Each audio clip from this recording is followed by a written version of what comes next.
Chapter 1. If it had not rained on a certain May morning, Valancy Stirling's whole life would have been entirely different. She would have gone, with the rest of her clan, to Aunt Wellington's engagement picnic, and Dr. Trent would have gone to Montreal. But it did rain, and you shall hear what happened to her because of it. Valancy wakened, early in the lifeless, hopeless hour just preceding dawn. She had not slept very well. One does not sleep well sometimes when one is 29 on the morrow, and unmarried in a community and connection where the unmarried are simply those who have failed to get a man. Dearwood and the Stirlings had long since relegated Valancy to hopeless old maidenhood, but Valancy herself had never quite relinquished a certain pitiful, shamed little hope that romance would come her way yet, never until this wet, horrible morning, when she wakened to the fact that she was 29 and unsought by any man. Aye, there lay the sting. Valancy did not mind so much being an old maid. After all, she thought, being an old maid couldn't possibly be as dreadful as being married to an Uncle Wellington or an Uncle Benjamin, or even an Uncle Herbert. What hurt her was that she had never had a chance to be anything but an old maid. No man had ever desired her. The tears came into her eyes as she lay there alone in the faintly greying darkness. She dared not let herself cry as hard as she wanted to, for two reasons. She was afraid that crying might bring on another attack of that pain around the heart. She had had a spell of it after she had got into bed, rather worse than any she had had yet. And she was afraid her mother would notice her red eyes at breakfast and keep at her with persistent mosquito-like questions regarding the cause thereof. Suppose, thought Valancy with a ghastly grin, I answered with the plain truth, I am crying because I cannot get married. How horrified mother would be, though she is ashamed every day of her life of her old maid daughter. But of course appearances should be kept up. It is not, Valancy could hear her mother's prim, dictatorial voice asserting, it is not maidenly to think about men. The thought of her mother's expression made Valancy laugh, for she had a sense of humour nobody in her clan suspected. For that matter, there were a good many things about Valancy that nobody suspected, but her laughter was very superficial, and presently she lay there, a huddled, futile little figure, listening to the rain pouring down outside and watching, with a sick distaste, the chill, merciless light creeping into her ugly, sordid room. She knew the ugliness of that room by heart, knew it and hated it. The yellow-painted floor with one hideous, hooked rug by the bed with a grotesque, hooked dog on it always grinning at her when she awoke. The faded dark red paper, the ceiling discoloured by old leaks and crossed by cracks. The narrow, pinched little washstand, the brown paper lambrequin with purple roses on it, the spotted old looking-glass with the crack across it, propped up on the inadequate dressing table, the jar of ancient potpourri made by her mother in her mythical honeymoon, the shell-covered box with one burst corner which Cousin Stickles had made in her equally mythical girlhood, the beaded pincushion with half its bead fringe gone, the one stiff, yellow chair, the faded old motto, gone but not forgotten, worked in coloured yarns about great-grandmother Stirling's grim old face, the old photographs of ancient relatives long banished from the rooms below. There were only two pictures that were not of relatives, one an old chromo of a puppy sitting on a rainy doorstep. That picture always made Valancy unhappy. That forlorn little dog crouched on the doorstep in the driving rain. Why didn't someone open the door and let him in? The other picture was a faded, passepartout engraving of Queen Louise coming down a stairway, which Aunt Wellington had lavishly given her on her 10th birthday. For 19 years she had looked at it and hated it, beautiful, smug, self-satisfied Queen Louise, but she never dared destroy it or remove it. Mother and Cousin Stickles would have been aghast, or, as Valancy irreverently expressed it in her thoughts, would have had a fit. Every room in the house was ugly, of course. But downstairs appearances were kept up somewhat. There was no money for rooms nobody ever saw. Valancy sometimes felt that she could have done something for her room herself, even without money, if she were permitted. But her mother had negatived every timid suggestion, and Valancy did not persist. Valancy never persisted. She was afraid to. Her mother could not brook opposition. Mrs. Stirling would sulk for days if offended, with the airs of an insulted duchess. The only thing Valancy liked about her room was that she could be alone there at night to cry if she wanted to. But after all, what did it matter if a room, which you used for nothing except sleeping and dressing in, were ugly? Valancy was never permitted to stay alone in her room for any other purpose. People who wanted to be alone, so Mrs. Frederick Stirling and Cousin Stickles believed, could only want to be alone for some sinister purpose. But her room in the Blue Castle was everything a room should be. Valancy, so cowed and subdued and overridden and snubbed in real life, was wont to let herself go rather splendidly in her daydreams.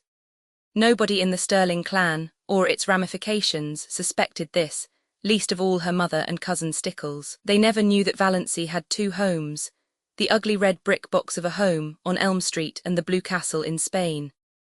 Valancy had lived spiritually in the Blue Castle ever since she could remember. She had been a very tiny child when she found herself possessed of it. Always, when she shut her eyes, she could see it plainly with its turrets and banners on the pine-clad mountain height, wrapped in its faint, blue loveliness against the sunset skies of a fair and unknown land. Everything wonderful and beautiful was in that castle. Jewels that queens might have worn, robes of moonlight and fire, couches of roses and gold, long flights of shallow marble steps with great white urns and with slender, mist-clad maidens going up and down them, courts marble-pillared where shimmering fountains fell and nightingales sang among the myrtles, halls of mirrors that reflected only handsome knights and lovely women, herself the loveliest of all, for whose glance men died. All that supported her through the boredom of her days was the hope of going on a dream spree at night. Most, if not all, of the Stirlings would have died of horror if they had known half the things Valancy did in her Blue Castle. For one thing, she had quite a few lovers in it.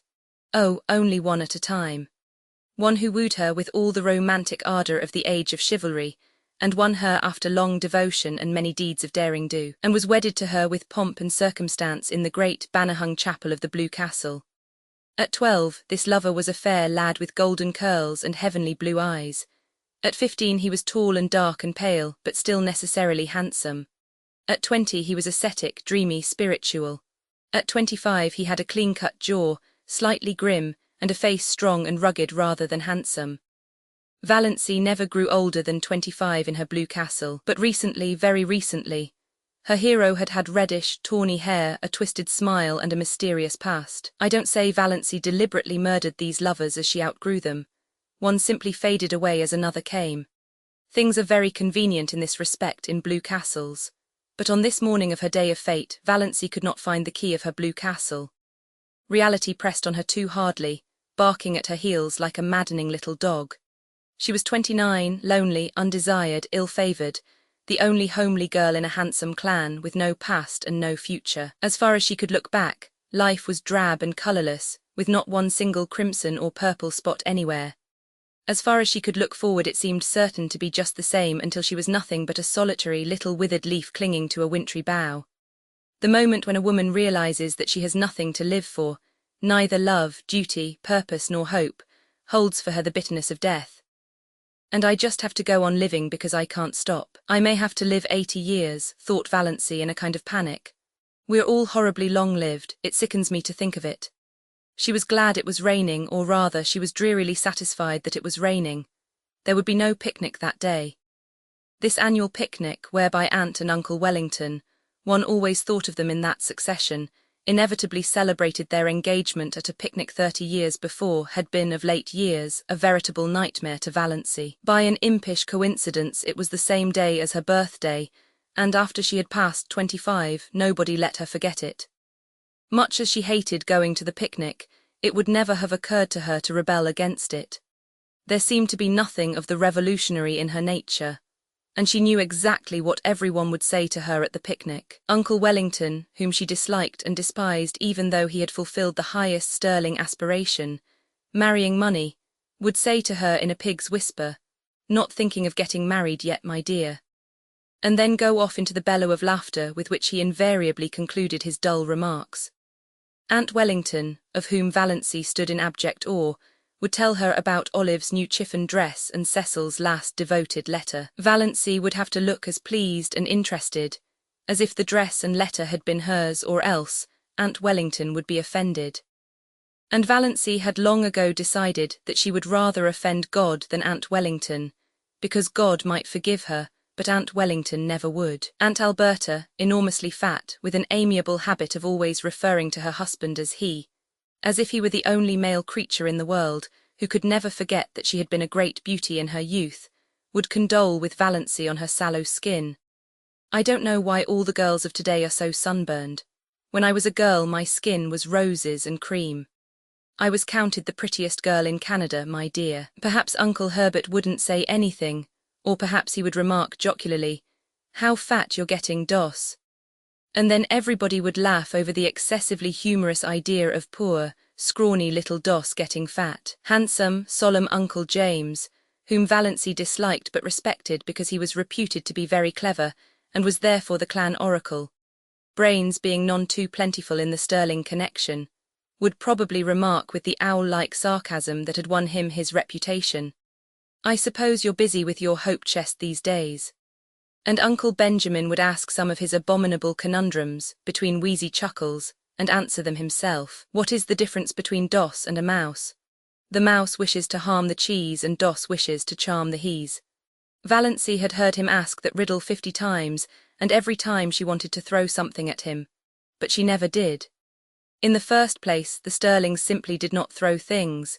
In the second place, Uncle Benjamin was a wealthy and childless old widower, and Valancy had been brought up in the fear and admonition of his money. If she offended him, he would cut her out of his will, supposing she were in it. Valancy did not want to be cut out of Uncle Benjamin's will.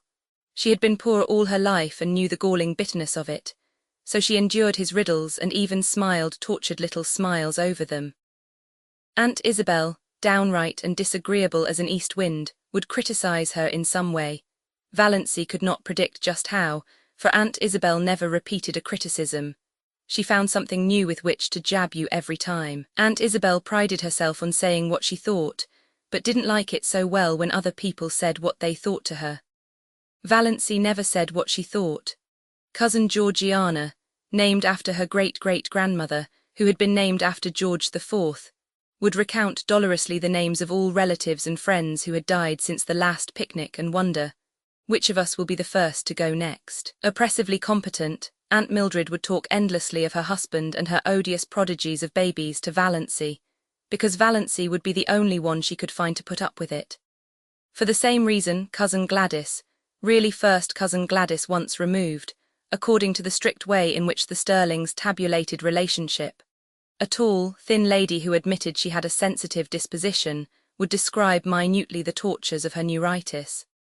And Olive, the wonder girl of the whole Stirling clan who had everything Valancy had not, beauty, popularity, love, would show off her beauty and presume on her popularity and flaunt her diamond insignia of love in Valancy's dazzled, envious eyes. There would be none of all this today, and there would be no packing up of teaspoons. The packing up was always left for Valancy and Cousin Stickles.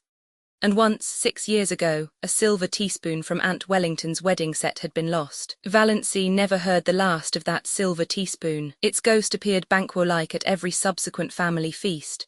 Oh yes, Valancy knew exactly what the picnic would be like, and she blessed the rain that had saved her from it. There would be no picnic this year. If Aunt Wellington could not celebrate on the sacred day itself, she would have no celebration at all. Thank whatever gods there were for that. Since there would be no picnic, Valancy made up her mind that, if the rain held up in the afternoon, she would go up to the library and get another of John Foster's books. Valancy was never allowed to read novels, but John Foster's books were not novels, they were nature books, so the librarian told Mrs. Frederick Stirling, all about the woods and birds and bugs and things like that, you know. So Valancy was allowed to read them under protest, for it was only too evident that she enjoyed them too much. It was permissible, even laudable, to read to improve your mind and your religion, but a book that was enjoyable was dangerous. Valancy did not know whether her mind was being improved or not, but she felt vaguely that if she had come across John Foster's books years ago, life might have been a different thing for her. They seemed to her to yield glimpses of a world into which she might once have entered, though the door was forever barred to her now. It was only within the last year that John Foster's books had been in the Deerwood Library, though the librarian told Valancy that he had been a well-known writer for several years. Where does he live? Valancy had asked. Nobody knows. From his books he must be a Canadian, but no more information can be had. His publishers won't say a word. Quite likely John Foster is a nom de plume. His books are so popular we can't keep them in at all, though I really can't see what people find in them to rave over.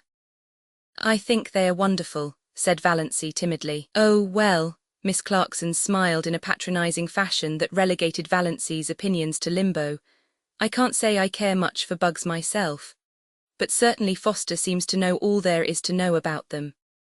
Valancy didn't know whether she cared much for bugs either. It was not John Foster's uncanny knowledge of wild creatures and insect life that enthralled her. She could hardly say what it was, some tantalizing lure of a mystery never revealed, some hint of a great secret just a little further on, some faint, elusive echo of lovely, forgotten things. John Foster's magic was indefinable. Yes, she would get a new Foster book. It was a month since she had Thistle Harvest, so surely Mother could not object.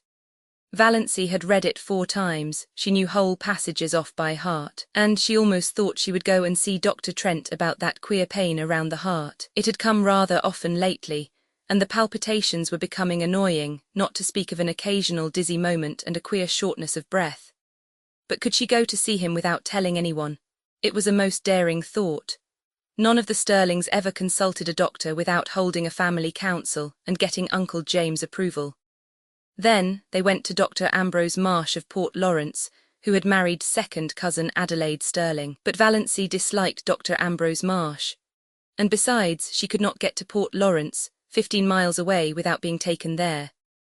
She did not want anyone to know about her heart. There would be such a fuss made, and every member of the family would come down and talk it over and advise her and caution her and warn her, and tell her horrible tales of great aunts and cousins 40 times removed who had been just like that, and dropped dead without a moment's warning. My dear, Aunt Isabel would remember that she had always said Doss looked like a girl who would have heart trouble. So pinched and peaked always. And Uncle Wellington would take it as a personal insult, when no Stirling ever had heart disease before. And Georgiana would forebode in perfectly audible asides that poor, dear little Doss isn't long for this world, I'm afraid. And Cousin Gladys would say, "Why, my heart has been like that for years," in a tone that implied no one else had any business even to have a heart. And Olive would merely look beautiful and superior and disgustingly healthy, as if to say, "Why all this fuss over a faded superfluity like Doss when you have me?" Valancy felt that she couldn't tell anybody unless she had to. She felt quite sure there was nothing at all seriously wrong with her heart, and no need of all the pother that would ensue if she mentioned it. She would just slip up quietly and see Dr. Trent that very day. As for his bill, she had the $200 that her father had put in the bank for her the day she was born. She was never allowed to use even the interest of this, but she would secretly take out enough to pay Dr. Trent. Dr. Trent was a gruff, outspoken, absent-minded old fellow, but he was a recognized authority on heart disease, even if he were only a general practitioner in out-of-the-world Deerwood. Dr. Trent was over 70, and there had been rumors that he meant to retire soon. None of the Stirling clan had ever gone to him since he had told Cousin Gladys, 10 years before, that her neuritis was all imaginary and that she enjoyed it. You couldn't patronize a doctor who insulted your first cousin once removed like that, not to mention that he was a Presbyterian when all the Stirlings went to the Anglican church. But Valancy, between the devil of disloyalty to clan and the deep sea of fuss and clatter and advice, thought she would take a chance with the devil. Chapter 2. When Cousin Stickles knocked at her door, Valancy knew it was 7:30 and she must get up. As long as she could remember, Cousin Stickles had knocked at her door at 7:30. Cousin Stickles and Mrs. Frederick Stirling had been up since 7, but Valancy was allowed to lie abed half an hour longer because of a family tradition that she was delicate. Valancy got up, though she hated getting up more this morning than ever she had before. What was there to get up for? Another dreary day like all the days that had preceded it, full of meaningless little tasks, joyless and unimportant, that benefited nobody. But if she did not get up at once, she would not be ready for breakfast at 8 o'clock. Hard and fast times for meals were the rule in Mrs. Stirling's household. Breakfast at 8, dinner at 1, supper at 6, year in and year out. No excuses for being late were ever tolerated. So up Valancy got, shivering. The room was bitterly cold with the raw, penetrating chill of a wet May morning. The house would be cold all day. It was one of Mrs. Frederick's rules that no fires were necessary after the 24th of May. Meals were cooked on the little oil stove in the back porch.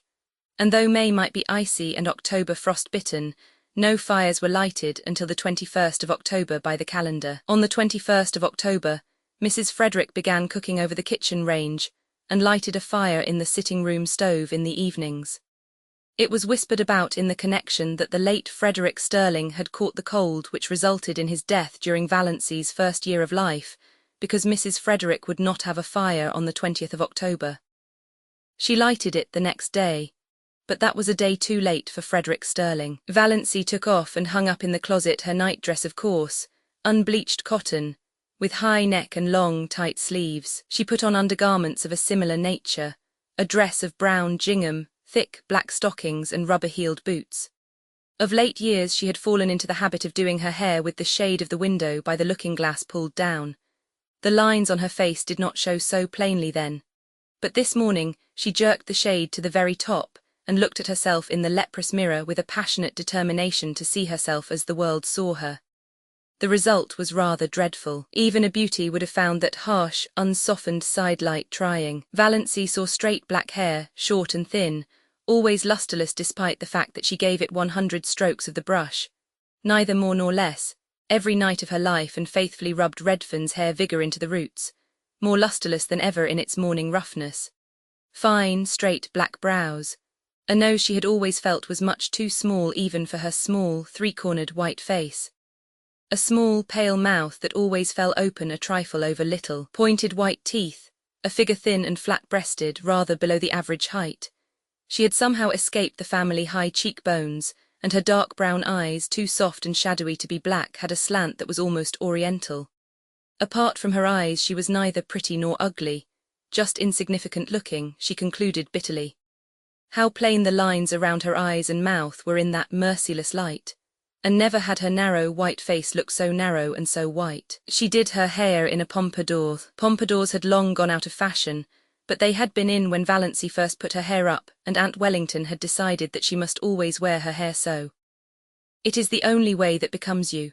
Your face is so small that you must add height to it by a pompadour effect, said Aunt Wellington, who always enunciated commonplaces, as if uttering profound and important truths. Valancy had hankered to do her hair pulled low on her forehead, with puffs above the ears, as Olive was wearing hers, but Aunt Wellington's dictum had such an effect on her that she never dared change her style of hairdressing again. But then there were so many things Valancy never dared do. All her life she had been afraid of something, she thought bitterly.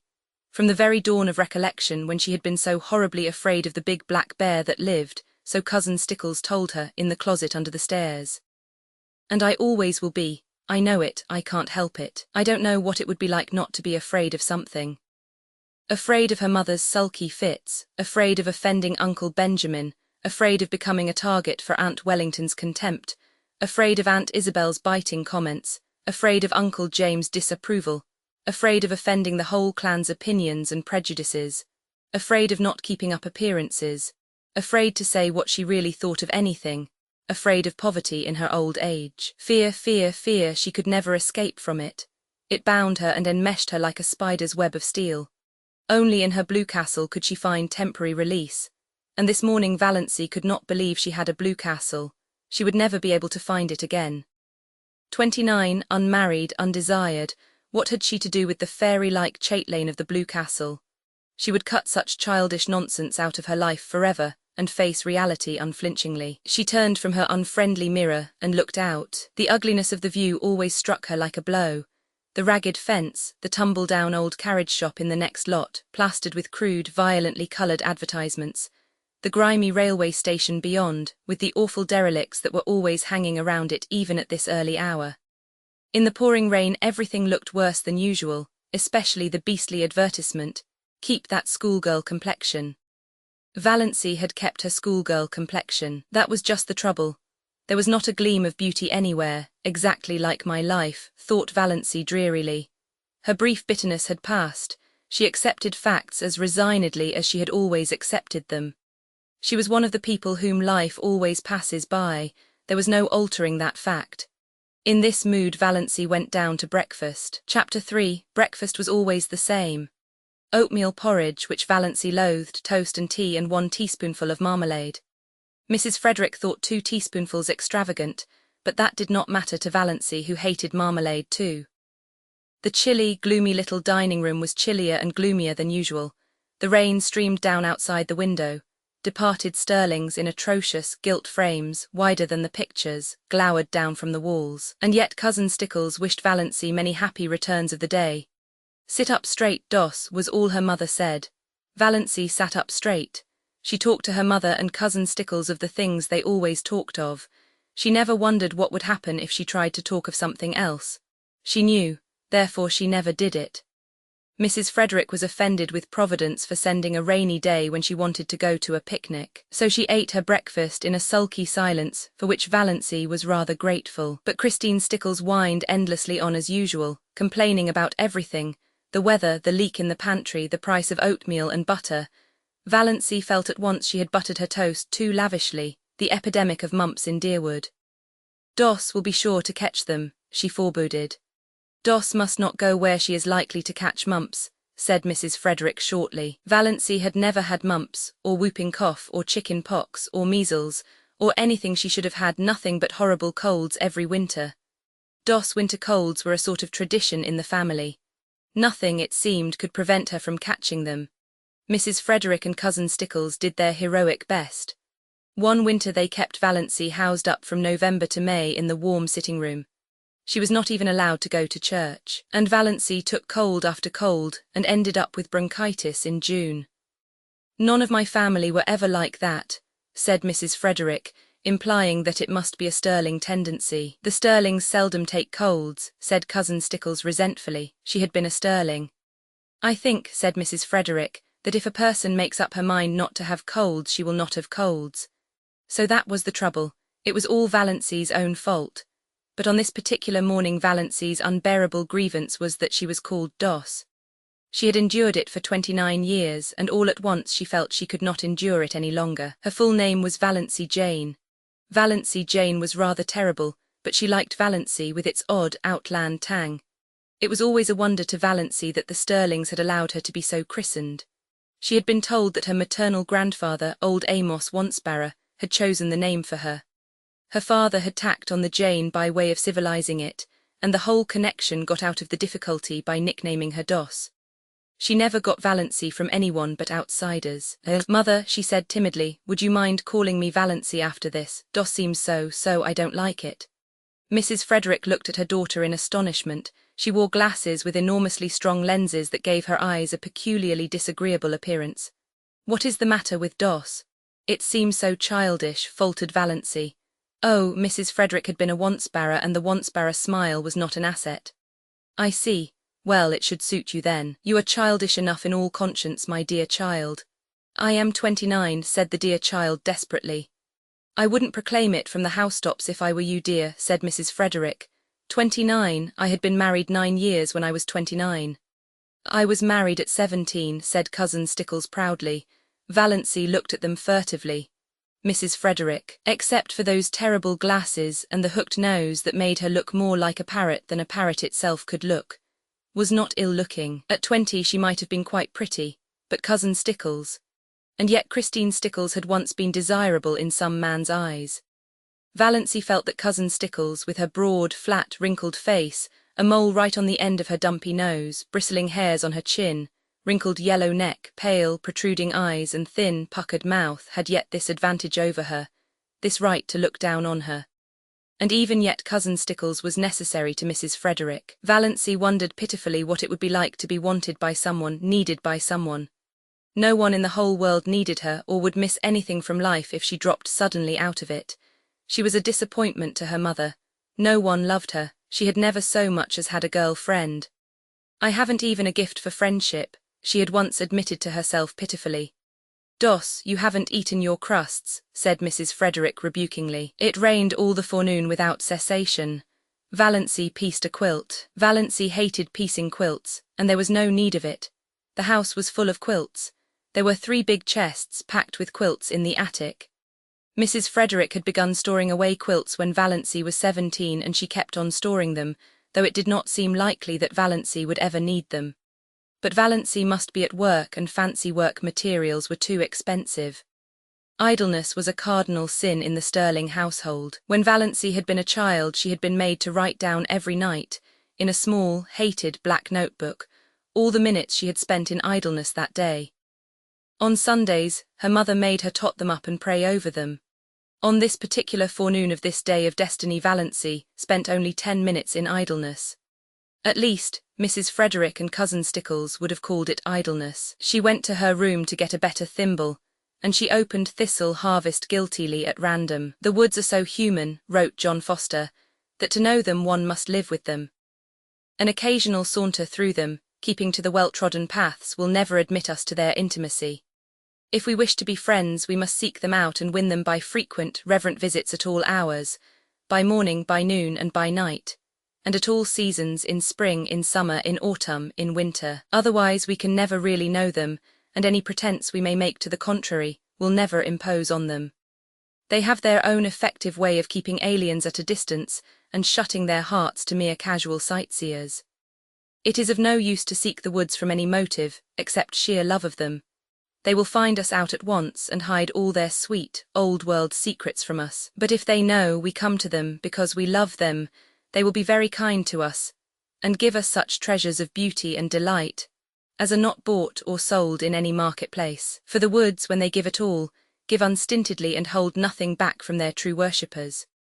We must go to them lovingly, humbly, patiently, watchfully, and we shall learn what poignant loveliness lurks in the wild places and silent intervals, lying under starshine and sunset, what cadences of unearthly music are harped on aged pine boughs or crooned in copses of fir, what delicate savours exhale from mosses and ferns in sunny corners or on damp brooklands, what dreams and myths and legends of an older time haunt them.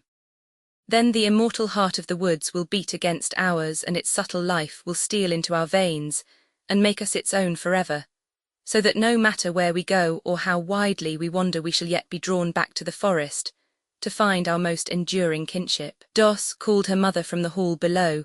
What are you doing all by yourself in that room? Valancy dropped Thistle Harvest like a hot coal and fled downstairs to her patches, but she felt the strange exhilaration of spirit that always came momentarily to her when she dipped into one of John Foster's books. Valancy did not know much about woods, except the haunted groves of oak and pine around her blue castle, but she had always secretly hankered after them, and a Foster book about woods was the next best thing to the woods themselves. At noon it stopped raining, but the sun did not come out until 3. Then Valancy timidly said she thought she would go uptown. What do you want to go uptown for? Demanded her mother. I want to get a book from the library. You got a book from the library only last week. No, it was 4 weeks. 4 weeks, nonsense. Really it was, mother. You are mistaken. It cannot possibly have been more than 2 weeks. I dislike contradiction, and I do not see what you want to get a book for anyhow. You waste too much time reading. Of what value is my time? Asked Valancy bitterly. Doss, don't speak in that tone to me. We need some tea, said Cousin Stickles. She might go and get that if she wants a walk, though this damp weather is bad for colds. They argued the matter for 10 minutes longer, and finally Mrs. Frederick agreed rather grudgingly that Valancy might go. Chapter 4. Got your rubbers on? Called Cousin Stickles as Valancy left the house. Christine Stickles had never once forgotten to ask that question when Valancy went out on a damp day. Yes. Have you got your flannel petticoat on? Asked Mrs. Frederick. No. Doss, I really do not understand you. Do you want to catch your death of cold again? Her voice implied that Valancy had died of a cold several times already. Go upstairs this minute and put it on. Mother, I don't need a flannel petticoat. My sateen one is warm enough. Doss, remember you had bronchitis 2 years ago. Go and do as you are told. Valancy went, though nobody will ever know just how near she came to hurling the rubber plant into the street before she went. She hated that grey flannel petticoat more than any other garment she owned. Olive never had to wear flannel petticoats. Olive wore ruffled silk and sheer lawn and filmy laced flounces. But Olive's father had married money, and Olive never had bronchitis. So there you were. Are you sure you didn't leave the soap in the water? Demanded Mrs. Frederick, but Valancy was gone. She turned at the corner and looked back down the ugly, prim, respectable street where she lived. The Stirling house was the ugliest on it, more like a red brick box than anything else, too high for its breadth and made still higher by a bulbous glass cupola on top. About it was the desolate, barren piece of an old house whose life is lived. There was a very pretty little house, with leaded casements and dubbed gables just around the corner, a new house, one of those houses you love the minute you see them. Clayton Markley had built it for his bride. He was to be married to Jenny Lloyd in June. The little house, it was said, was furnished from attic to cellar in complete readiness for its mistress. I don't envy Jenny the man, thought Valancy sincerely. Clayton Markley was not one of her many ideals. But I do envy her the house. It's such a nice young house. Oh, if I could only have a house of my own, ever so poor, so tiny, but my own. But then, she added bitterly, there is no use in yowling for the moon when you can't even get a tallow candle. In dreamland nothing would do Valancy but a castle of pale sapphire. In real life she would have been fully satisfied with a little house of her own. She envied Jenny Lloyd more fiercely than ever today. Jenny was not so much better looking than she was, and not so very much younger. Yet she was to have this delightful house. And the nicest little Wedgwood teacups, Valancy had seen them, an open fireplace and monogrammed linen, hemstitched tablecloths and china closets. Why did everything come to some girls and nothing to others? It wasn't fair. Valancy was once more seething with rebellion as she walked along, a prim, dowdy little figure in her shabby raincoat and 3-year-old hat, splashed occasionally by the mud of a passing motor with its insulting shrieks. Motors were still rather a novelty in Deerwood, though they were common in Port Lawrence, and most of the summer residents up at Muskoka had them. In Deerwood only some of the smart set had them, for even Deerwood was divided into sets. There was the smart set, the intellectual set, the old family set, of which the Stirlings were members, the common run and a few pariahs. Not one of the Stirling clan had as yet condescended to a motor, though Olive was teasing her father to have one. Valancy had never even been in a motor car, but she did not hanker after this. In truth, she felt rather afraid of motor cars, especially at night. They seemed to be too much like big purring beasts that might turn and crush you, or make some terrible savage leap somewhere. On the steep mountain trails around her blue castle only gaily caparisoned steeds might proudly pace. In real life Valancy would have been quite contented to drive in a buggy behind a nice horse. She got a buggy drive only when some uncle or cousin remembered to fling her a chance, like a bone to a dog. Chapter 5. Of course she must buy the tea in Uncle Benjamin's grocery store. To buy it anywhere else was unthinkable. Yet Valancy hated to go to Uncle Benjamin's store on her 29th birthday. There was no hope that he would not remember it. Why, demanded Uncle Benjamin leeringly as he tied up her tea, are young ladies like bad grammarians? Valancy, with Uncle Benjamin's will in the background of her mind, said meekly, I don't know. Why? Because, chuckled Uncle Benjamin, they can't decline matrimony. The two clerks, Joe Hammond and Claude Bertram, chuckled also, and Valancy disliked them a little more than ever. On the first day Claude Bertram had seen her in the store she had heard him whisper to Joe, who is that? And Joe had said, Valancy Stirling, one of the Deerwood old maids. Curable or incurable?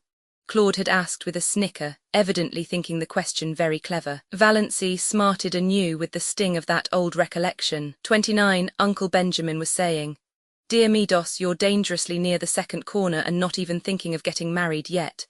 29, it seems impossible. Then Uncle Benjamin said an original thing. Uncle Benjamin said, how time does fly. I think it crawls, said Valancy passionately. Passion was so alien to Uncle Benjamin's conception of Valancy that he didn't know what to make of her. To cover his confusion, he asked another conundrum as he tied up her beans.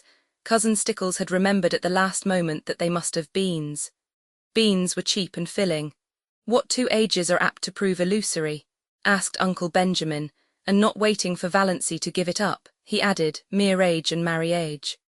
Mirage is pronounced mirage, said Valancy shortly, picking up her tea and her beans. For the moment she did not care whether Uncle Benjamin cut her out of his will or not. She walked out of the store while Uncle Benjamin stared after her with his mouth open. Then he shook his head.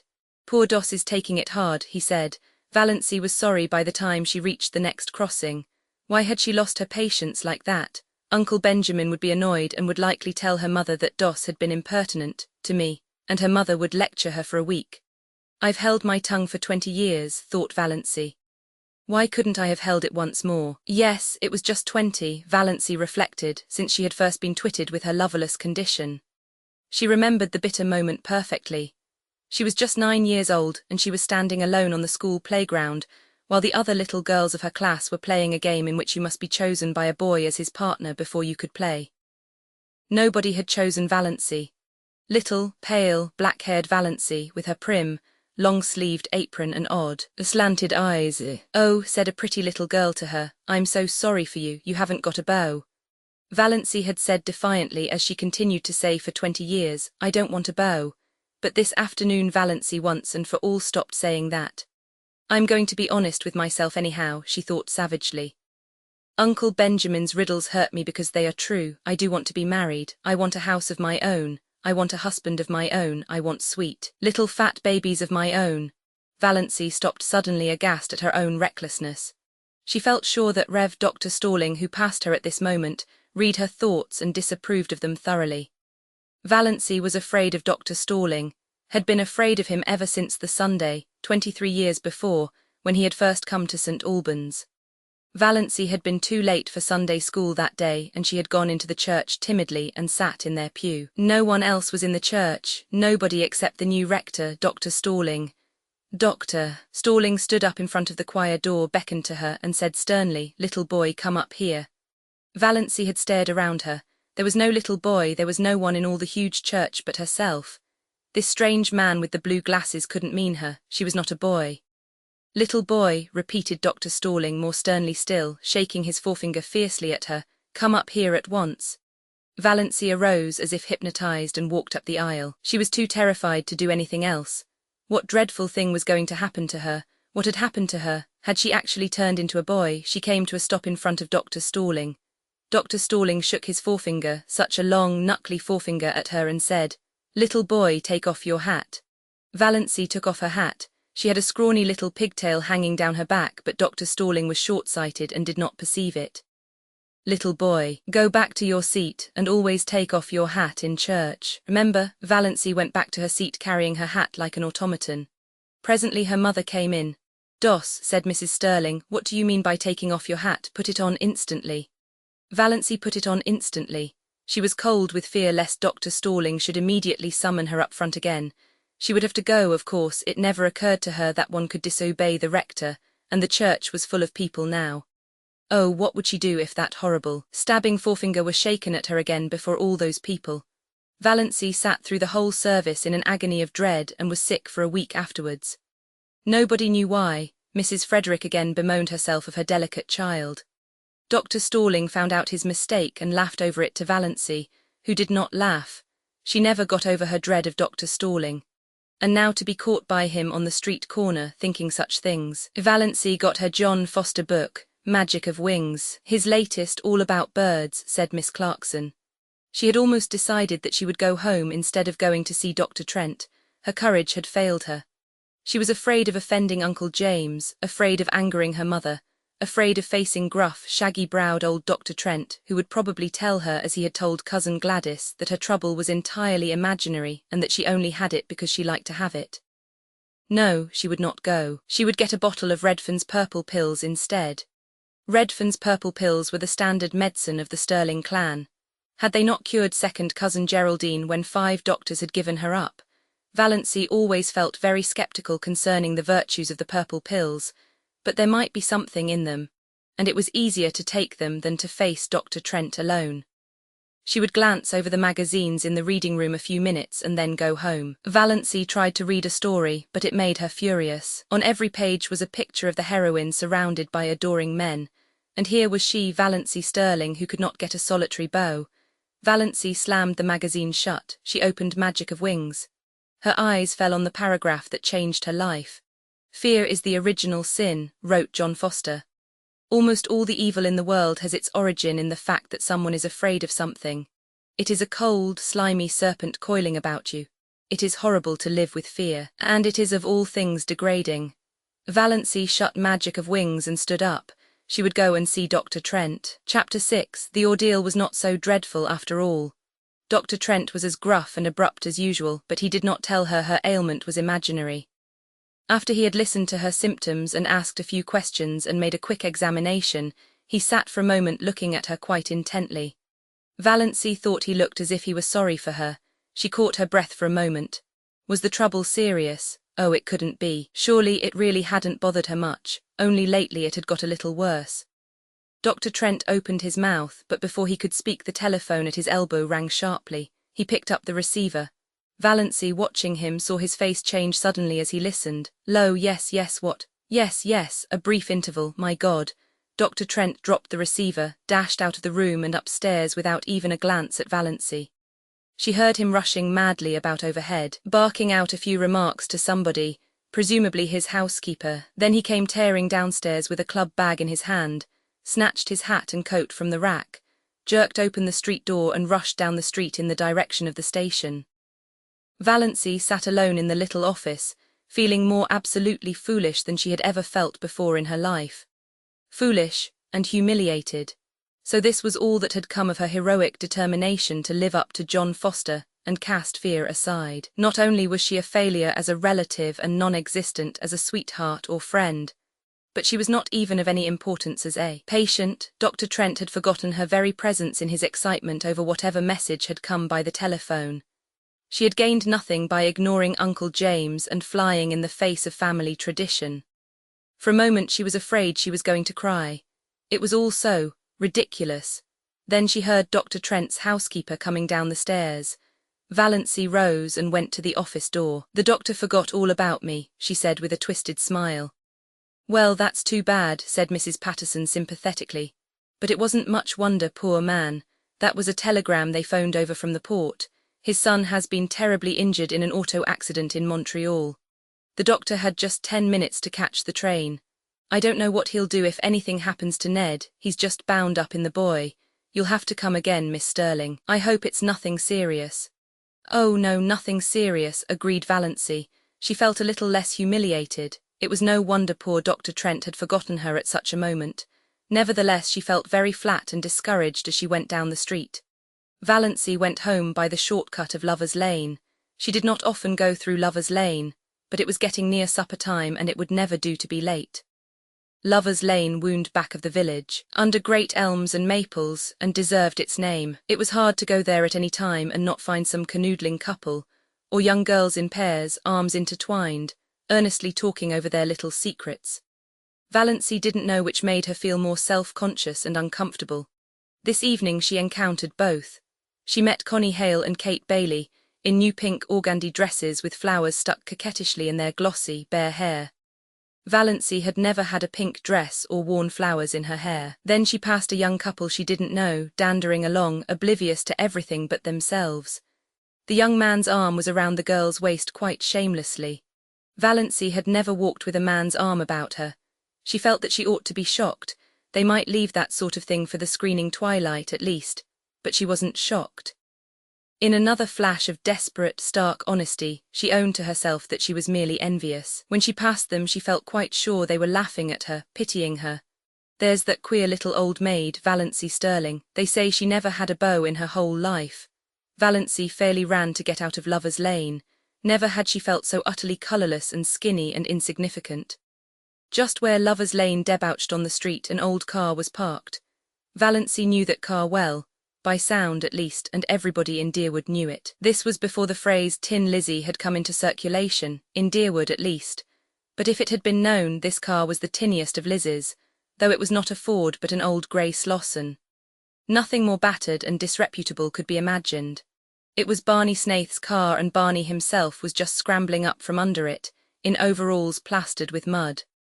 Valancy gave him a swift, furtive look as she hurried by. This was only the second time she had ever seen the notorious Barney Snaith, though she had heard enough about him in the 5 years that he had been living up back in Muskoka.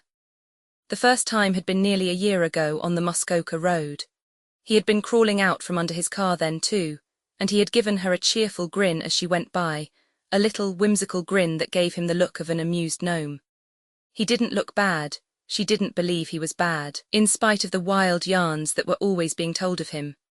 Of course he went tearing in that terrible old grey Slosson through Deerwood at hours when all decent people were in bed, often with old roaring Abel, who made the night hideous with his howls. Both of them dead drunk, my dear, and everyone knew that he was an escaped convict and a defaulting bank clerk and a murderer in hiding and an infidel and an illegitimate son of old roaring Abel Gay, and the father of roaring Abel's illegitimate grandchild and a counterfeiter and a forger, and a few other awful things. But still Valancy didn't believe he was bad. Nobody with a smile like that could be bad, no matter what he had done. It was that night the Prince of the Blue Castle changed from a being of grim jaw and hair with a dash of premature grey, to a rakish individual with overlong, tawny hair, dashed with red, dark brown eyes, and ears that stuck out just enough to give him an alert look, but not enough to be called flying jibs. But he still retained something a little grim about the jaw. Barney Snaith looked even more disreputable than usual just now. It was very evident that he hadn't shaved for days, and his hands and arms, bare to the shoulders, were black with grease. But he was whistling gleefully to himself, and he seemed so happy that Valancy envied him. She envied him his light-heartedness and his irresponsibility, and his mysterious little cabin up on an island in Lake Mistawis, even his rackety old grey Slosson. Neither he nor his car had to be respectable and live up to traditions. When he rattled past her a few minutes later, bareheaded, leaning back in his Lizzie at a raffish angle, his longish hair blowing in the wind, a villainous-looking old black pipe in his mouth, she envied him again. Men had the best of it, no doubt about that. This outlaw was happy whatever he was or wasn't. She, Valancy Stirling, respectable, well-behaved to the last degree, was unhappy and had always been unhappy. So there you were. Valancy was just in time for supper. The sun had clouded over and a dismal, drizzling rain was falling again. Cousin Stickles had the neuralgia. Valancy had to do the family darning, and there was no time for magic of wings. "Can't the darning wait till tomorrow?" she pleaded. "Tomorrow will bring its own duties," said Mrs. Frederick inexorably. Valancy darned all the evening and listened to Mrs. Frederick and Cousin Stickles talking the eternal, niggling gossip of the clan, as they knitted drearily at interminable black stockings. They discussed second cousin Lillian's approaching wedding in all its bearings. On the whole, they approved. Second cousin Lillian was doing well for herself. "Though she hasn't hurried," said Cousin Stickles. "She must be 25. "There have not, fortunately, been many old maids in our connection," said Mrs. Frederick bitterly. Valancy flinched. She had run the darning needle into her finger. Third cousin Aaron Gray had been scratched by a cat and had blood poisoning in his finger. "Cats are most dangerous animals," said Mrs. Frederick. "I would never have a cat about the house." She glared significantly at Valancy through her terrible glasses. Once 5 years ago, Valancy had asked if she might have a cat. She had never referred to it since, but Mrs. Frederick still suspected her of harbouring the unlawful desire in her heart of hearts. Once Valancy sneezed. Now in the Stirling Code, it was very bad form to sneeze in public. "You can always repress a sneeze by pressing your finger on your upper lip," said Mrs. Frederick rebukingly. 9:30, and so, as Mr. Pepys would say, to bed. But first Cousin Stickles' neuralgic back must be rubbed with Redfern's liniment. Valancy did that. Valancy always had to do it. She hated the smell of Redfern's liniment. She hated the smug, beaming, portly, bewhiskered, bespectacled picture of Dr. Redfern on the bottle. Her fingers smelled of the horrible stuff after she got into bed, in spite of all the scrubbing she gave them. Valancy's day of destiny had come and gone. She ended it as she had begun it, in tears. Chapter 7. There was a rosebush on the little Stirling lawn growing beside the gate. It was called Doss's rosebush. Cousin Georgiana had given it to Valancy 5 years ago, and Valancy had planted it joyfully. She loved roses, but of course the rosebush never bloomed. That was her luck. Valancy did everything she could think of and took the advice of everybody in the clan, but still the rosebush would not bloom. It throve and grew luxuriantly, with great leafy branches untouched of rust or spider, but not even a bud had ever appeared on it. Valancy, looking at it 2 days after her birthday, was filled with a sudden, overwhelming hatred for it. The thing wouldn't bloom. Very well then, she would cut it down. She marched to the toolroom in the barn for her garden knife, and she went at the rosebush viciously. A few minutes later, horrified, Mrs. Frederick came out to the veranda and beheld her daughter slashing insanely among the rosebush boughs. Half of them were already strewn on the walk. The bush looked sadly dismantled. "Doss, what on earth are you doing? Have you gone crazy?" "No," said Valancy. She meant to say it defiantly, but habit was too strong for her. She said it deprecatingly. I just made up my mind to cut this bush down. It is no good. It never blooms, never will bloom." "That is no reason for destroying it," said Mrs. Frederick sternly. "It was a beautiful bush and quite ornamental. You have made a sorry-looking thing of it." "Rose trees should bloom," said Valancy a little obstinately. "Don't argue with me, Doss. Clear up that mess and leave the bush alone. I don't know what Georgiana will say when she sees how you have hacked it to pieces. Really, I'm surprised at you, and to do it without consulting me. The bush is mine, muttered Valancy. What's that? What did you say, Doss? I only said the bush was mine, repeated Valancy humbly. Mrs. Frederick turned without a word and marched back into the house. The mischief was done now. Valancy knew she had offended her mother deeply, and would not be spoken to or noticed in any way for 2 or 3 days. Cousin Stickles would see to Valancy's bringing up, but Mrs. Frederick would preserve the stony silence of outraged majesty. Valancy sighed and put away her garden knife, hanging it precisely on its precise nail in the tool shop. She cleared away the severed branches and swept up the leaves. Her lips twitched as she looked at the straggling bush. It had an odd resemblance to its shaken, scrawny donor, little cousin Georgiana herself. I certainly have made an awful-looking thing of it, thought Valancy, but she did not feel repentant, only sorry she had offended her mother. Things would be so uncomfortable until she was forgiven. Mrs. Frederick was one of those women who can make their anger felt all over a house. Walls and doors are no protection from it. You'd better go uptown and get the mail, said Cousin Stickles. When Valancy went in, I can't go, I feel all sort of peaky and piney this spring. I want you to stop at the drugstore and get me a bottle of Redfern's Blood Bitters. There's nothing like Redfern's Bitters for building a body up. Cousin James says the purple pills are the best, but I know better. My poor dear husband took Redfern's Bitters right up to the day he died. Don't let them charge you more'n 90 cents. I can get it for that at the port. And what have you been saying to your poor mother? Do you ever stop to think, Doss, that you can only have one mother? One is enough for me, thought Valancy undutifully as she went uptown. She got Cousin Stickles' bottle of bitters and then she went to the post office and asked for her mail at the general delivery. Her mother did not have a box. They got too little mail to bother with it. Valancy did not expect any mail except the Christian Times, which was the only paper they took. They hardly ever got any letters, but Valancy rather liked to stand in the office and watch Mr. Kao, the grey-bearded, Santa Clausy old clerk, handing out letters to the lucky people who did get them. He did it with such a detached, impersonal, Jove-like air, as if it did not matter in the least to him what supernal joys or shattering horrors might be in those letters for the people to whom they were addressed. Letters had a fascination for Valancy, perhaps because she so seldom got any. In her Blue Castle exciting epistles, bound with silk and sealed with crimson, were always being brought to her by pages in livery of gold and blue. But in real life her only letters were occasional perfunctory notes from relatives or an advertising circular. Consequently she was immensely surprised when Mr. Kao, looking even more Jovian than usual, poked a letter out to her. Yes, it was addressed to her plainly in a fierce black hand. Miss Valancy Stirling, Elm Street, Deerwood, and the postmark was Montreal. Valancy picked it up with a little quickening of her breath. Montreal, it must be from Dr. Trent. He had remembered her after all. Valancy met Uncle Benjamin coming in as she was going out and was glad the letter was safely in her bag. What, said Uncle Benjamin, is the difference between a donkey and a postage stamp? I don't know, what, answered Valancy dutifully. One you lick with a stick and the other you stick with a lick. Ha ha. Uncle Benjamin passed in, tremendously pleased with himself.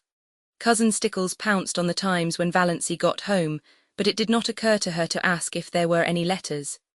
Mrs. Frederick would have asked it, but Mrs. Frederick's lips at present were sealed. Valancy was glad of this. If her mother had asked if there were any letters, Valancy would have had to admit there was.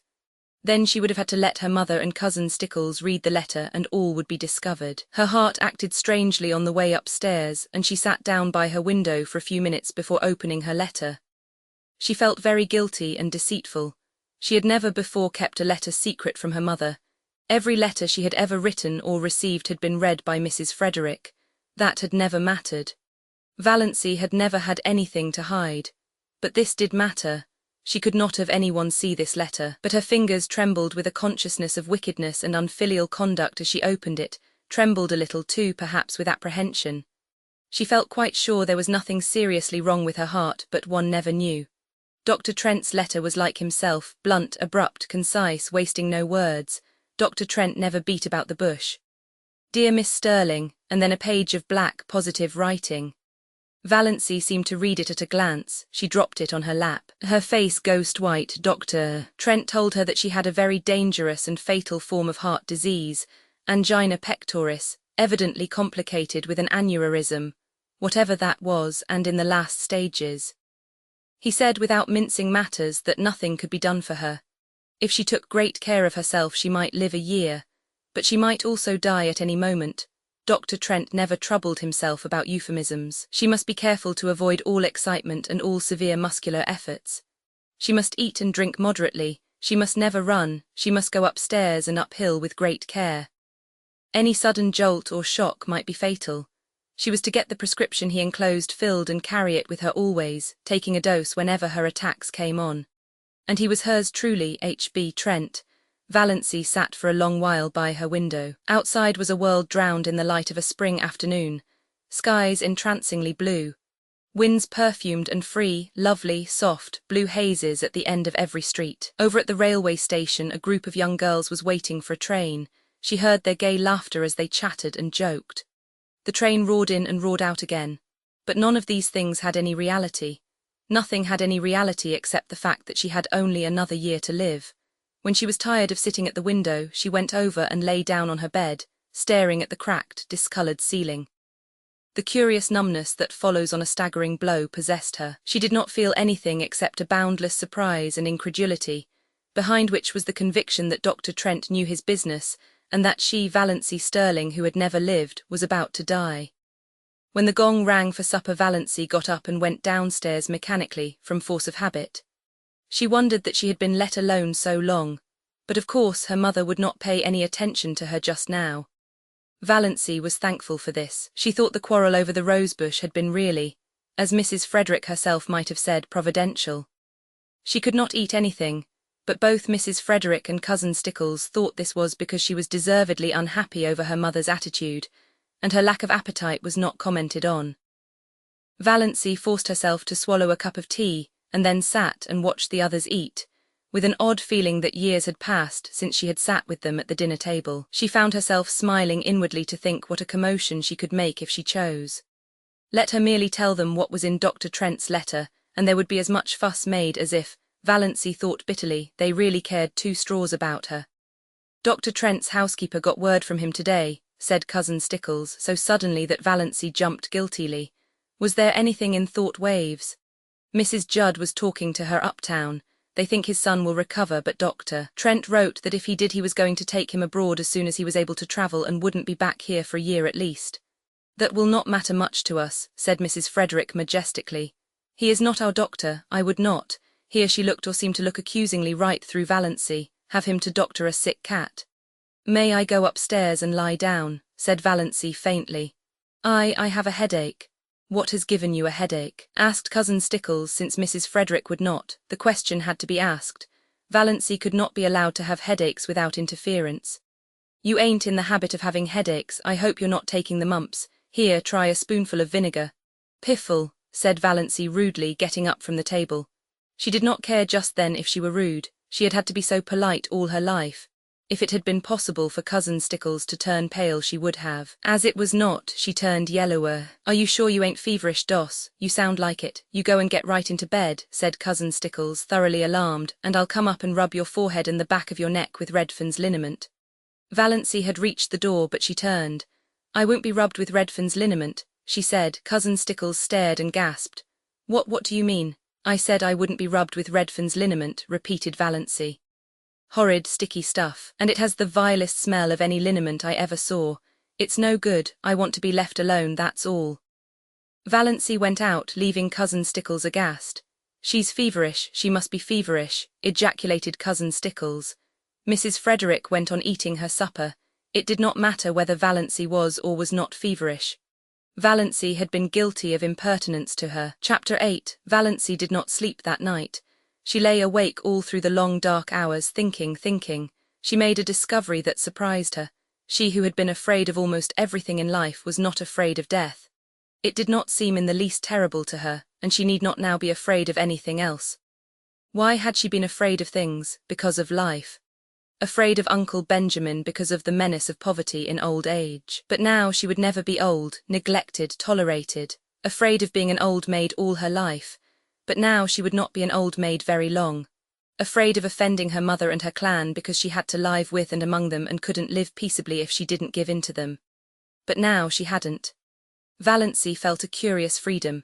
But she was still horribly afraid of one thing, the fuss the whole jamfrey of them would make when she told them. Valancy shuddered at the thought of it. She couldn't endure it. Oh, she knew so well how it would be. First there would be indignation. Yes, indignation on the part of Uncle James because she had gone to a doctor, any doctor, without consulting him.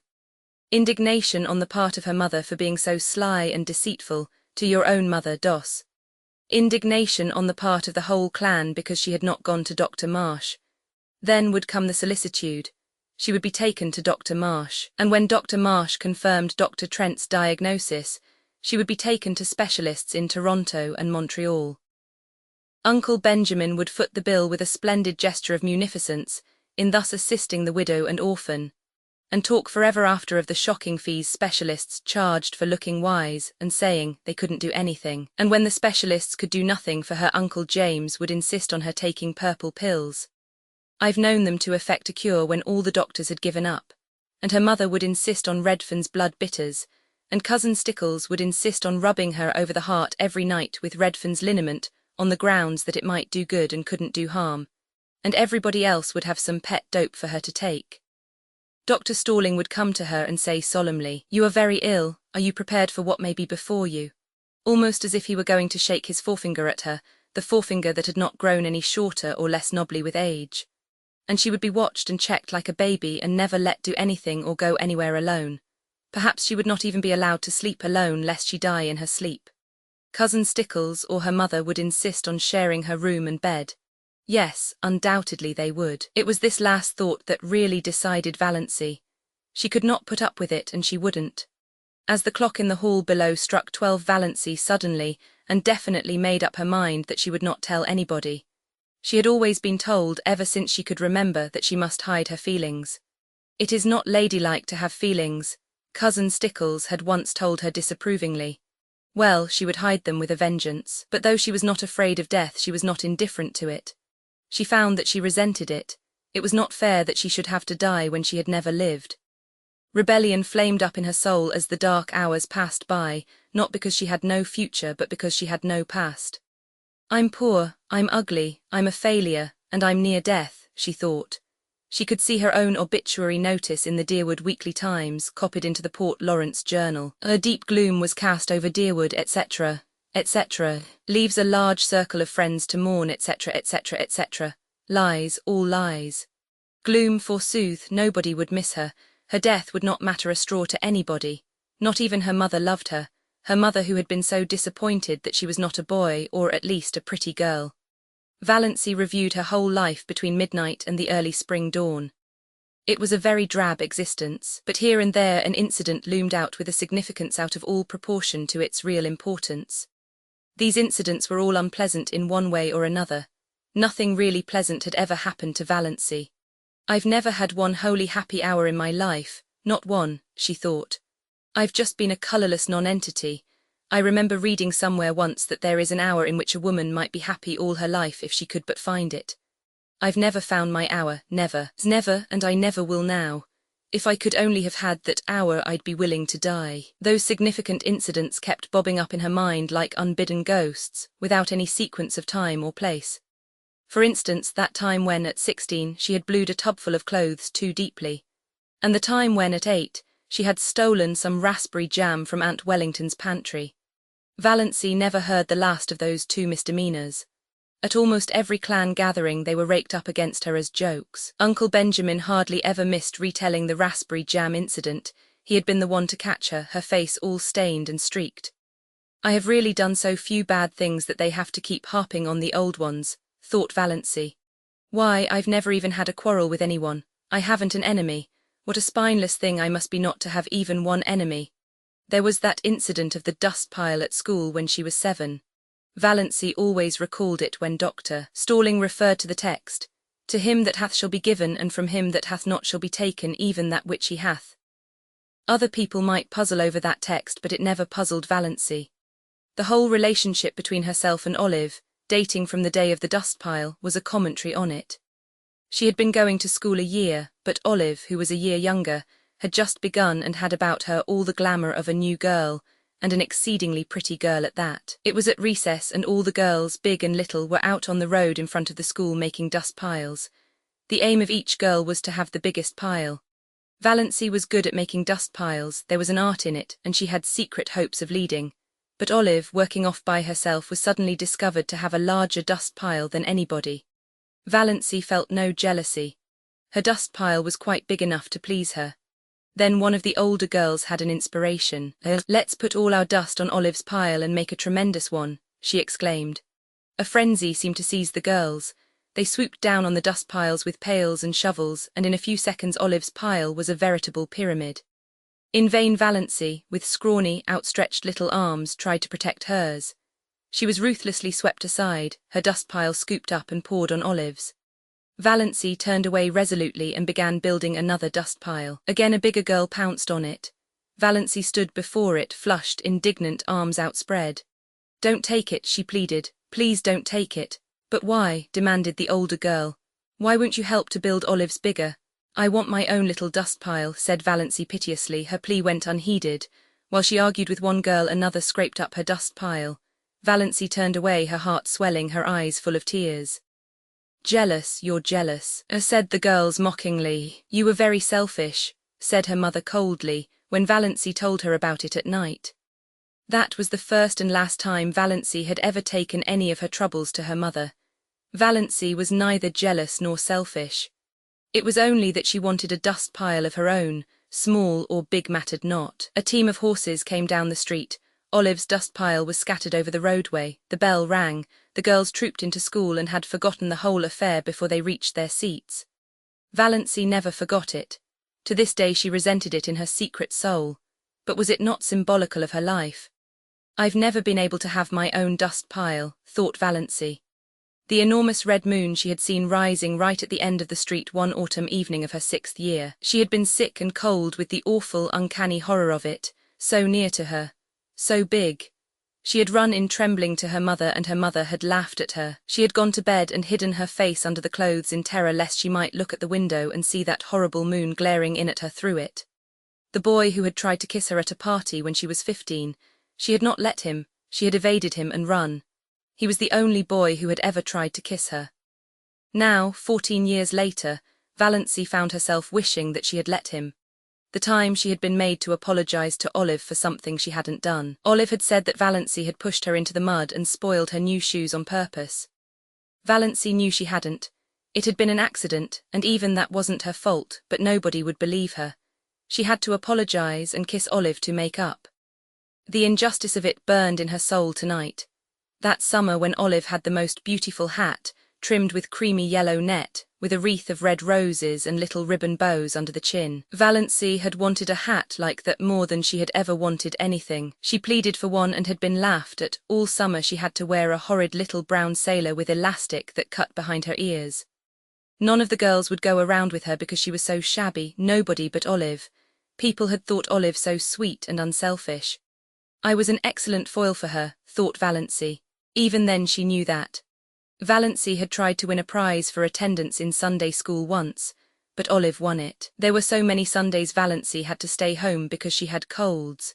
She had once tried to say a piece in school one Friday afternoon and had broken down in it. Olive was a good reciter and never got stuck. The night she had spent in Port Lawrence with Aunt Isabel when she was 10. Byron Stirling was there, from Montreal, 12 years old, conceited, clever. At family prayers in the morning, Byron had reached across and given Valancy's thin arm such a savage pinch that she screamed out with pain. After prayers were over she was summoned to Aunt Isabel's bar of judgment. But when she said Byron had pinched her, Byron denied it. He said she cried out because the kitten scratched her. He said she had put the kitten up on her chair and was playing with it when she should have been listening to Uncle David's prayer. He was believed. In the Stirling clan, the boys were always believed before the girls. Valancy was sent home in disgrace because of her exceedingly bad behavior during family prayers, and she was not asked to Aunt Isabel's again for many moons. The time cousin Betty Stirling was married, somehow Valancy got wind of the fact that Betty was going to ask her to be one of her bridesmaids. Valancy was secretly uplifted. It would be a delightful thing to be a bridesmaid, and of course she would have to have a new dress for it, a pretty new dress, a pink dress. Betty wanted her bridesmaids to dress in pink, but Betty had never asked her after all. Valancy couldn't guess why, but long after her secret tears of disappointment had been dried, Olive told her. Betty, after much consultation and reflection, had decided that Valancy was too insignificant. She would spoil the effect. That was 9 years ago, but tonight Valancy caught her breath with the old pain and sting of it. That day in her 11th year when her mother had badgered her into confessing something she had never done. Valancy had denied it for a long time, but eventually, for peace sake, she had given in and pleaded guilty. Mrs. Frederick was always making people lie by, pushing them into situations where they had to lie. Then her mother had made her kneel down on the parlour floor between herself and Cousin Stickles, and say, "Oh God, please forgive me for not speaking the truth." Valancy had said it, but as she rose from her knees she muttered, "But oh God, you know I did speak the truth." Valancy had not then heard of Galileo, but her fate was similar to his. She was punished just as severely as if she hadn't confessed and prayed. The winter she went to dancing school. Uncle James had decreed she should go and had paid for her lessons. How she had looked forward to it, and how she had hated it. She had never had a voluntary partner. The teacher always had to tell some boy to dance with her, and generally he had been sulky about it. Yet Valancy was a good dancer, as light on her feet as thistledown. Olive, who never lacked eager partners, was heavy, the affair of the button string when she was 10. All the girls in school had button strings. Olive had a very long one with a great many beautiful buttons. Valancy had one.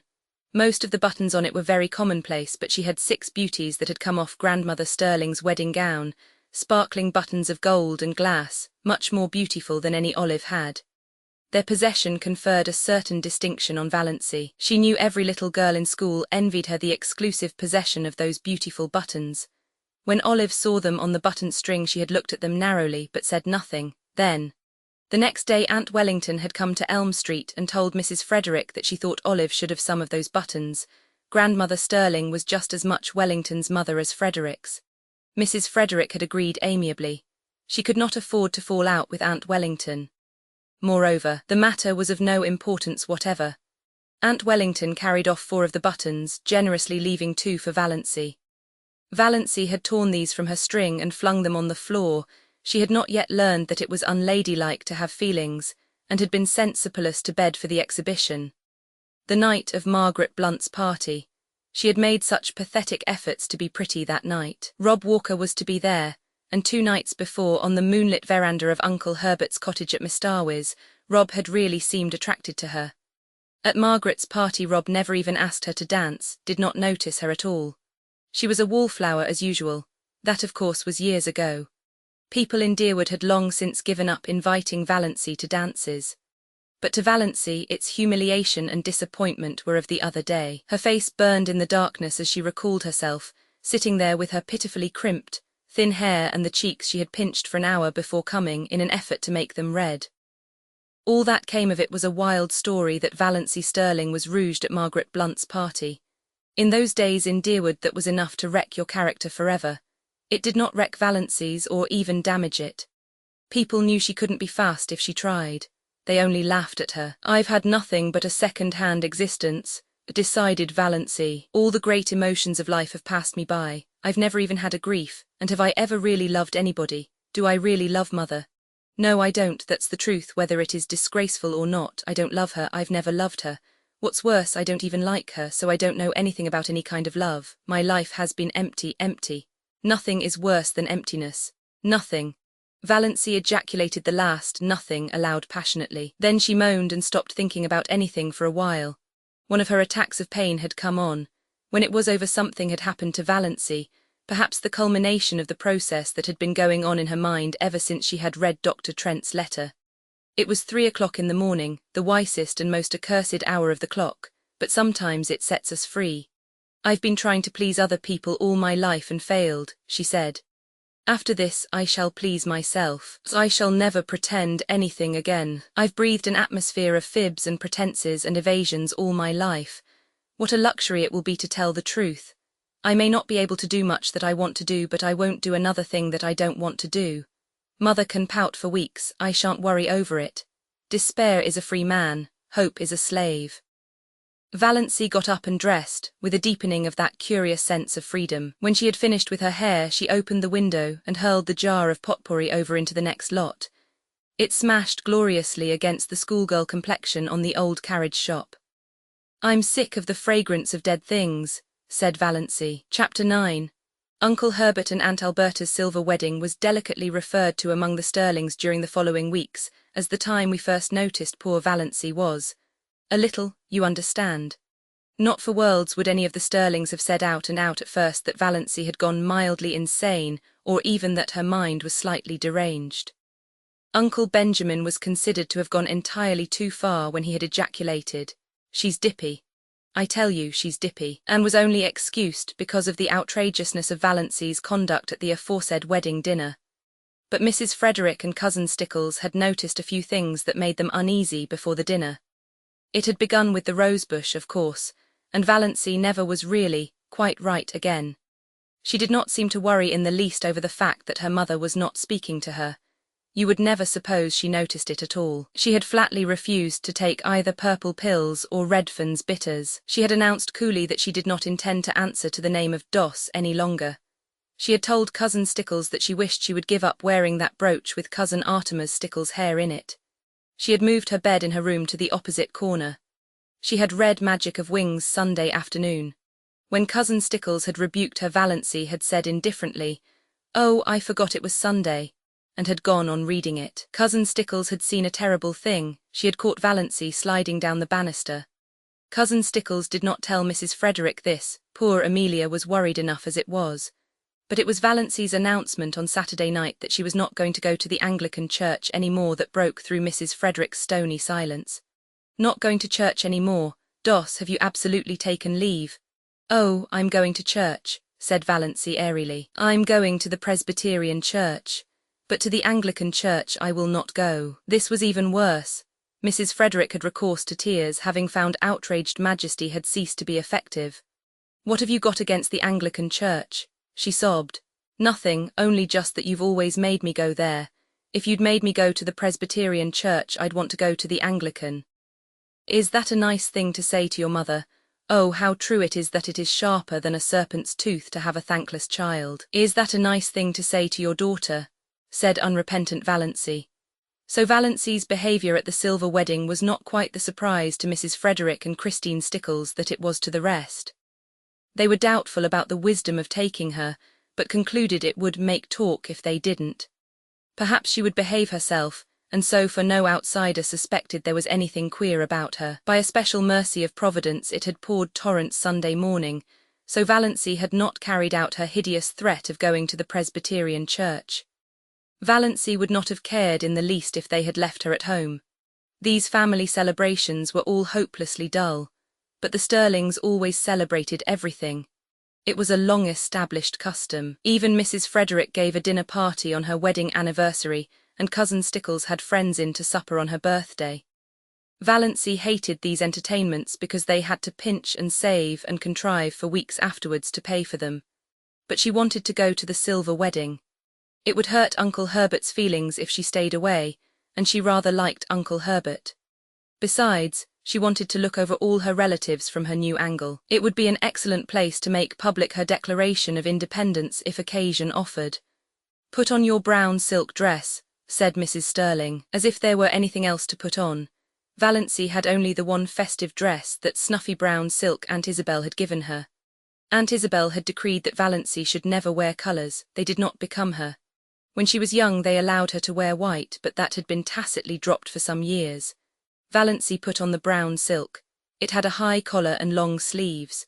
She had never had a dress with low neck and elbow sleeves, although they had been worn, even in Deerwood, for over a year. But she did not do her hair pompadour. She knotted it on her neck and pulled it out over her ears. She thought it became her, only the little knot was so absurdly small. Mrs. Frederick resented the hair but decided it was wisest to say nothing on the eve of the party.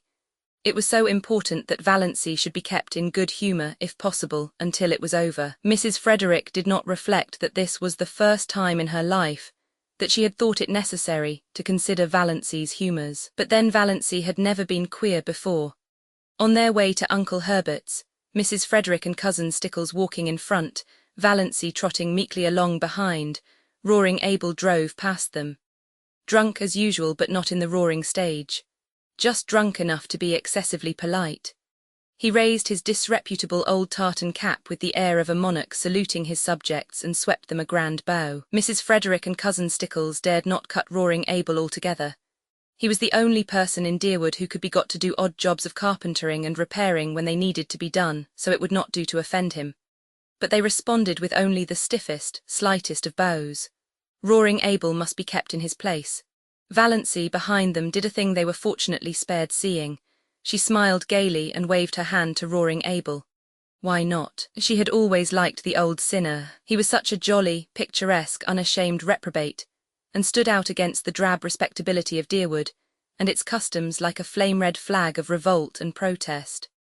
Only a few nights ago Abel had gone through Deerwood in the wee smarrs, shouting oaths at the top of his stentorian voice which could be heard for miles, and lashing his horse into a furious gallop as he tore along prim, proper Elm Street. Yelling and blaspheming like a fiend, shuddered Cousin Stickles at the breakfast table. I cannot understand why the judgment of the Lord has not fallen upon that man long ere this, said Mrs. Frederick petulantly, as if she thought Providence was very dilatory and ought to have a gentle reminder. He'll be picked up dead some morning, he'll fall under his horse's hoofs and be trampled to death, said Cousin Stickles reassuringly. Valancy had said nothing, of course, but she wondered to herself if Roaring Abel's periodical sprees were not his futile protest against the poverty and drudgery and monotony of his existence. She went on dream sprees in her blue castle. Roaring Abel, having no imagination, could not do that. His escapes from reality had to be concrete. So she waved at him today with a sudden fellow feeling, and Roaring Abel, not too drunk to be astonished, nearly fell off his seat in his amazement. By this time they had reached Maple Avenue and Uncle Herbert's house, a large, pretentious structure peppered with meaningless bay windows and excrescent porches. A house that always looked like a stupid, prosperous, self-satisfied man with warts on his face. A house like that, said Valancy solemnly, is a blasphemy. Mrs. Frederick was shaken to her soul. What had Valancy said? Was it profane, or only just queer? Mrs. Frederick took off her hat in Aunt Alberta's spare room with trembling hands. She made one more feeble attempt to avert disaster. She held Valancy back on the landing as Cousin Stickles went downstairs. "Won't you try to remember you're a lady?" she pleaded. "Oh, if there were only any hope of being able to forget it," said Valancy wearily. Mrs. Frederick felt that she had not deserved this from Providence. Chapter 10. "Bless this food to our use and consecrate our lives to thy service," said Uncle Herbert briskly. Aunt Wellington frowned. She always considered Herbert's graces entirely too short and flippant. A grace, to be a grace in Aunt Wellington's eyes, had to be at least 3 minutes long and uttered in an unearthly tone, between a groan and a chant. As a protest, she kept her head bent a perceptible time after all the rest had been lifted. When she permitted herself to sit upright, she found Valancy looking at her. Ever afterwards Aunt Wellington averred that she had known from that moment that there was something wrong with Valancy. In those queer, slanted eyes of hers, we should always have known she was not entirely right with eyes like that. There was an odd gleam of mockery and amusement, as if Valancy were laughing at her. Such a thing was unthinkable, of course. Aunt Wellington at once ceased to think it. Valancy was enjoying herself. She had never enjoyed herself at a family reunion before. In social functions, as in childish games, she had only filled in. Her clan had always considered her very dull. She had no parlour tricks, and she had been in the habit of taking refuge from the boredom of family parties in her blue castle, which resulted in an absent-mindedness that increased her reputation for dullness and vacuity. She has no social presence whatever, Aunt Wellington had decreed once and for all. Nobody dreamed that Valancy was dumb in their presence merely because she was afraid of them. Now she was no longer afraid of them. The shackles had been stricken off her soul. She was quite prepared to talk if occasion offered. Meanwhile she was giving herself such freedom of thought as she had never dared to take before. She let herself go with a wild, inner exultation as Uncle Herbert carved the turkey. Uncle Herbert gave Valancy a second look that day. Being a man, he didn't know what she had done to her hair, but he thought surprisedly that Doss was not such a bad-looking girl after all, and he put an extra piece of white meat on her plate. "What herb is most injurious to a young lady's beauty?" propounded Uncle Benjamin by way of starting conversation. Loosening things up a bit, as he would have said, Valancy, whose duty it was to say what, did not say it. Nobody else said it, so Uncle Benjamin, after an expectant pause, had to answer, time, and felt that his riddle had fallen flat. He looked resentfully at Valancy, who had never failed him before, but Valancy did not seem even to be aware of him. She was gazing around the table, examining relentlessly everyone in this depressing assembly of sensible people, and watching their little squirms with a detached, amused smile. So these were the people she had always held in reverence and fear. She seemed to see them with new eyes. Big, capable, patronizing, voluble Aunt Mildred, who thought herself the cleverest woman in the clan, her husband a little lower than the angels and her children wonders. Had not her son Howard been all through teething at 11 months? And could she not tell you the best way to do everything, from cooking mushrooms to picking up a snake? What a bore she was. What ugly moles she had on her face. Cousin Gladys, who was always praising her son who had died young, and always fighting with her living one. She had neuritis, or what she called neuritis. It jumped about from one part of her body to another. It was a convenient thing. If anybody wanted her to go somewhere she didn't want to go, she had neuritis in her legs, and always if any mental effort was required she could have neuritis in her head. You can't think with neuritis in your head, my dear. What an old humbug you are, thought Valancy impiously. Aunt Isabel. Valancy counted her chins. Aunt Isabel was the critic of the clan. She had always gone about squashing people flat. More members of it than Valancy were afraid of her. She had, it was conceded, a biting tongue. I wonder what would happen to your face if you ever smiled, speculated Valancy unblushingly. Second cousin Sarah Taylor, with her great, pale, expressionless eyes, who was noted for the variety of her pickle recipes and for nothing else. So afraid of saying something indiscreet that she never said anything worth listening to. So proper that she blushed when she saw the advertisement picture of a corset and had put a dress on her Venus de Milo statuette which made it look real tasty.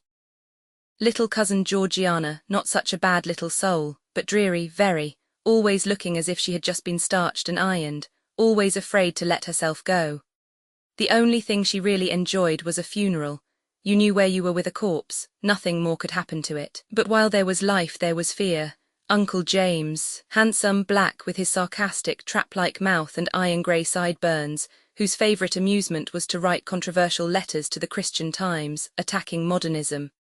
Valancy always wondered if he looked as solemn when he was asleep as he did when awake. No wonder his wife had died young. Valancy remembered her. A pretty, sensitive thing. Uncle James had denied her everything she wanted and showered on her everything she didn't want. He had killed her, quite legally. She had been smothered and starved. Uncle Benjamin, wheezy, pussy-mouthed, with great pouches under eyes that held nothing in reverence. Uncle Wellington, long, pallid face, thin, pale yellow hair, one of the fair Stirlings, thin, stooping body, abominably high forehead with such ugly wrinkles, and eyes about as intelligent as a fish's, thought Valancy. Looks like a cartoon of himself. Aunt Wellington, named Mary but called by her husband's name to distinguish her from Great Aunt Mary, a massive, dignified, permanent lady, splendidly arranged, iron-grey hair, rich, fashionable beaded dress, had her moles removed by electrolysis, which Aunt Mildred thought was a wicked evasion of the purposes of God. Uncle Herbert with his spiky grey hair. Aunt Alberta, who twisted her mouth so unpleasantly in talking and had a great reputation for unselfishness because she was always giving up a lot of things she didn't want. Valancy let them off easily in her judgment because she liked them, even if they were, in Milton's expressive phrase, stupidly good. But she wondered for what inscrutable reason Aunt Alberta had seen fit to tie a black velvet ribbon around each of her chubby arms above the elbow. Then she looked across the table at Olive. Olive, who had been held up to her as a paragon of beauty, behaviour and success as long as she could remember. Why can't you hold yourself like Olive Doss? Why can't you stand correctly like Olive Doss? Why can't you speak prettily like Olive Doss? Why can't you make an effort, Doss? Valancy's elfin eyes lost their mocking glitter and became pensive and sorrowful. You could not ignore or disdain Olive. It was quite impossible to deny that she was beautiful and effective, and sometimes she was a little intelligent. Her mouth might be a trifle heavy, she might show her fine, white, regular teeth rather too lavishly when she smiled, but when all was said and done, Olive justified Uncle Benjamin's summing up, a stunning girl. Yes, Valancy agreed in her heart. Olive was stunning. Rich, golden brown hair, elaborately dressed, with a sparkling bandeau holding its glossy puffs in place. Large, brilliant blue eyes and thick silken lashes. Face of rose and bare neck of snow rising above her gown, great pearl bubbles in her ears. The blue-white diamond flame on her long, smooth, waxen finger with its rosy, pointed nail. Arms of marble, gleaming through green chiffon and shadow lace. Valancy felt suddenly thankful that her own scrawny arms were decently swathed in brown silk. Then she resumed her tabulation of Olive's charms.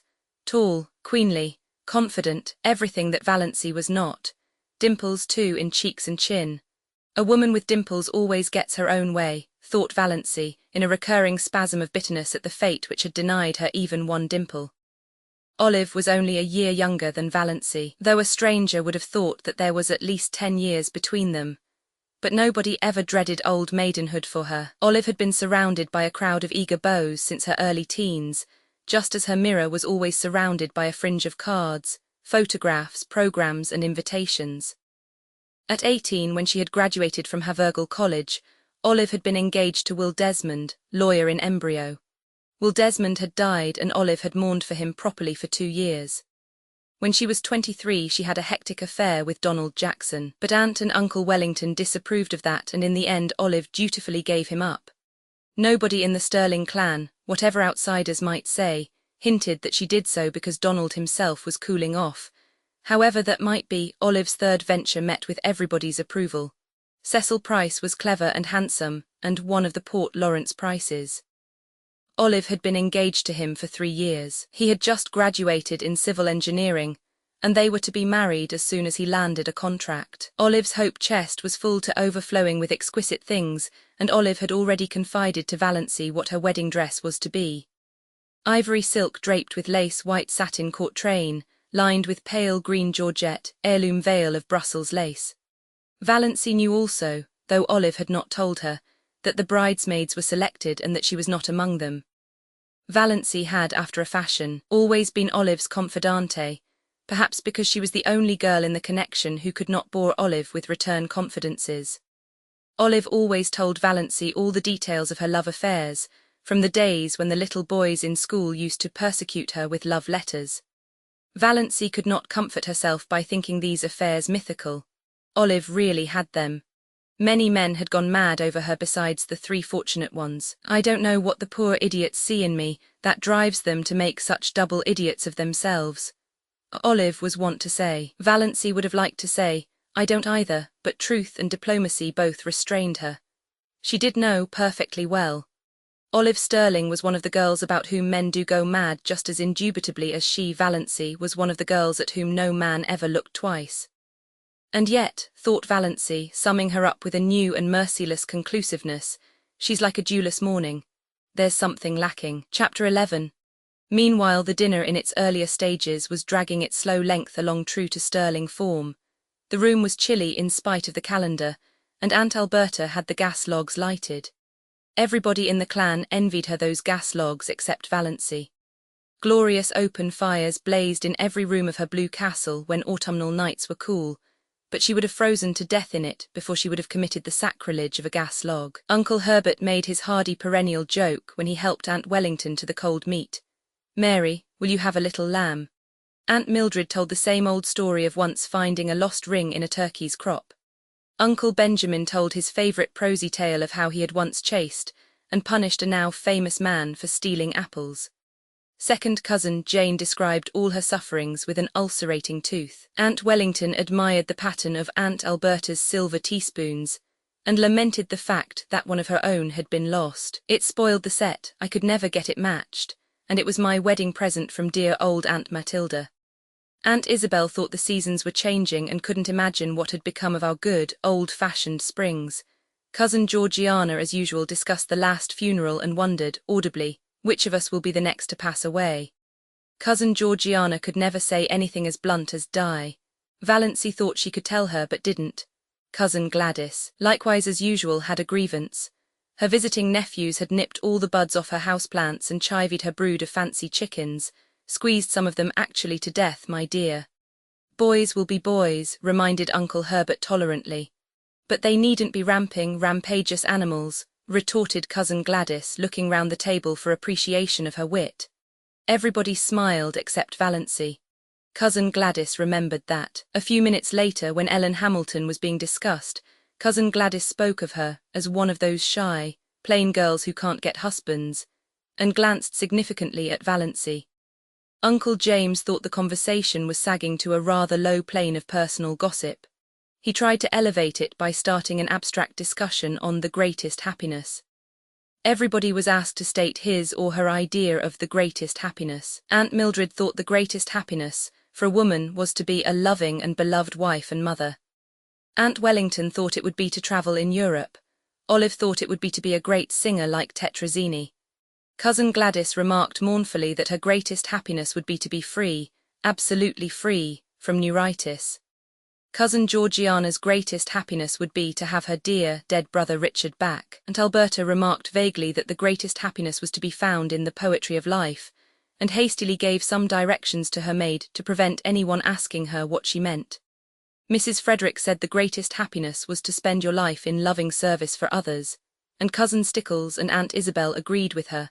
Aunt Isabel with a resentful air, as if she thought Mrs. Frederick had taken the wind out of her sails by saying it first. "We are all too prone," continued Mrs. Frederick, determined not to lose so good an opportunity, "to live in selfishness, worldliness and sin." The other women all felt rebuked for their low ideals, and Uncle James had a conviction that the conversation had been uplifted with a vengeance. "The greatest happiness," said Valancy suddenly and distinctly, "is to sneeze when you want to." Everybody stared. Nobody felt it safe to say anything. Was Valancy trying to be funny? It was incredible. Mrs. Frederick, who had been breathing easier since the dinner had progressed so far without any outbreak on the part of Valancy, began to tremble again. But she deemed it the part of prudence to say nothing. Uncle Benjamin was not so prudent. He rashly rushed in where Mrs. Frederick feared to tread. "Doss," he chuckled, "what is the difference between a young girl and an old maid?" "One is happy and careless and the other is cappy and hairless," said Valancy. "You have asked that riddle at least 50 times in my recollection, Uncle Ben. Why don't you hunt up some new riddles if riddle you must? It is such a fatal mistake to try to be funny if you don't succeed." Uncle Benjamin stared foolishly. Never in his life had he, Benjamin Stirling of Stirling and Frost, been spoken to so, and by Valancy of all people. He looked feebly around the table to see what the others thought of it. Everybody was looking rather blank. Poor Mrs. Frederick had shut her eyes, and her lips moved tremblingly as if she were praying. Perhaps she was. The situation was so unprecedented that nobody knew how to meet it. Valancy went on calmly eating her salad as if nothing out of the usual had occurred. Aunt Alberta, to save her dinner, plunged into an account of how a dog had bitten her recently. Uncle James, to back her up, asked where the dog had bitten her. "Just a little below the Catholic Church," said Aunt Alberta. At that point Valancy laughed. Nobody else laughed. What was there to laugh at? "Is that a vital part?" asked Valancy. "What do you mean?" said bewildered Aunt Alberta, and Mrs. Frederick was almost driven to believe that she had served God all her years for naught. Aunt Isabel concluded that it was up to her to suppress Valancy. "Doss, you are horribly thin," she said. "You are all corners. Do you ever try to fatten up a little?" "No."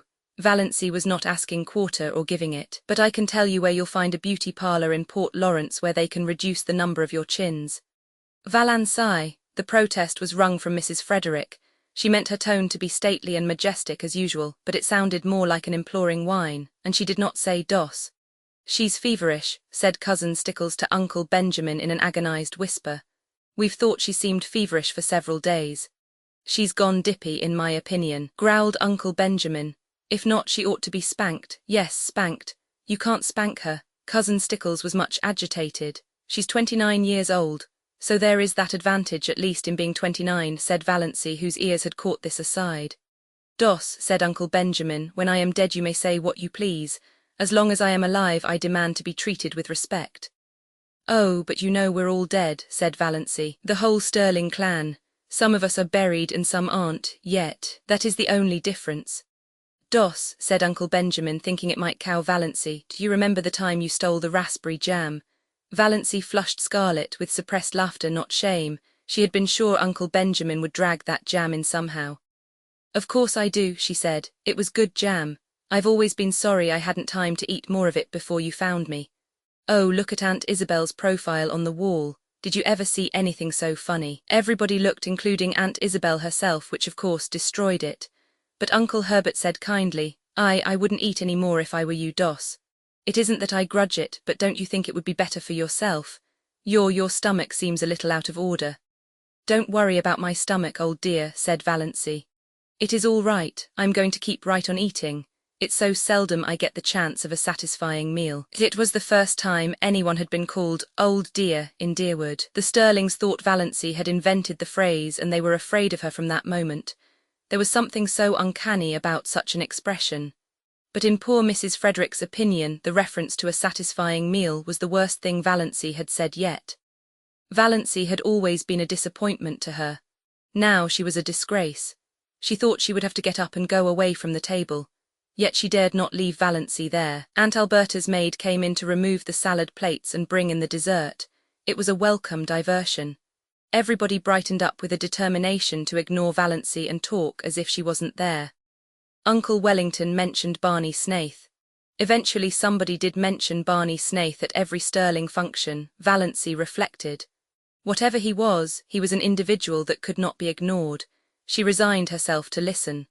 There was a subtle fascination in the subject for her, though she had not yet faced this fact. She could feel her pulses beating to her fingertips. Of course they abused him.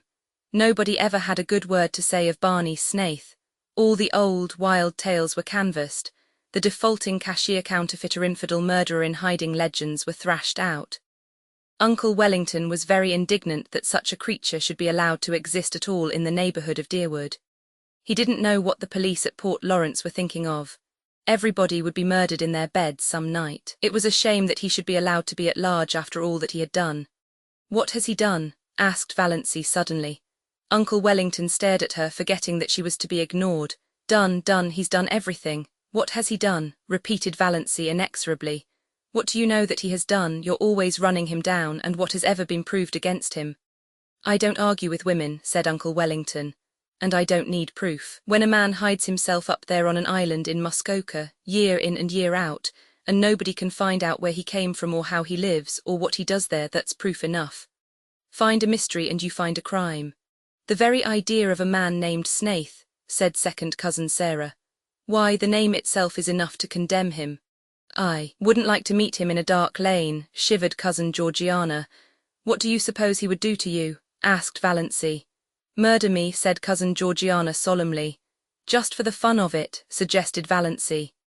Exactly, said cousin Georgiana unsuspiciously.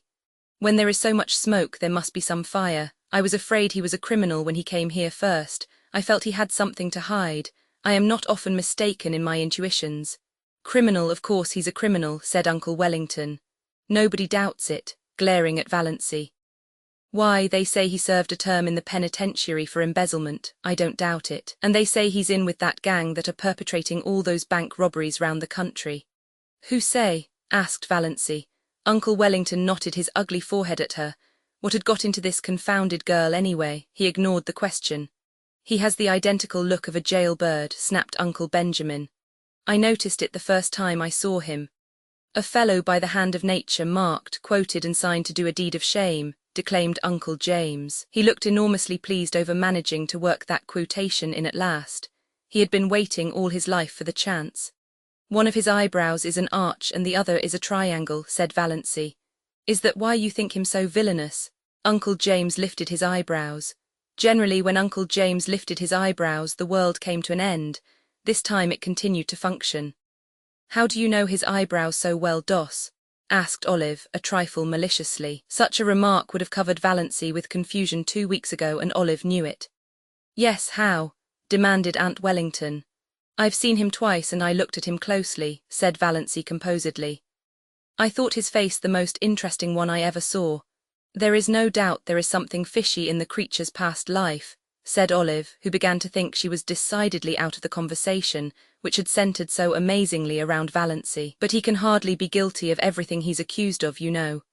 Valancy felt annoyed with Olive. Why should she speak up in even this qualified defence of Barney Snaith? What had she to do with him? For that matter, what had Valancy? But Valancy did not ask herself this question. They say he keeps dozens of cats in that hut up back on Mistarwiz. said second cousin Sarah Taylor, by way of appearing not entirely ignorant of him. Cats. It sounded quite alluring to Valancy, in the plural. She pictured an island in Muskoka haunted by pussies. That alone shows there is something wrong with him, decreed Aunt Isabel. People who don't like cats, said Valancy, attacking her dessert with a relish, always seem to think that there is some peculiar virtue in not liking them. The man hasn't a friend except Roaring Abel, said Uncle Wellington. And if Roaring Abel had kept away from him as everybody else did, it would have been better for some members of his family. Uncle Wellington's rather lame conclusion was due to a marital glance from Aunt Wellington, reminding him of what he had almost forgotten, that there were girls at the table. If you mean, said Valancy passionately, that Barney Snaith is the father of Cecily Gay's child, he isn't. It's a wicked lie.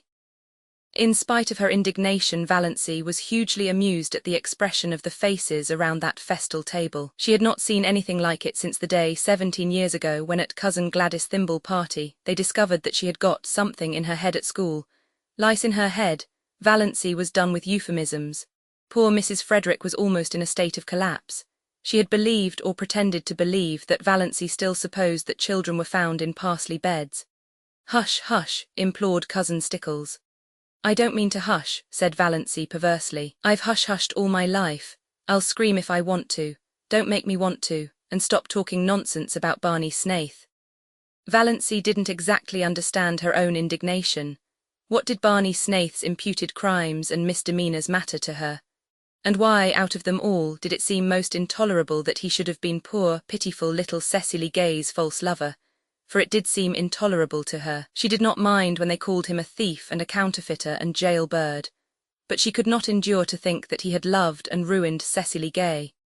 She recalled his face on the 2 occasions of their chance meetings, his twisted, enigmatic, engaging smile, his twinkle, his thin, sensitive, almost ascetic lips, his general air of frank daredeviltry.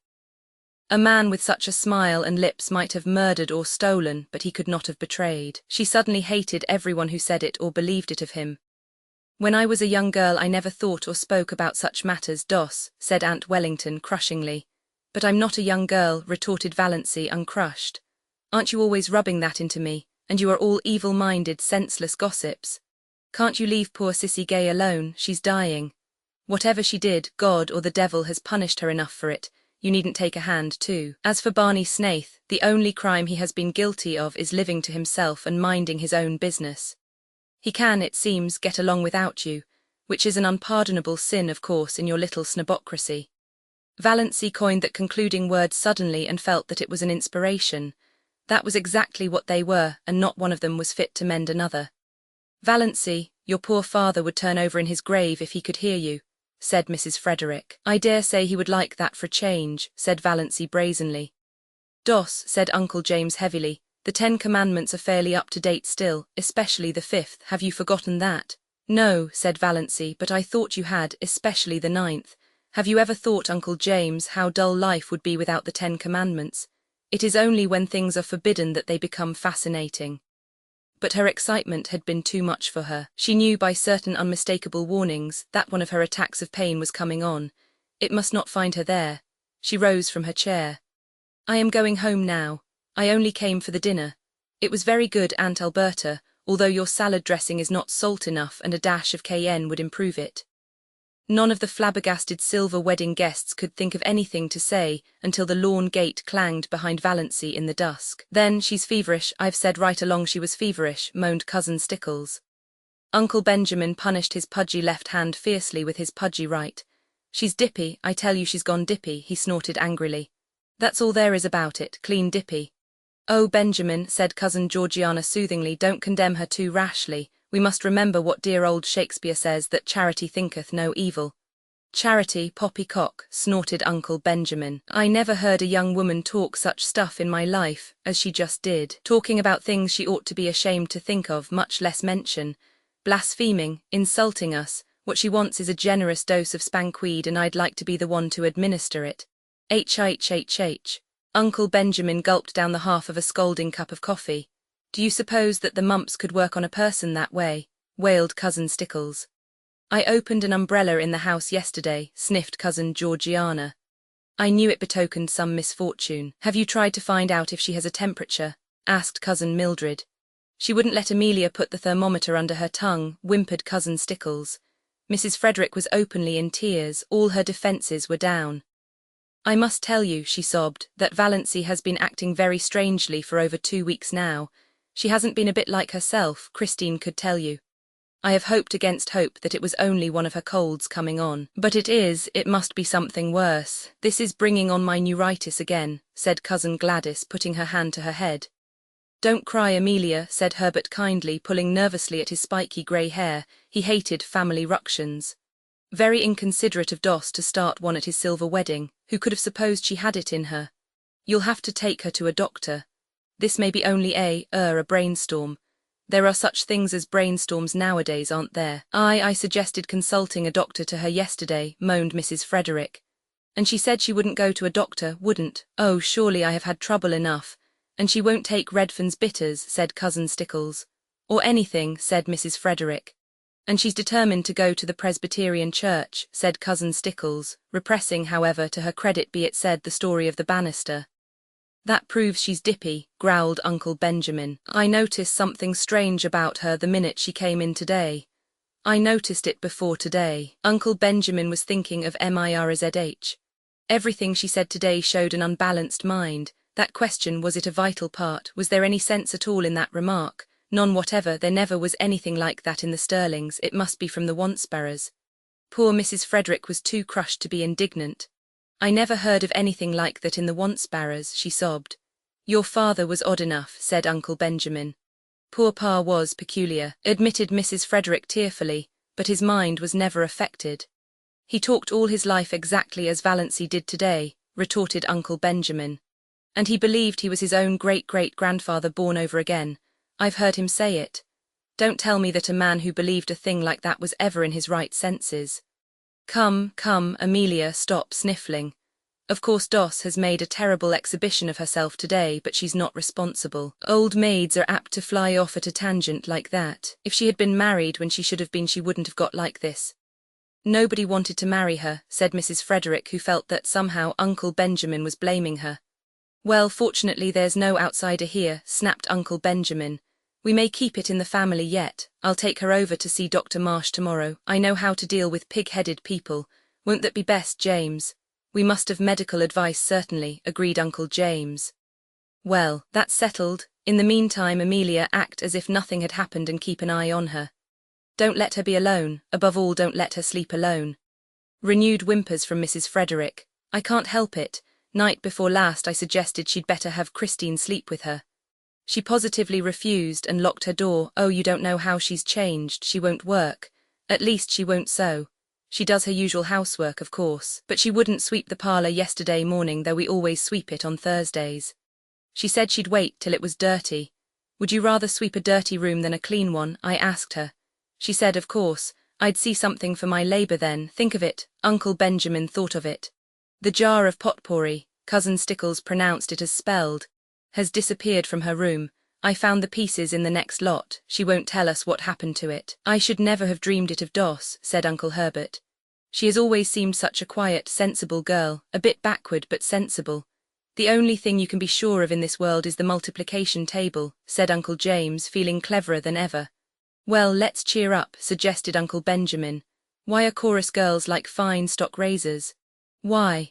Asked Cousin Stickles, since it had to be asked and Valancy wasn't there to ask it. Like to exhibit calves, chuckled Uncle Benjamin. Cousin Stickles thought Uncle Benjamin a little indelicate.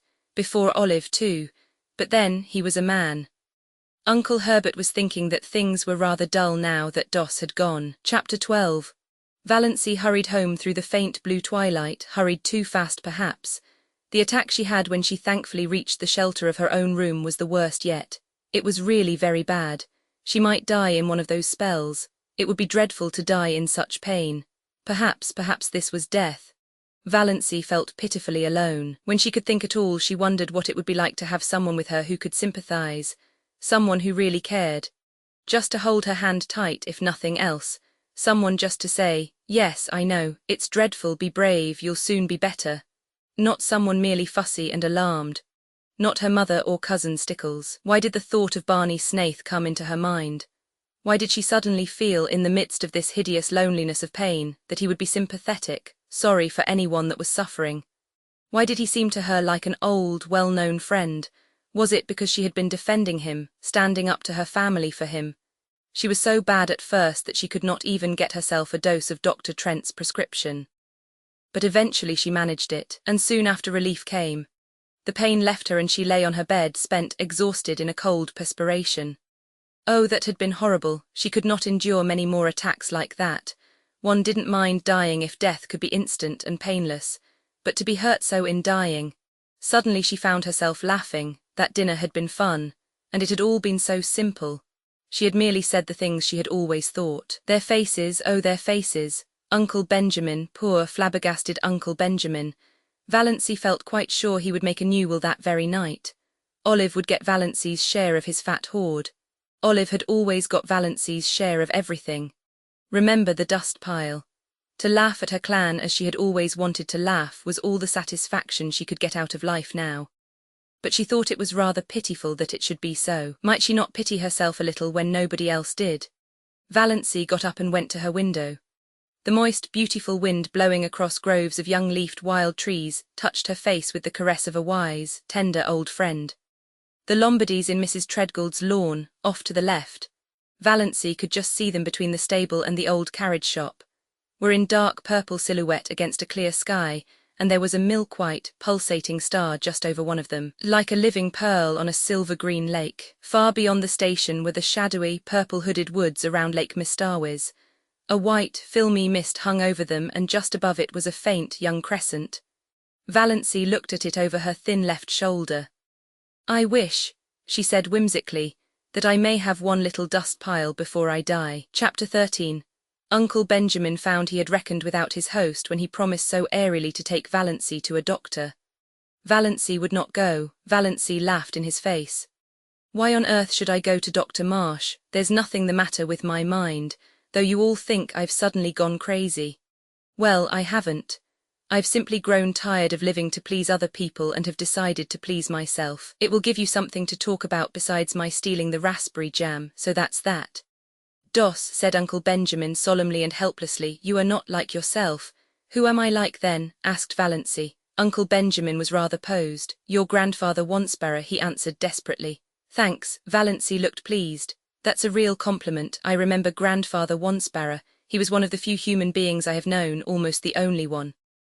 "Now, it is of no use to scold or entreat or command, Uncle Benjamin, or exchange anguished glances with Mother and Cousin Stickles. I am not going to any doctor, and if you bring any doctor here I won't see him, so what are you going to do about it?" What indeed? It was not seemly or even possible to hale Valancy doctorwards by physical force, and in no other way could it be done seemingly. Her mother's tears and imploring entreaties availed not. "Don't worry, Mother," said Valancy lightly but quite respectfully. "It isn't likely I'll do anything very terrible, but I mean to have a little fun." Fun! Mrs. Frederick uttered the word as if Valancy had said she was going to have a little tuberculosis. Olive, sent by her mother to see if she had any influence over Valancy, came away with flushed cheeks and angry eyes. She told her mother that nothing could be done with Valancy. After she, Olive, had talked to her just like a sister, tenderly and wisely, all Valancy had said, narrowing her funny eyes to mere slits, was, "I don't show my gums when I laugh," and more as if she were talking to herself than to me. Indeed, Mother, all the time I was talking to her she gave me the impression of not really listening. And that wasn't all. When I finally decided that what I was saying had no influence over her, I begged her, when Cecil came next week, not to say anything queer before him at least. Mother, what do you think she said? "I'm sure. I can't imagine," groaned Aunt Wellington, prepared for anything. "She said I'd rather like to shock Cecil. His mouth is too red for a man's. Mother, I can never feel the same to Valancy again. Her mind is affected." "Olive," said Aunt Wellington solemnly, "you must not hold her responsible for what she says." When Aunt Wellington told Mrs. Frederick what Valancy had said to Olive, Mrs. Frederick wanted Valancy to apologize. "You made me apologize to Olive 15 years ago for something I didn't do," said Valancy. "That old apology will do for now." Another solemn family conclave was held. They were all there except cousin Gladys, who had been suffering such tortures of neuritis in her head, ever since poor Doss went queer, that she couldn't undertake any responsibility. They decided, that is, they accepted a fact that was thrust in their faces, that the wisest thing was to leave Valancy alone for a while, give her her head as Uncle Benjamin expressed it. Keep a careful eye on her, but let her pretty much alone.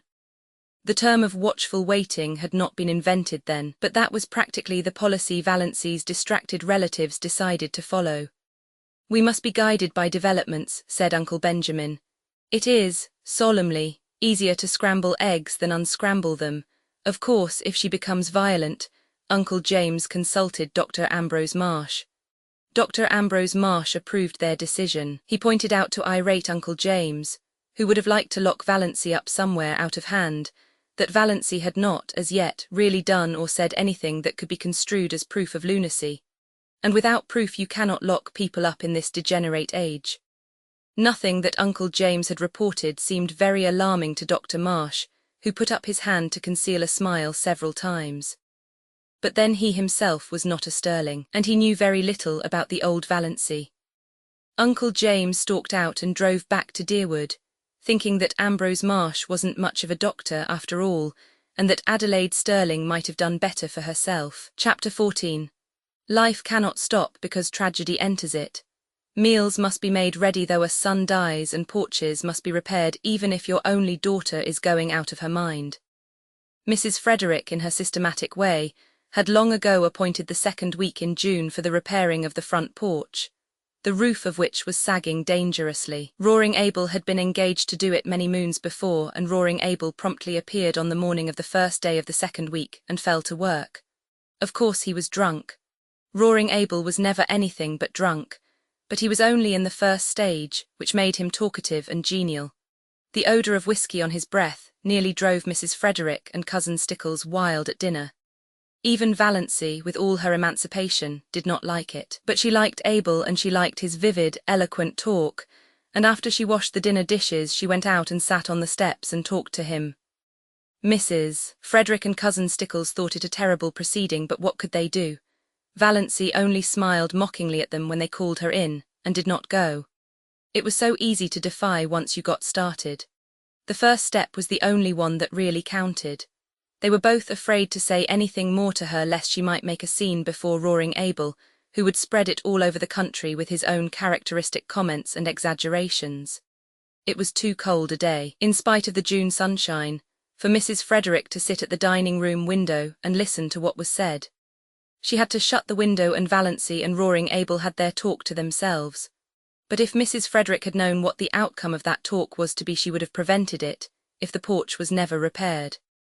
Valancy sat on the steps, defiant of the chill breeze of this cold June, which had made Aunt Isabel aver the seasons were changing. She did not care whether she caught a cold or not. It was delightful to sit there in that cold, beautiful, fragrant world and feel free.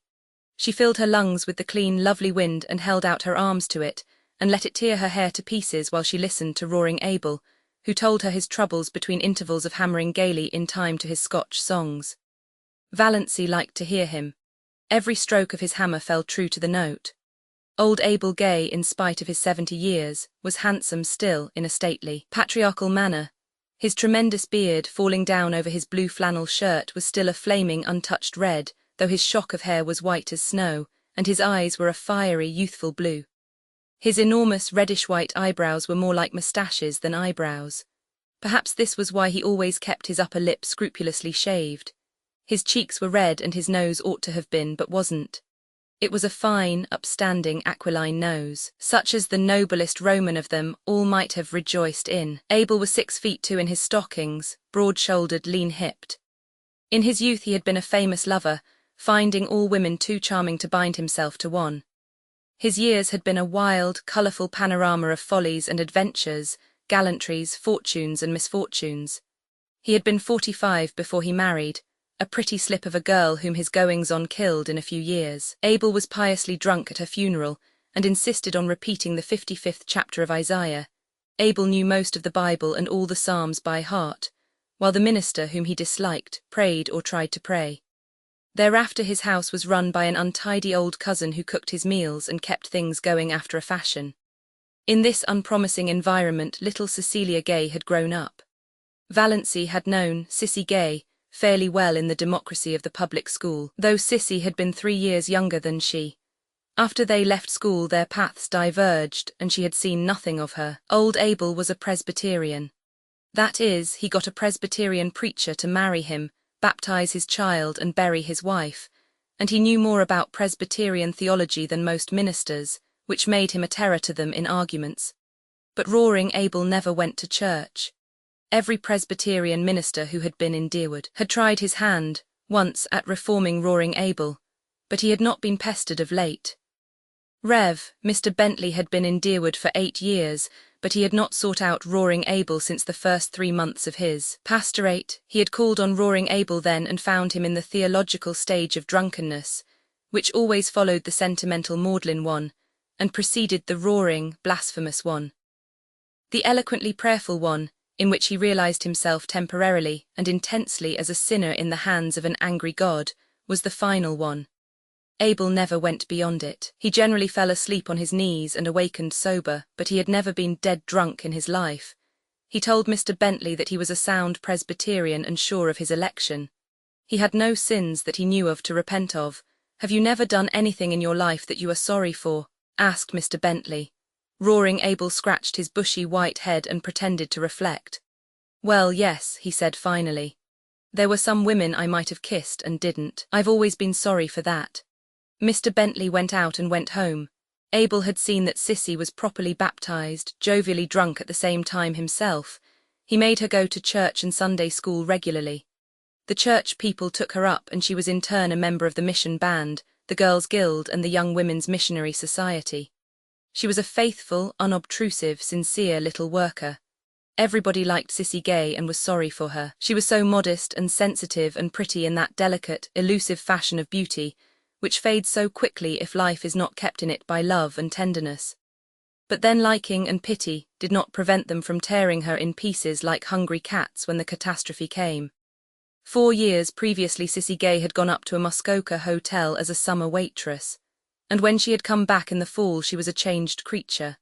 She hid herself away and went nowhere. The reason soon leaked out and scandal raged. That winter Cissy's baby was born. Nobody ever knew who the father was. Cecily kept her poor pale lips tightly locked on her sorry secret. Nobody dared ask Roaring Abel any questions about it. Rumour and surmise laid the guilt at Barney Snaith's door because diligent inquiry among the other maids at the hotel revealed the fact that nobody there had ever seen Cissy Gay with a fellow. She had kept herself to herself, they said, rather resentfully, too good for our dances, and now look, the baby had lived for a year. After its death Cissy faded away. 2 years ago Dr. Marsh had given her only 6 months to live. Her lungs were hopelessly diseased, but she was still alive. Nobody went to see her. Women would not go to Roaring Abel's house.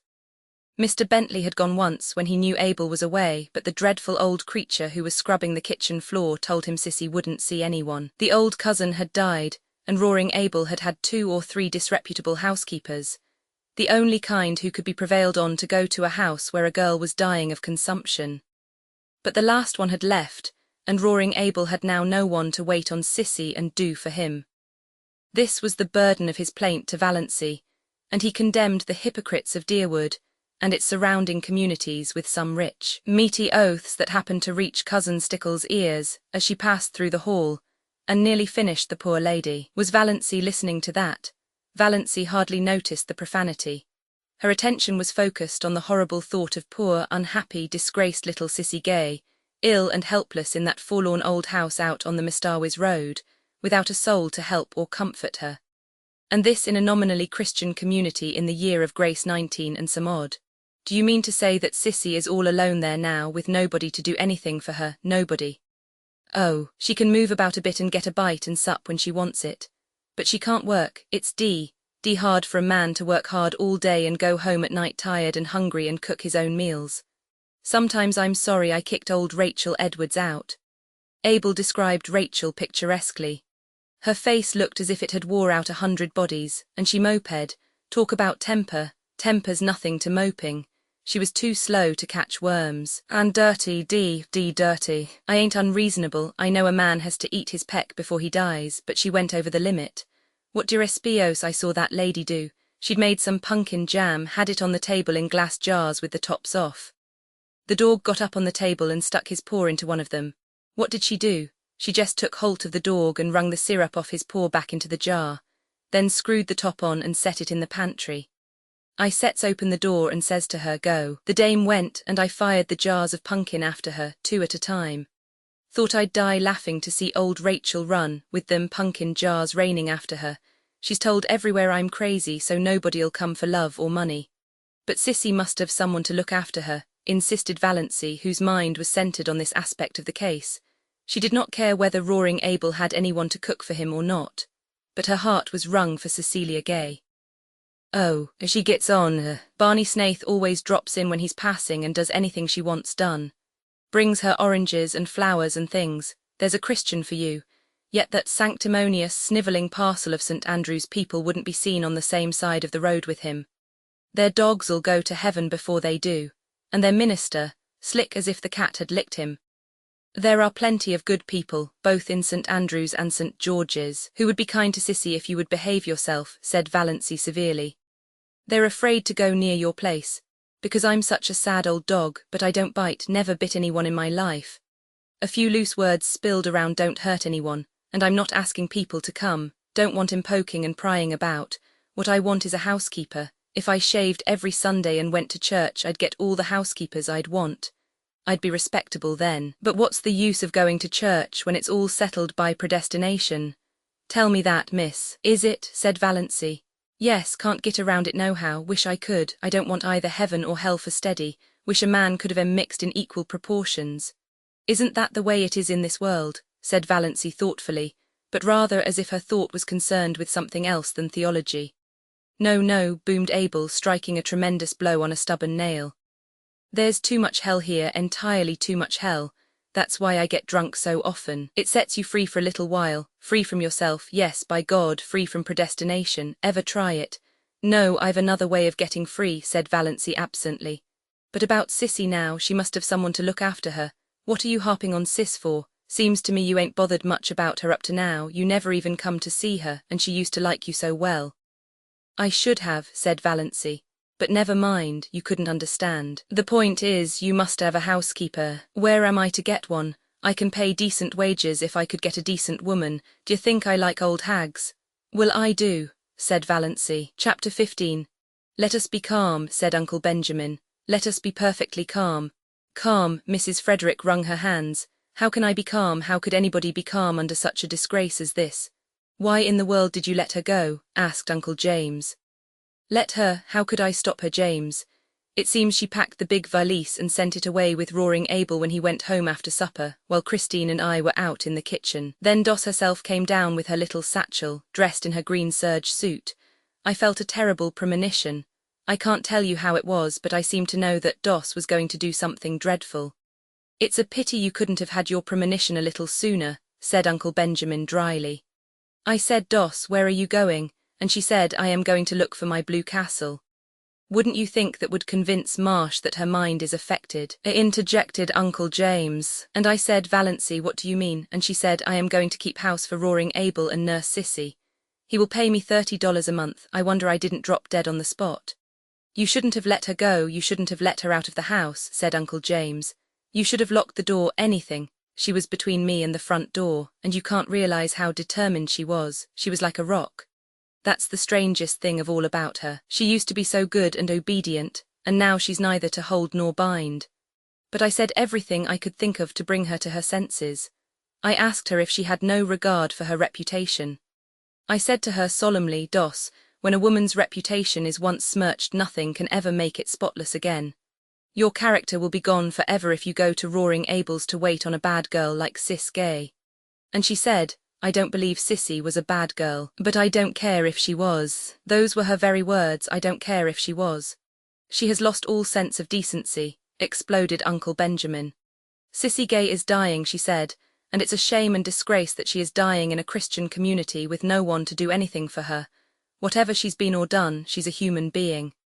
Well, you know, when it comes to that, I suppose she is, said Uncle James with the air of one making a splendid concession. I asked Doss if she had no regard for appearances. She said, I've been keeping up appearances all my life.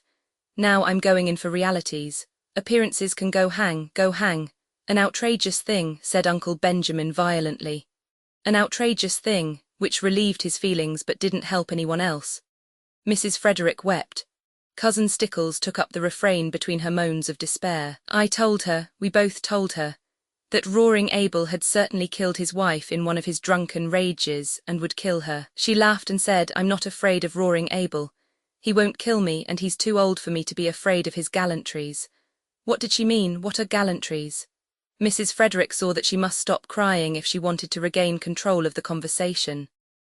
I said to her, Valancy, if you have no regard for your own reputation and your family's standing, have you none for my feelings? She said, none. Just like that, none. Insane people never do have any regard for other people's feelings, said Uncle Benjamin. That's one of the symptoms. I broke out into tears then, and she said, come now, mother, be a good sport. I'm going to do an act of Christian charity, and as for the damage it will do my reputation, why, you know I haven't any matrimonial chances anyhow, so what does it matter? And with that she turned and went out. The last words I said to her, said Cousin Stickles pathetically, were, who will rub my back at nights now, and she said, but no, I cannot repeat it. Nonsense, said Uncle Benjamin. Out with it, this is no time to be squeamish. She said, Cousin Stickles' voice was little more than a whisper, she said, oh darn, to think I should have lived to hear my daughter swearing, sobbed Mrs. Frederick. It was only imitation swearing, faltered Cousin Stickles, desirous of smoothing things over now that the worst was out, but she had never told about the banister. It will be only a step from that to real swearing, said Uncle James sternly. The worst of this, Mrs. Frederick hunted for a dry spot on her handkerchief, is that everyone will know now that she is deranged. We can't keep it a secret any longer. Oh, I cannot bear it. You should have been stricter with her when she was young, said Uncle Benjamin. I don't see how I could have been, said Mrs. Frederick truthfully enough. The worst feature of the case is that Snaith scoundrel is always hanging around Roaring Abel's, said Uncle James. I shall be thankful if nothing worse comes of this mad freak than a few weeks at Roaring Abel's. Sissy Gay can't live much longer. And she didn't even take her flannel petticoat, lamented Cousin Stickles. I'll see Ambrose Marsh again about this, said Uncle Benjamin, meaning Valancy, not the flannel petticoat. I'll see Lawyer Ferguson, said Uncle James. Meanwhile, added Uncle Benjamin, let us be calm. Chapter 16. Valancy had walked out to Roaring Abel's house on the Mistawis Road under a sky of purple and amber, with a queer exhilaration and expectancy in her heart. Back there behind her, her mother and Cousin Stickles were crying over themselves, not over her.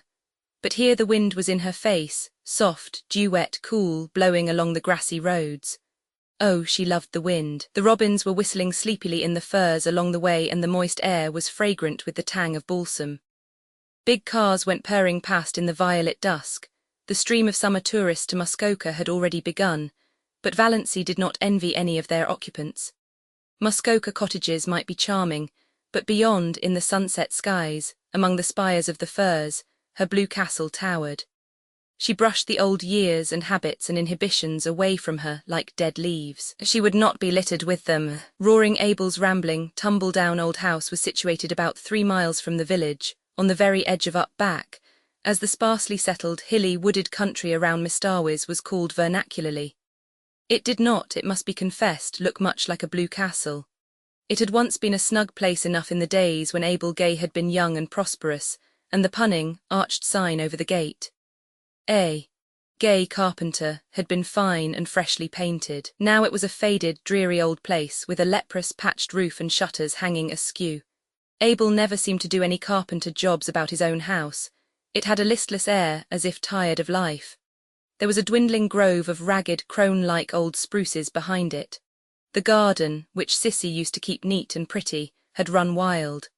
On 2 sides of the house were fields full of nothing but mulleins. Behind the house was a long stretch of useless barrens, full of scrub pines and spruces, with here and there a blossoming bit of wild cherry, running back to a belt of timber on the shores of Lake Mistawis 2 miles away.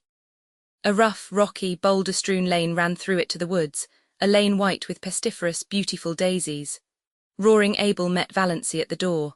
"So you've come," he said incredulously. "I never supposed that ruck of Stirlings would let you." Valancy showed all her pointed teeth in a grin. "They couldn't stop me." "I didn't think you'd so much spunk," said Roaring Abel admiringly.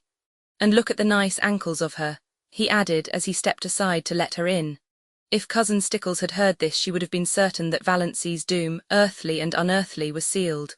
But Abel's superannuated gallantry did not worry Valancy.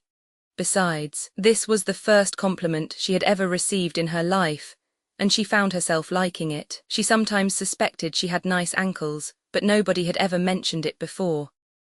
In the Stirling clan, ankles were among the unmentionables. Roaring Abel took her into the kitchen, where Sissy Gay was lying on the sofa, breathing quickly with little scarlet spots on her hollow cheeks. Valancy had not seen Cecilia Gay for years. Then she had been such a pretty creature, a slight, blossom-like girl with soft, golden hair, clear-cut, almost waxen features and large, beautiful blue eyes. She was shocked at the change in her. Could this be sweet Sissy, this pitiful little thing that looked like a tired, broken flower? She had wept all the beauty out of her eyes. They looked too big, enormous in her wasted face. The last time Valancy had seen Cecilia Gay, those faded, piteous eyes had been limpid, shadowy blue pools aglow with mirth. The contrast was so terrible that Valancy's own eyes filled with tears. She knelt down by Sissy and put her arms about her. "Sissy dear, I've come to look after you. I'll stay with you till as long as you want me." "Oh," Sissy put her thin arms about Valancy's neck. "Oh, will you? It's been so lonely. I can wait on myself, but it's been so lonely. It would just be like heaven to have someone here like you. You were always so sweet to me long ago." Valancy held Sissy close. She was suddenly happy. Here was someone who needed her, someone she could help. She was no longer a superfluity. Old things had passed away. Everything had become new.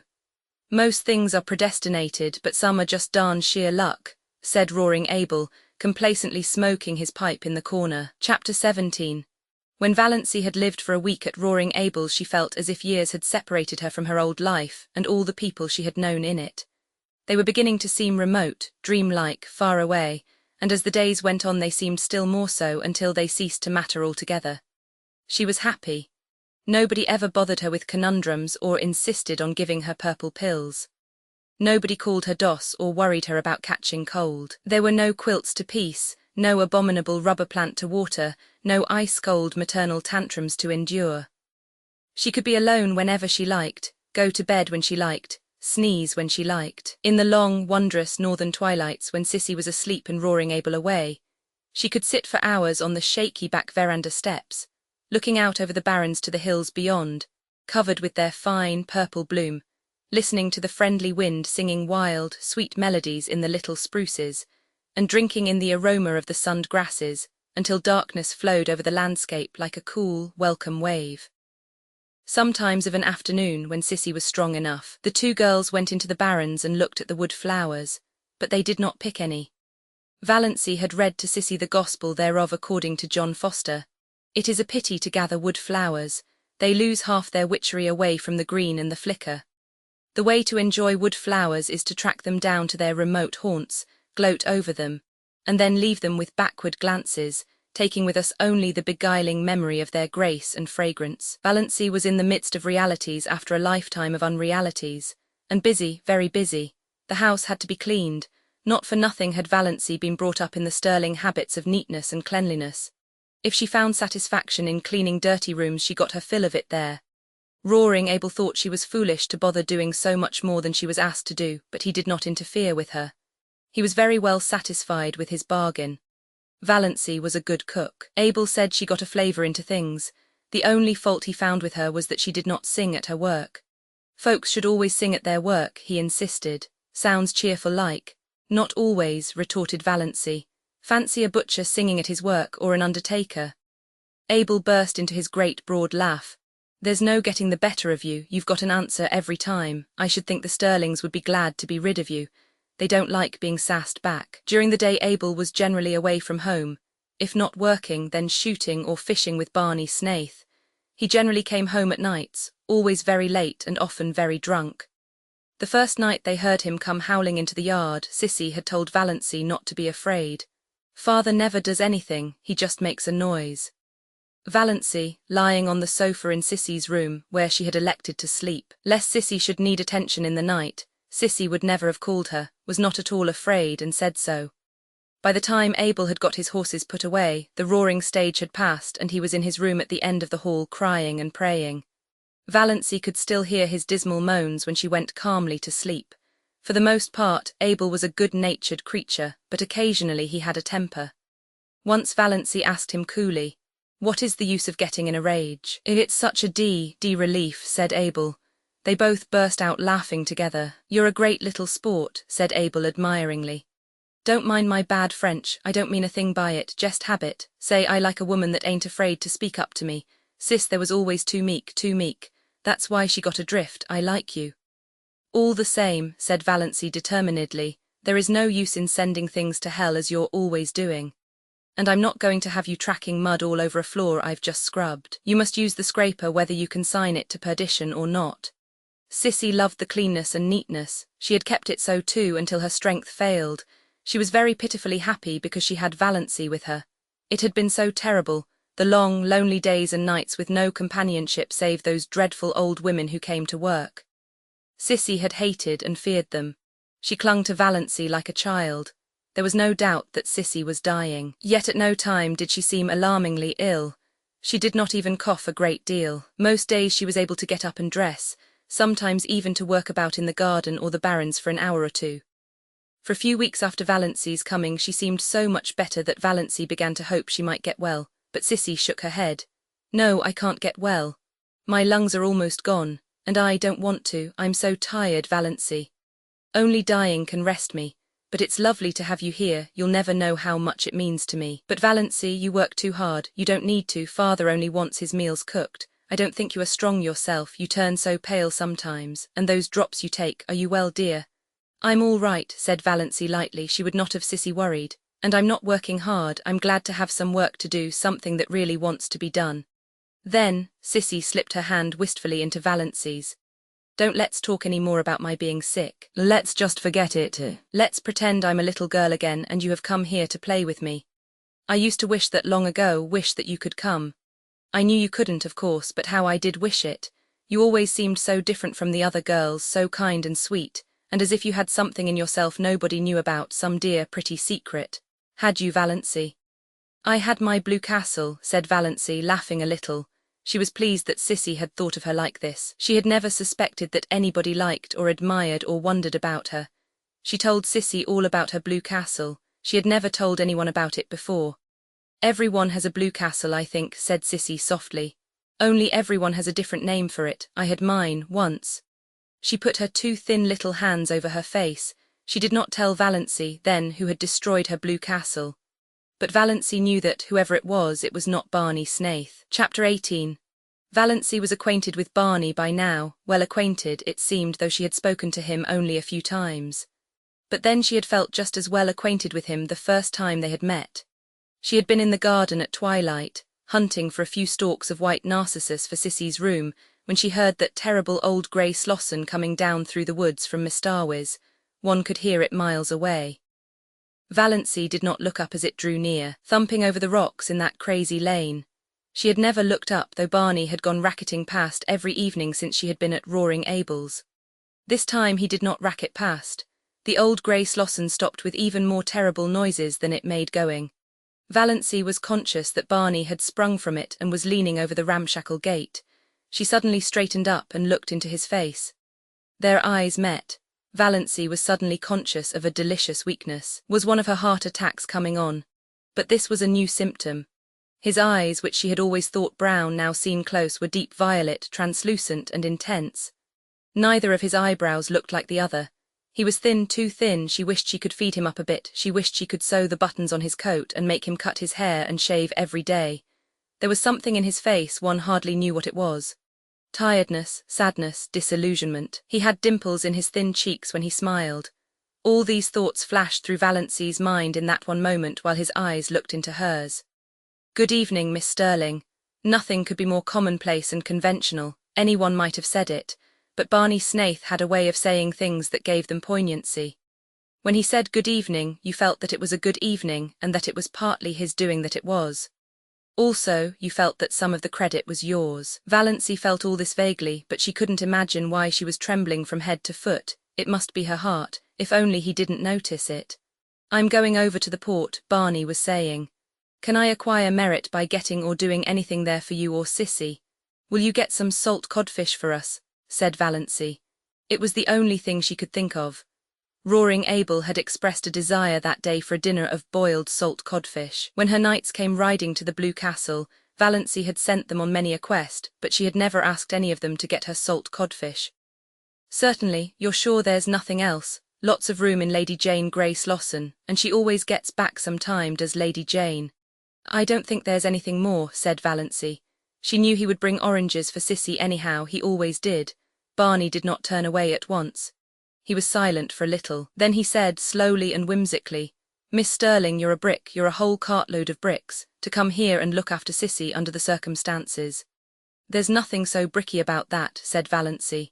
I'd nothing else to do, and I like it here. I don't feel as if I'd done anything specially meritorious. Mr. Gay is paying me fair wages. I never earned any money before, and I like it.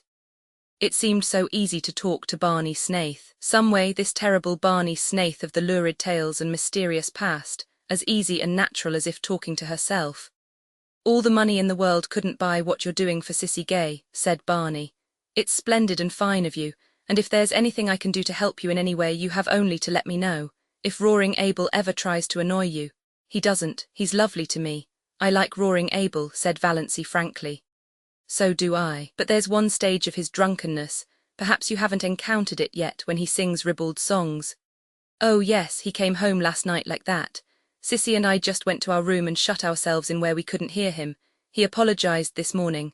I'm not afraid of any of Roaring Abel's stages. Well, I'm sure he'll be decent to you apart from his inebriated yowls, said Barney.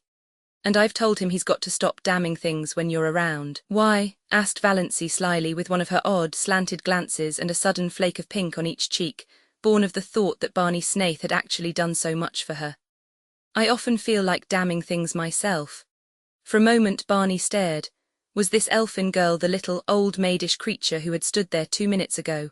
Surely there was magic and devilry going on in that shabby, weedy old garden. Then he laughed. It will be a relief to have someone to do it for you, then. So you don't want anything but salt codfish? Not tonight, but I dare say I'll have some errands for you very often when you go to Port Lawrence. I can't trust Mr. Gay to remember to bring all the things I want. Barney had gone away then in his Lady Jane, and Valancy stood in the garden for a long time.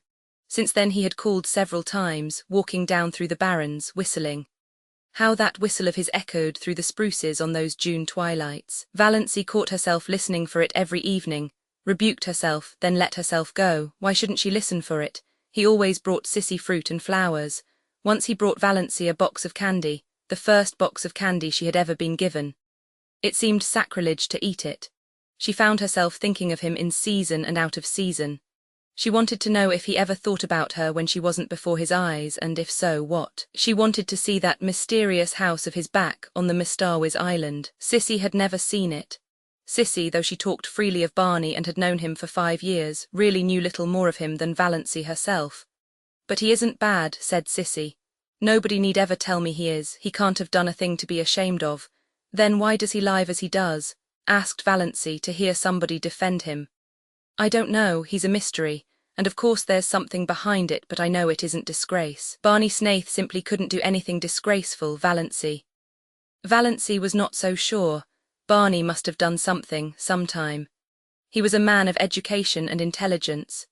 She had soon discovered that, in listening to his conversations and wrangles with Roaring Abel, who was surprisingly well read and could discuss any subject under the sun when sober. Such a man wouldn't bury himself for 5 years in Muskoka and live and look like a tramp if there were not too good, or bad, a reason for it. But it didn't matter. All that mattered was that she was sure now that he had never been Sissy Gay's lover. There was nothing like that between them, though he was very fond of Sissy and she of him, as anyone could see. But it was a fondness that didn't worry Valancy. You don't know what Barney has been to me these past 2 years, Sissy had said simply. Everything would have been unbearable without him. Sissy Gay is the sweetest girl I ever knew, and there's a man somewhere I'd like to shoot if I could find him, Barney had said savagely. Barney was an interesting talker, with a knack of telling a great deal about his adventures and nothing at all about himself. There was one glorious rainy day when Barney and Abel swapped yarns all the afternoon while Valancy mended tablecloths and listened. Barney told weird tales of his adventures with shacks on trains while hoboing it across the continent. Valancy thought she ought to think his stealing rides quite dreadful, but didn't. The story of his working his way to England on a cattle ship sounded more legitimate. And his yarns of the Yukon enthralled her, especially the one of the night he was lost on the divide between Gold Run and Sulphur Valley. He had spent 2 years out there. Where in all this was there room for the penitentiary and the other things, if he were telling the truth, but Valancy knew he was. Found no gold, he said.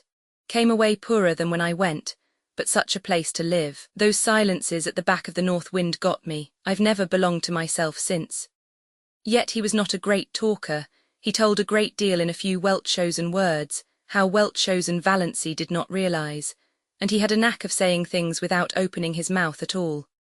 I like a man whose eyes say more than his lips, thought Valancy, but then she liked everything about him, his tawny hair, his whimsical smiles, the little glints of fun in his eyes, his loyal affection for that unspeakable Lady Jane, his habit of sitting with his hands in his pockets, his chin sunk on his breast, looking up from under his mismated eyebrows. She liked his nice voice, which sounded as if it might become caressing or wooing with very little provocation. She was at times almost afraid to let herself think these thoughts. They were so vivid that she felt as if the others must know what she was thinking. "I've been watching a woodpecker all day," he said one evening on the shaky old back veranda. His account of the woodpecker's doings was satisfying. He had often some gay or cunning little anecdote of the wood folk to tell them, and sometimes he and Roaring Abel smoked fiercely the whole evening and never said a word, while Sissy lay in the hammock swung between the veranda posts and Valancy sat idly on the steps, her hands clasped over her knees, and wondered dreamily if she were really Valancy Stirling, and if it were only 3 weeks since she had left the ugly old house on Elm Street. The barrens lay before her in a white moon splendor, where dozens of little rabbits frisked. Barney, when he liked, could sit down on the edge of the barrens and lure those rabbits right to him by some mysterious sorcery he possessed. Valancy had once seen a squirrel leap from a scrub pine to his shoulder and sit there chattering to him. It reminded her of John Foster. It was one of the delights of Valancy's new life that she could read John Foster's books as often and as long as she liked. She could read them in bed if she wanted to. She read them all to Sissy, who loved them. She also tried to read them to Abel and Barney, who did not love them.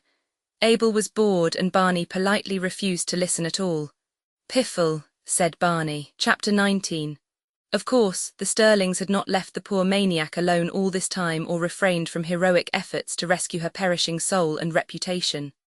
Uncle James, whose lawyer had helped him as little as his doctor, came one day and finding Valancy alone in the kitchen as he supposed, gave her a terrible talking to, told her she was breaking her mother's heart and disgracing her family. "But why?" said Valancy, not ceasing to scour her porridge pot decently. "I'm doing honest work for honest pay. What is there in that is disgraceful?" "Don't quibble, Valancy," said Uncle James solemnly. "This is no fit place for you to be and you know it. Why, I'm told that jailbird Snaith is hanging around here every evening." "Not every evening," said Valancy reflectively. "No, not quite every evening. It's insufferable," said Uncle James violently. "Valancy, you must come home, we won't judge you harshly. I assure you we won't, we will overlook all this." "Thank you," said Valancy. "Have you no sense of shame?" demanded Uncle James.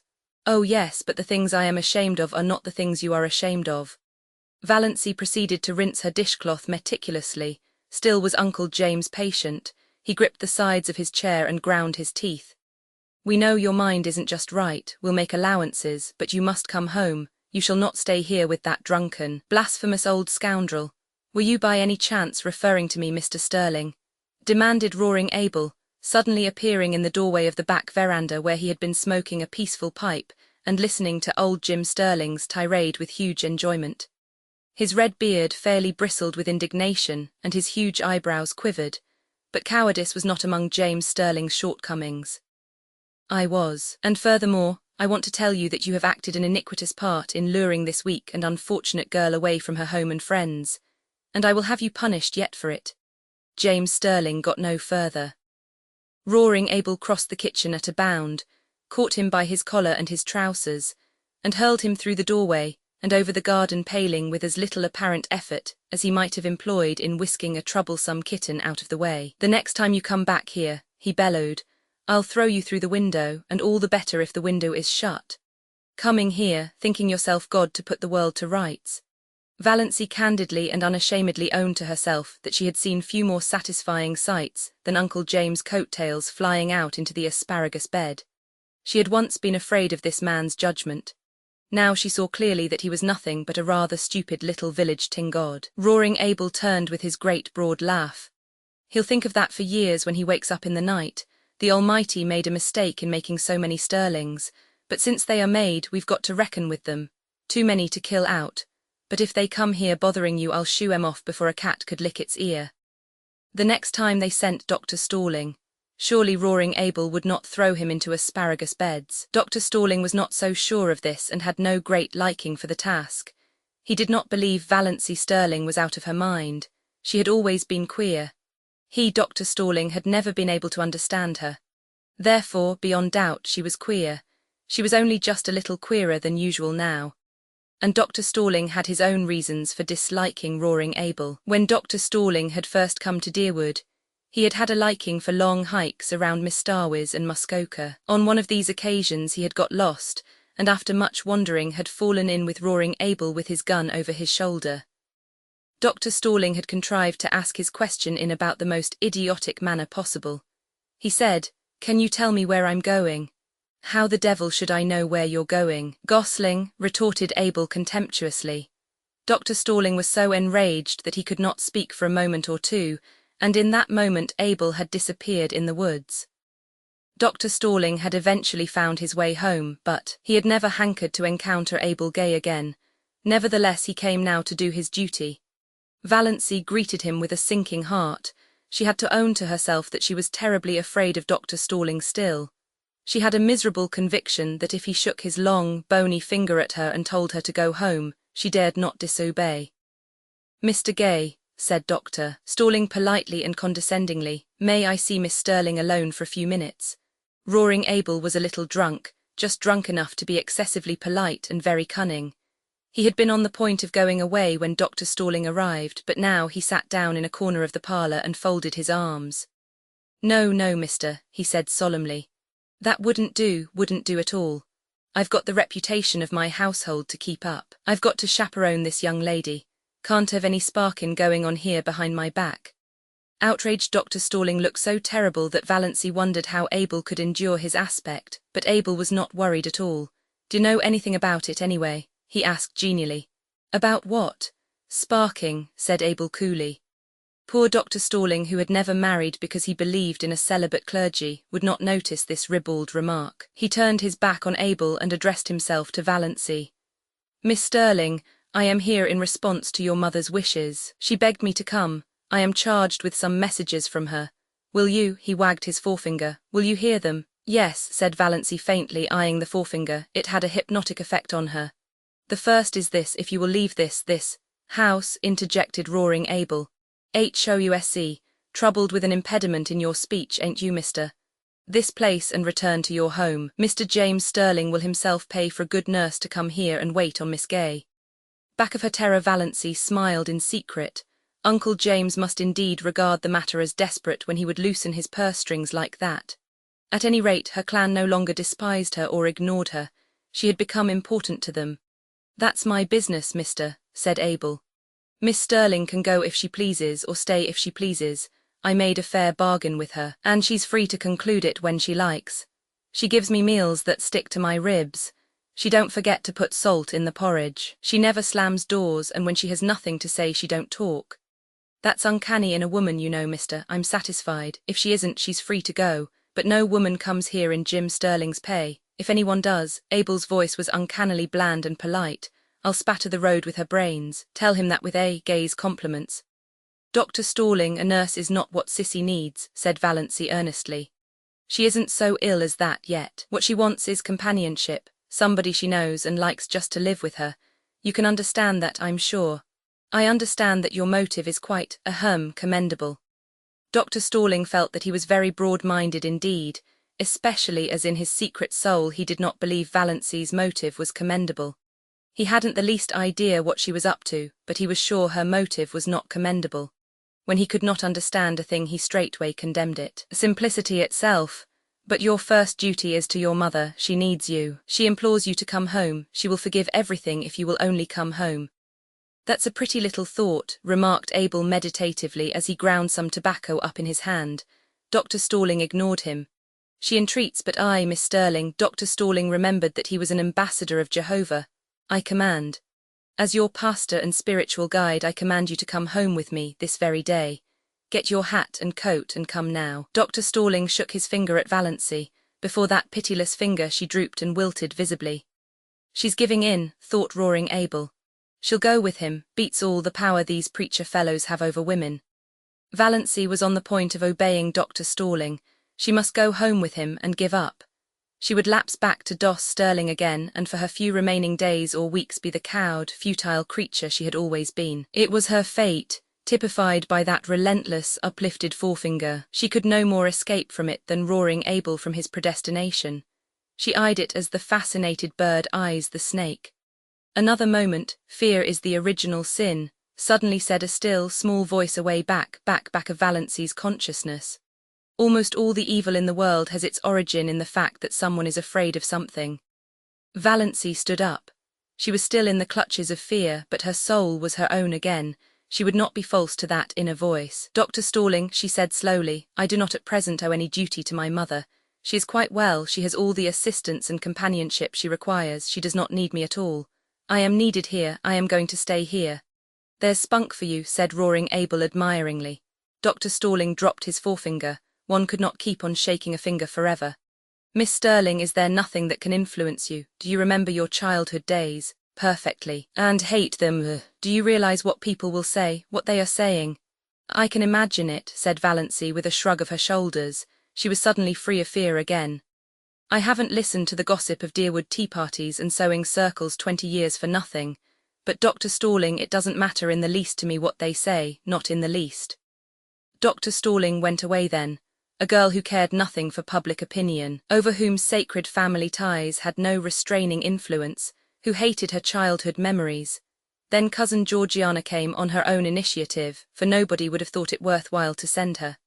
She found Valancy alone, weeding the little vegetable garden she had planted, and she made all the platitudinous pleas she could think of. Valancy heard her patiently. Cousin Georgiana wasn't such a bad old soul. Then she said, and now that you have got all that out of your system, cousin Georgiana, can you tell me how to make creamed codfish so that it will not be as thick as porridge and as salt as the Dead Sea? Asterisk, asterisk, asterisk, we'll just have to wait, said Uncle Benjamin. After all, Sissy Gay can't live long. Dr. Marsh tells me she may drop off any day.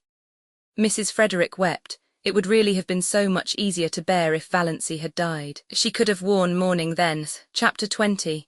When Abel Gay paid Valancy her first month's wages, which he did promptly in bills reeking with the odour of tobacco and whiskey, Valancy went into Deerwood and spent every cent of it. She got a pretty green crepe dress with a girdle of crimson beads, at a bargain sale, a pair of silk stockings, to match, and a little crinkled green hat with a crimson rose in it. She even bought a foolish little beribboned and belaced nightgown. She passed the house on Elm Street twice. Valancy never even thought about it as home, but saw no one. No doubt her mother was sitting in the room this lovely June evening playing solitaire and cheating. Valancy knew that Mrs. Frederick always cheated, she never lost a game. Most of the people Valancy met looked at her seriously and passed her with a cool nod. Nobody stopped to speak to her. Valancy put on her green dress when she got home. Then she took it off again. She felt so miserably undressed in its low neck and short sleeves, and that low, crimson girdle around the hips seemed positively indecent.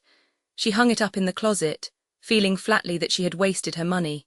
She would never have the courage to wear that dress. John Foster's arraignment of fear had no power to stiffen her against this. In this one thing habit and custom were still all-powerful. Yet she sighed as she went down to meet Barney Snaith in her old snuff-brown silk. That green thing had been very becoming. She had seen so much in her one ashamed glance. Above it her eyes had looked like odd brown jewels, and the girdle had given her flat figure an entirely different appearance.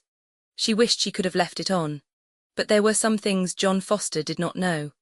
Every Sunday evening Valancy went to the little Free Methodist church in a valley on the edge of Up Back, a spireless little grey building among the pines, with a few sunken graves and mossy gravestones in the small, paling-encircled, grass-grown square beside it. She liked the minister who preached there. He was so simple and sincere. An old man who lived in Port Lawrence and came out by the lake in a little disappearing propeller boat to give a free service to the people of the small, stony farms back of the hills, who would otherwise never have heard any gospel message. She liked the simple service and the fervent singing. She liked to sit by the open window and look out into the pine woods. The congregation was always small. The Free Methodists were few in number, poor and generally illiterate. But Valancy loved those Sunday evenings. For the first time in her life she liked going to church. The rumour reached Deerwood that she had turned Free Methodist and sent Mrs. Frederick to bed for a day, but Valancy had not turned anything.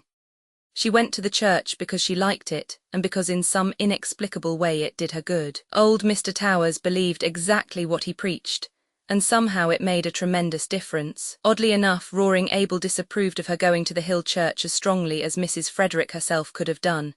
He had no use for Free Methodists, he was a Presbyterian. But Valancy went in spite of him. "We'll hear something worse than that about her soon," Uncle Benjamin predicted gloomily. They did. Valancy could not quite explain, even to herself, just why she wanted to go to that party. It was a dance Up Back at Chidley Corners, and dances at Chidley Corners were not, as a rule, the sort of assemblies where well-brought-up young ladies were found. Valancy knew it was coming off, for Roaring Abel had been engaged as one of the fiddlers. But the idea of going had never occurred to her until Roaring Abel himself broached it at supper. "You come with me to the dance," he ordered. "It'll do you good, put some colour in your face. You look peaked, you want something to liven you up." Valancy found herself suddenly wanting to go. She knew nothing at all of what dances at Chidley Corners were apt to be like. Her idea of dances had been fashioned on the correct affairs that went by that name in Deerwood and Port Lawrence. Of course she knew the Corners dance wouldn't be just like them. Much more informal, of course, but so much the more interesting. Why shouldn't she go? Sissy was in a week of apparent health and improvement. She wouldn't mind staying alone in the least. She entreated Valancy to go if she wanted to, and Valancy did want to go. She went to her room to dress. A rage against the snuff-brown silk seized her. Wear that to a party? Never. She pulled her green crepe from its hanger and put it on feverishly. It was nonsense to feel so naked just because her neck and arms were bare. That was just her old maidishness. She would not be ridden by it. On went the dress, the slippers. It was the first time she had worn a pretty dress since the organdies of her early teens, and they had never made her look like this. If she only had a necklace or something, she wouldn't feel so bare then. She ran down to the garden. There were clovers there, great crimson things growing in the long grass. Valancy gathered handfuls of them and strung them on a cord.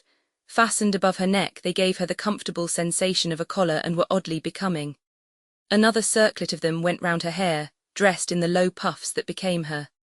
Excitement brought those faint pink stains to her face. She flung on her coat and pulled the little twisty hat over her hair.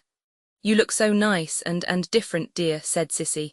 "Like a green moonbeam with a gleam of red in it, if there could be such a thing."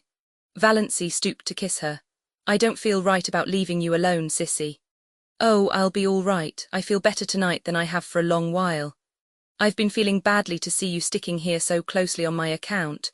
I hope you'll have a nice time. I never was at a party at the Corners, but I used to go sometimes long ago to dances Up Back. We always had good times, and you needn't be afraid of Father being drunk tonight. He never drinks when he engages to play for a party, but there may be liquor. What will you do if it gets rough?" "Nobody would molest me." "Not seriously, I suppose. Father would see to that, but it might be noisy and unpleasant." "I won't mind. I'm only going as a looker-on. I don't expect to dance. I just want to see what a party Up Back is like. I've never seen anything except decorous Deerwood." Sissy smiled rather dubiously. She knew much better than Valancy what a party Up Back might be like if there should be liquor, but again there mightn't be. "I hope you'll enjoy it, dear," she repeated. Valancy enjoyed the drive there. They went early, for it was 12 miles to Chidley Corners, and they had to go in Abel's old, ragged top buggy. The road was rough and rocky, like most Muskoka roads, but full of the austere charm of northern woods. It wound through beautiful, purring pines that were ranks of enchantment in the June sunset, and over the curious jade-green rivers of Muskoka, fringed by aspens that were always quivering with some supernal joy. Roaring Abel was excellent company too. He knew all the stories and legends of the wild, beautiful up-back, and he told them to Valancy as they drove along. Valancy had several fits of inward laughter over what Uncle Benjamin and Aunt Wellington, et al., would feel and think and say if they saw her driving with Roaring Abel in that terrible buggy to a dance at Chidley Corners. At first the dance was quiet enough, and Valancy was amused and entertained. She even danced twice herself, with a couple of nice, up-back boys who danced beautifully and told her she did too. Another compliment came her way, not a very subtle one perhaps, but Valancy had had too few compliments in her life to be over-nice on that point. She overheard two of the up-back young men talking about her in the dark lean-to behind her. "Know who that girl in green is?" "Nope, guess she's from out front. The port maybe, got a stylish look to her." "No beaut but cute-looking, I'll say. J'ever see such eyes?" The big room was decorated with pine and fir boughs, and lighted by Chinese lanterns. The floor was waxed, and Roaring Abel's fiddle, purring under his skilled touch, worked magic. The up-back girls were pretty and prettily dressed. Valancy thought it the nicest party she had ever attended. By 11 o'clock she had changed her mind. A new crowd had arrived, a crowd unmistakably drunk. Whiskey began to circulate freely. Very soon almost all the men were partly drunk. Those in the porch and outside around the door began howling "Come all ye's," and continued to howl them. The room grew noisy and reeking. Quarrels started up here and there. Bad language and obscene songs were heard. The girls, swung rudely in the dances, became dishevelled and tawdry. Valancy, alone in her corner, was feeling disgusted and repentant. Why had she ever come to such a place? Freedom and independence were all very well, but one should not be a little fool. She might have known what it would be like. She might have taken warning from Sissy's guarded sentences. Her head was aching, she was sick of the whole thing, but what could she do? She must stay to the end. Abel could not leave till then, and that would probably be not till 3 or 4 in the morning. The new influx of boys had left the girls far in the minority, and partners were scarce. Valancy was pestered with invitations to dance. She refused them all shortly, and some of her refusals were not well taken. There were muttered oaths and sullen looks. Across the room she saw a group of the strangers talking together and glancing meaningly at her. What were they plotting? It was at this moment that she saw Barney Snaith looking in over the heads of the crowd at the doorway. Valancy had two distinct convictions. One was that she was quite safe now. The other was that this was why she had wanted to come to the dance. It had been such an absurd hope that she had not recognized it before, but now she knew she had come because of the possibility that Barney might be there too. She thought that perhaps she ought to be ashamed for this, but she wasn't. After her feeling of relief, her next feeling was one of annoyance with Barney for coming there unshaved. Surely he might have enough self-respect to groom himself up decently when he went to a party. There he was, bareheaded, bristly-chinned, in his old trousers and his blue homespun shirt. Not even a coat. Valancy could have shaken him in her anger. No wonder people believed everything bad of him, but she was not afraid any longer. One of the whispering group left his comrades and came across the room to her, through the whirling couples that now filled it uncomfortably. He was a tall, broad-shouldered fellow, not ill-dressed or ill-looking but unmistakably half-drunk. He asked Valancy to dance. Valancy declined civilly. His face turned livid. He threw his arm about her and pulled her to him. His hot, whiskied breath burned her face. "We won't have fine lady airs here, my girl. If you ain't too good to come here, you ain't too good to dance with us. Me and my pals have been watching you. You've got to give us each a turn and a kiss to boot." Valancy tried desperately and vainly to free herself. She was being dragged out into the maze of shouting, stamping, yelling dancers. The next moment the man who held her went staggering across the room from a neatly planted blow on the jaw, knocking down whirling couples as he went. Valancy felt her arm grasped. "This way, quick," said Barney Snaith. He swung her out through the open window behind them, vaulted lightly over the sill and caught her hand. "Quick, we must run for it, they'll be after us." Valancy ran as she had never run before, clinging tight to Barney's hand, wondering why she did not drop dead in such a mad scamper. Suppose she did, what a scandal it would make for her poor people. For the first time Valancy felt a little sorry for them. Also, she felt glad that she had escaped from that horrible row.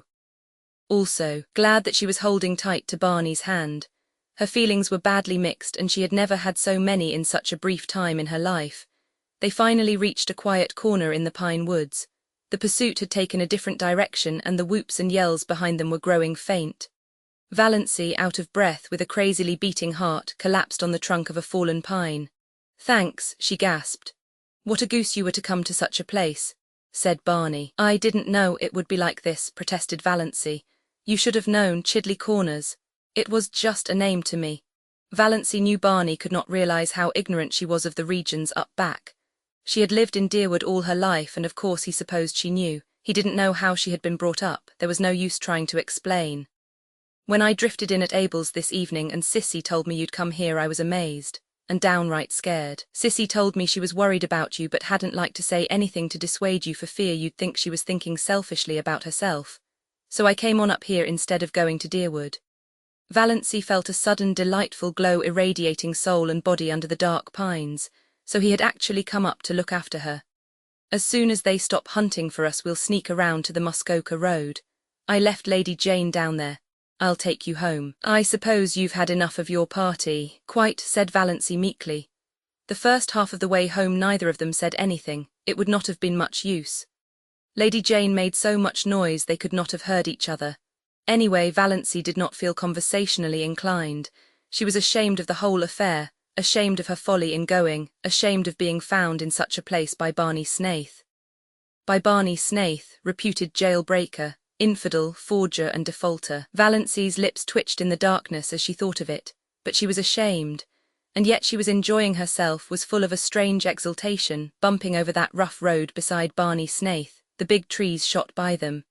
The tall mulleins stood up along the road in stiff, orderly ranks like companies of soldiers. The thistles looked like drunken fairies or tipsy elves as their car lights passed over them. This was the first time she had even been in a car. After all, she liked it. She was not in the least afraid, with Barney at the wheel. Her spirits rose rapidly as they tore along. She ceased to feel ashamed. She ceased to feel anything except that she was part of a comet rushing gloriously through the night of space. All at once, just where the pine woods frayed out to the scrub barrens, Lady Jane became quiet, too quiet. Lady Jane slowed down quietly and stopped. Barney uttered an aghast exclamation, got out, investigated, came apologetically back. "I'm a doddering idiot, out of gas. I knew I was short when I left home, but I meant to fill up in Deerwood. Then I forgot all about it in my hurry to get to the Corners." "What can we do?" asked Valancy coolly. "I don't know. There's no gas nearer than Deerwood 9 miles away, and I don't dare leave you here alone. There are always tramps on this road, and some of those crazy fools back at the Corners may come straggling along presently. There were boys there from the port. As far as I can see, the best thing to do is for us just to sit patiently here until some car comes along and lends us enough gas to get to Roaring Abel's with." "Well, what's the matter with that?" said Valancy. "We may have to sit here all night," said Barney. "I don't mind," said Valancy. Barney gave a short laugh. "If you don't, I needn't. I haven't any reputation to lose." "Nor I," said Valancy comfortably. Chapter 21. "We'll just sit here," said Barney, "and if we think of anything worthwhile saying we'll say it. Otherwise not. Don't imagine you're bound to talk to me. John Foster says," quoted Valancy, "if you can sit in silence with a person for half an hour and yet be entirely comfortable, you and that person can be friends. If you cannot, friends you'll never be and you need not waste time in trying." "Evidently John Foster says a sensible thing once in a while," conceded Barney. They sat in silence for a long while. Little rabbits hopped across the road. Once or twice an owl laughed out delightfully. The road beyond them was fringed with the woven shadow lace of trees. Away off to the southwest the sky was full of silvery little cirrus clouds above the spot where Barney's island must be. Valancy was perfectly happy. Some things dawn on you slowly. Some things come by lightning flashes. Valancy had had a lightning flash. She knew quite well now that she loved Barney. Yesterday she had been all her own. Now she was this man's, yet he had done nothing, said nothing. He had not even looked at her as a woman, but that didn't matter, nor did it matter what he was or what he had done. She loved him without any reservations. Everything in her went out wholly to him. She had no wish to stifle or disown her love. She seemed to be his so absolutely that thought apart from him, thought in which he did not predominate, was an impossibility. She had realized, quite simply and fully, that she loved him in the moment when he was leaning on the car door, explaining that Lady Jane had no gas. She had looked deep into his eyes in the moonlight and had known.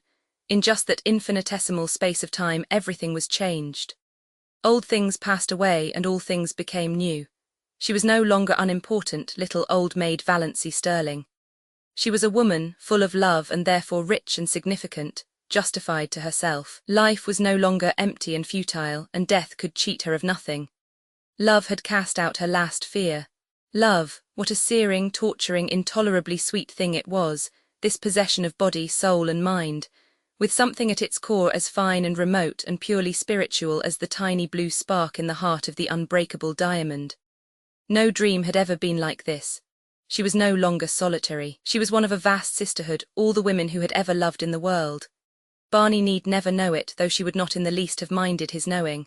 But she knew it, and it made a tremendous difference to her. Just to love, she did not ask to be loved.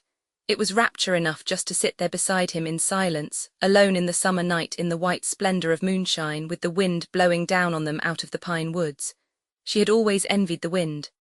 So free, blowing where it listed, through the hills, over the lakes. What a tang, what a zip it had, what a magic of adventure. Valancy felt as if she had exchanged her shop-worn soul for a fresh one, fire new from the workshop of the gods. As far back as she could look, life had been dull, colourless, savourless. Now she had come to a little patch of violets, purple and fragrant, hers for the plucking. No matter who or what had been in Barney's past, no matter who or what might be in his future, no one else could ever have this perfect hour. She surrendered herself utterly to the charm of the moment. "Ever dream of ballooning?" said Barney suddenly. "No," said Valancy. "I do often. Dream of sailing through the clouds, seeing the glories of sunset, spending hours in the midst of a terrific storm with lightning playing above and below you, skimming above a silver cloud floor under a full moon. Wonderful." "It does sound so," said Valancy. "I've stayed on Earth in my dreams." She told him about her blue castle. It was so easy to tell Barney things. One felt he understood everything, even the things you didn't tell him. And then she told him a little of her existence before she came to Roaring Abel's. She wanted him to see why she had gone to the dance up back. "You see, I've never had any real life," she said. "I've just breathed, every door has always been shut to me." "But you're still young," said Barney.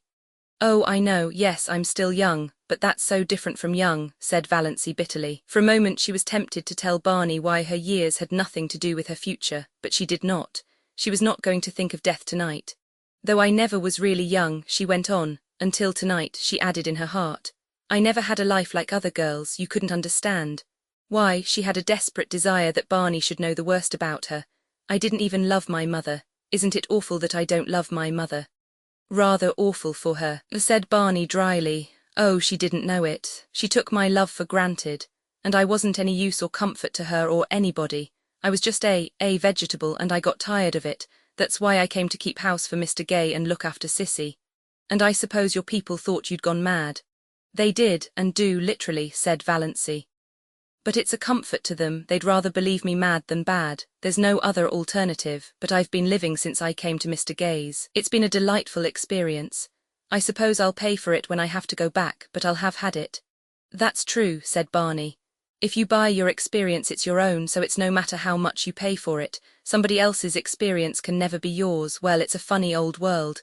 "Do you think it really is old?" asked Valancy dreamily.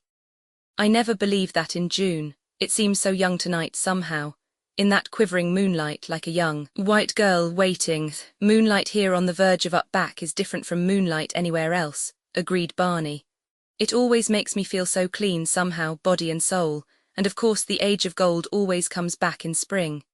It was 10 o'clock now. A dragon of black cloud ate up the moon. The spring air grew chill. Valancy shivered. Barney reached back into the innards of Lady Jane and clawed up an old, tobacco-scented overcoat. "Put that on," he ordered. "Don't you want it yourself?" protested Valancy. "No, I'm not going to have you catching cold on my hands." "Oh, I won't catch cold. I haven't had a cold since I came to Mr. Gay's, though I've done the foolishest things. It's funny, too, I used to have them all the time. I feel so selfish taking your coat."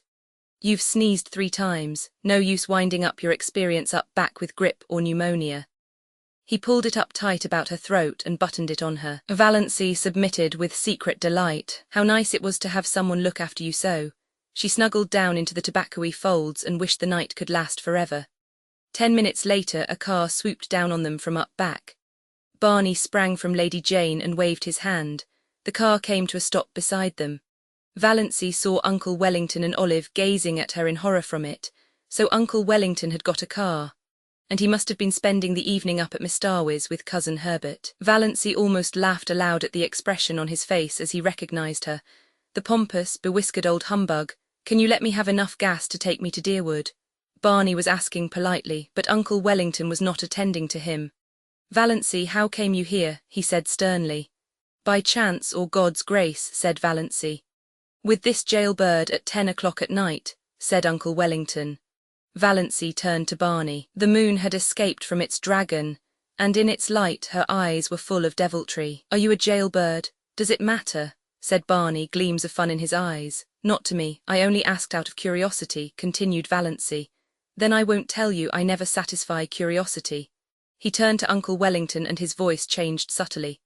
"Mr. Stirling, I asked you if you could let me have some gas. If you can, well and good. If not, we are only delaying you unnecessarily." Uncle Wellington was in a horrible dilemma. To give gas to this shameless pair, but not to give it to them, to go away and leave them there in the Miss Darwy's woods, until daylight likely. It was better to give it to them and let them get out of sight before anyone else saw them. "Got anything to get gas in?" he grunted surlily. Barney produced a 2-gallon measure from Lady Jane. The two men went to the rear of the Stirling car and began manipulating the tap. Valancy stole sly glances at Olive over the collar of Barney's coat. Olive was sitting grimly staring straight ahead with an outraged expression. She did not mean to take any notice of Valancy. Olive had her own secret reasons for feeling outraged. Cecil had been in Deerwood lately and of course had heard all about Valancy. He agreed that her mind was deranged and was exceedingly anxious to find out whence the derangement had been inherited. It was a serious thing to have in the family, a very serious thing. One had to think of one's descendants. "She got it from the Wantesbarras," said Olive positively. "There's nothing like that in the Stirlings, nothing." "I hope not, I certainly hope not," Cecil had responded dubiously. "But then to go out as a servant, for that is what it practically amounts to. Your cousin," poor Olive felt the implication. The Port Lawrence Prices were not accustomed to ally themselves with families whose members worked out. Valancy could not resist temptation. She leaned forward. "Olive, does it hurt?" Olive bit stiffly. "Does what hurt? Looking like that?" For a moment Olive resolved she would take no further notice of Valancy. Then duty came uppermost. She must not miss the opportunity. "Doss," she implored, leaning forward also, "won't you come home tonight?" Valancy yawned. "You sound like a revival meeting," she said. "You really do. If you will come back, all will be forgiven." "Yes," said Olive eagerly. Wouldn't it be splendid if she could induce the prodigal daughter to return? "We'll never cast it up to you. Doss, there are nights when I cannot sleep for thinking of you." "And me having the time of my life," said Valancy, laughing. "Doss, I can't believe you're bad. I've always said you couldn't be bad."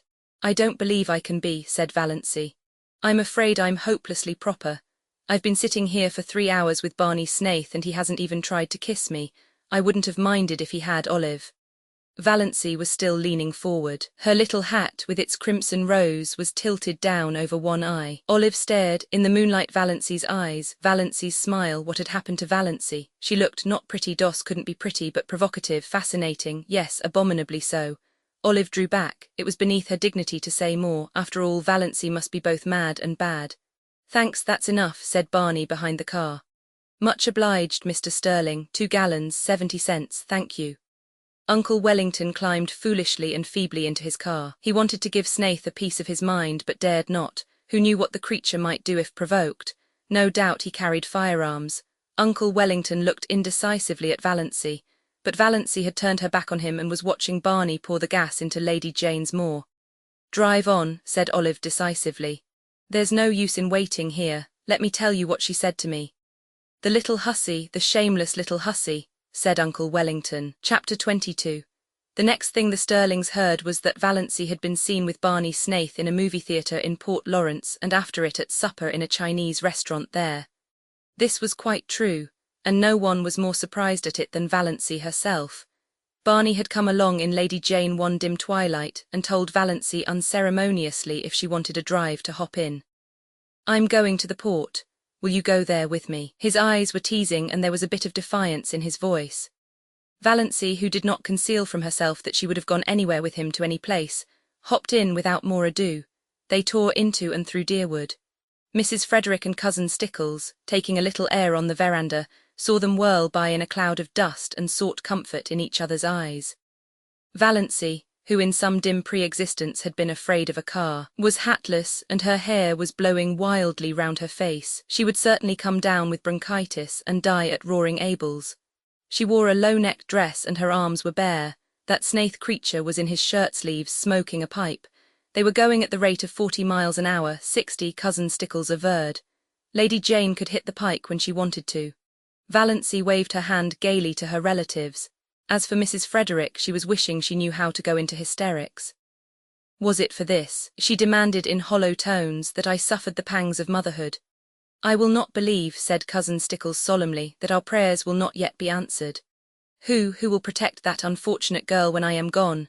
Moaned Mrs. Frederick. As for Valancy, she was wondering if it could really be only a few weeks since she had sat there with them on that veranda, hating the rubber plant, pestered with teasing questions like black flies. Always thinking of appearances, cowed because of Aunt Wellington's teaspoons and Uncle Benjamin's money.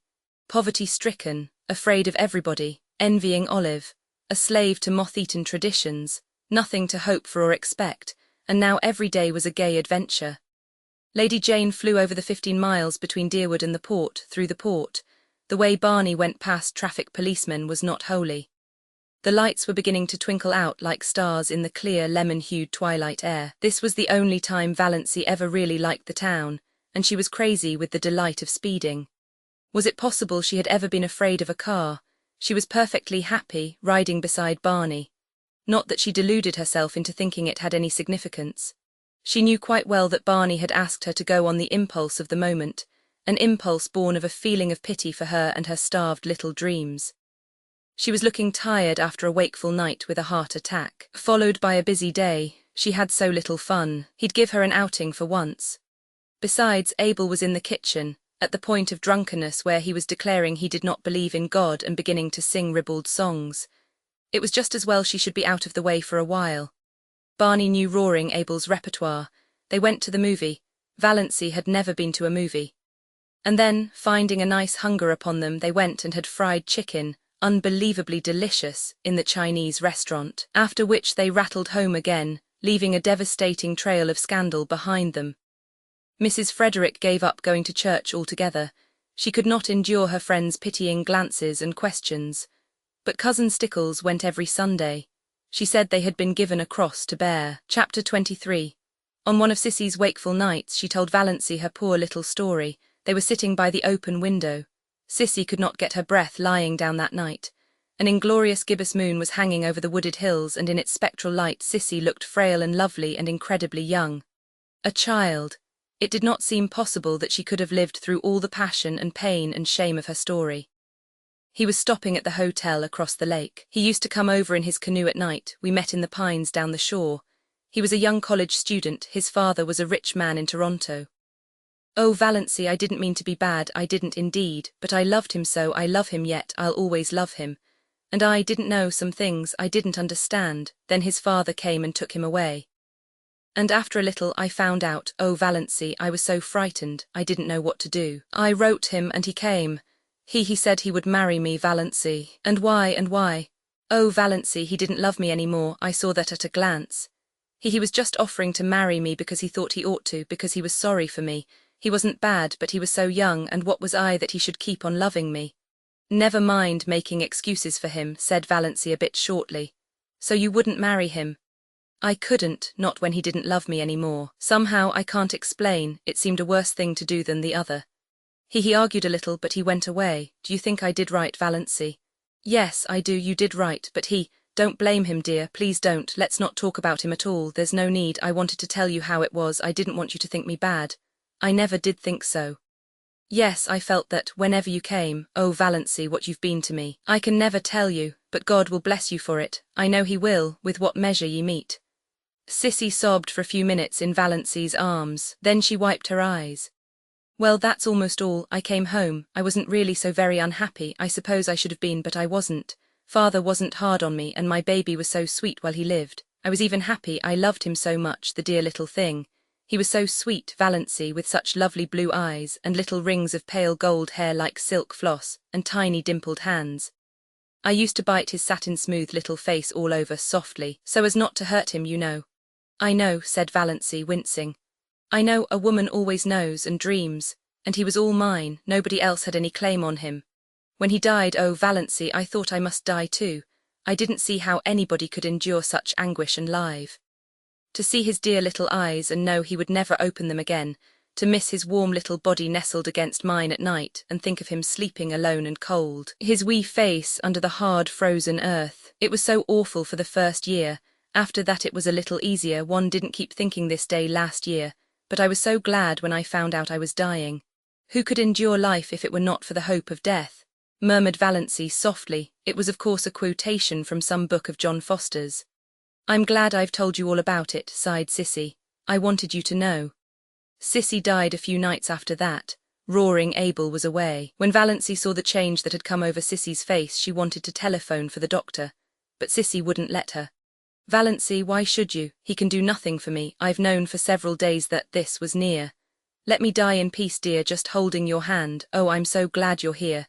Tell father goodbye for me. He's always been as good to me as he knew how, and Barney. Somehow I think that Barney, but a spasm of coughing interrupted and exhausted her. She fell asleep when it was over, still holding to Valancy's hand. Valancy sat there in the silence. She was not frightened or even sorry. At sunrise Sissy died. She opened her eyes and looked past Valancy at something that made her smile suddenly and happily. And smiling she died. Valancy crossed Sissy's hands on her breast and went to the open window. In the eastern sky, amid the fires of sunrise, an old moon was hanging, as slender and lovely as a new moon. Valancy had never seen an old moon before. She watched it pale and fade until it paled and faded out of sight in the living rose of day. A little pool in the barrens shone in the sunrise like a great golden lily, but the world suddenly seemed a colder place to Valancy. Again nobody needed her. She was not in the least sorry Cecilia was dead. She was only sorry for all her suffering in life, but nobody could ever hurt her again.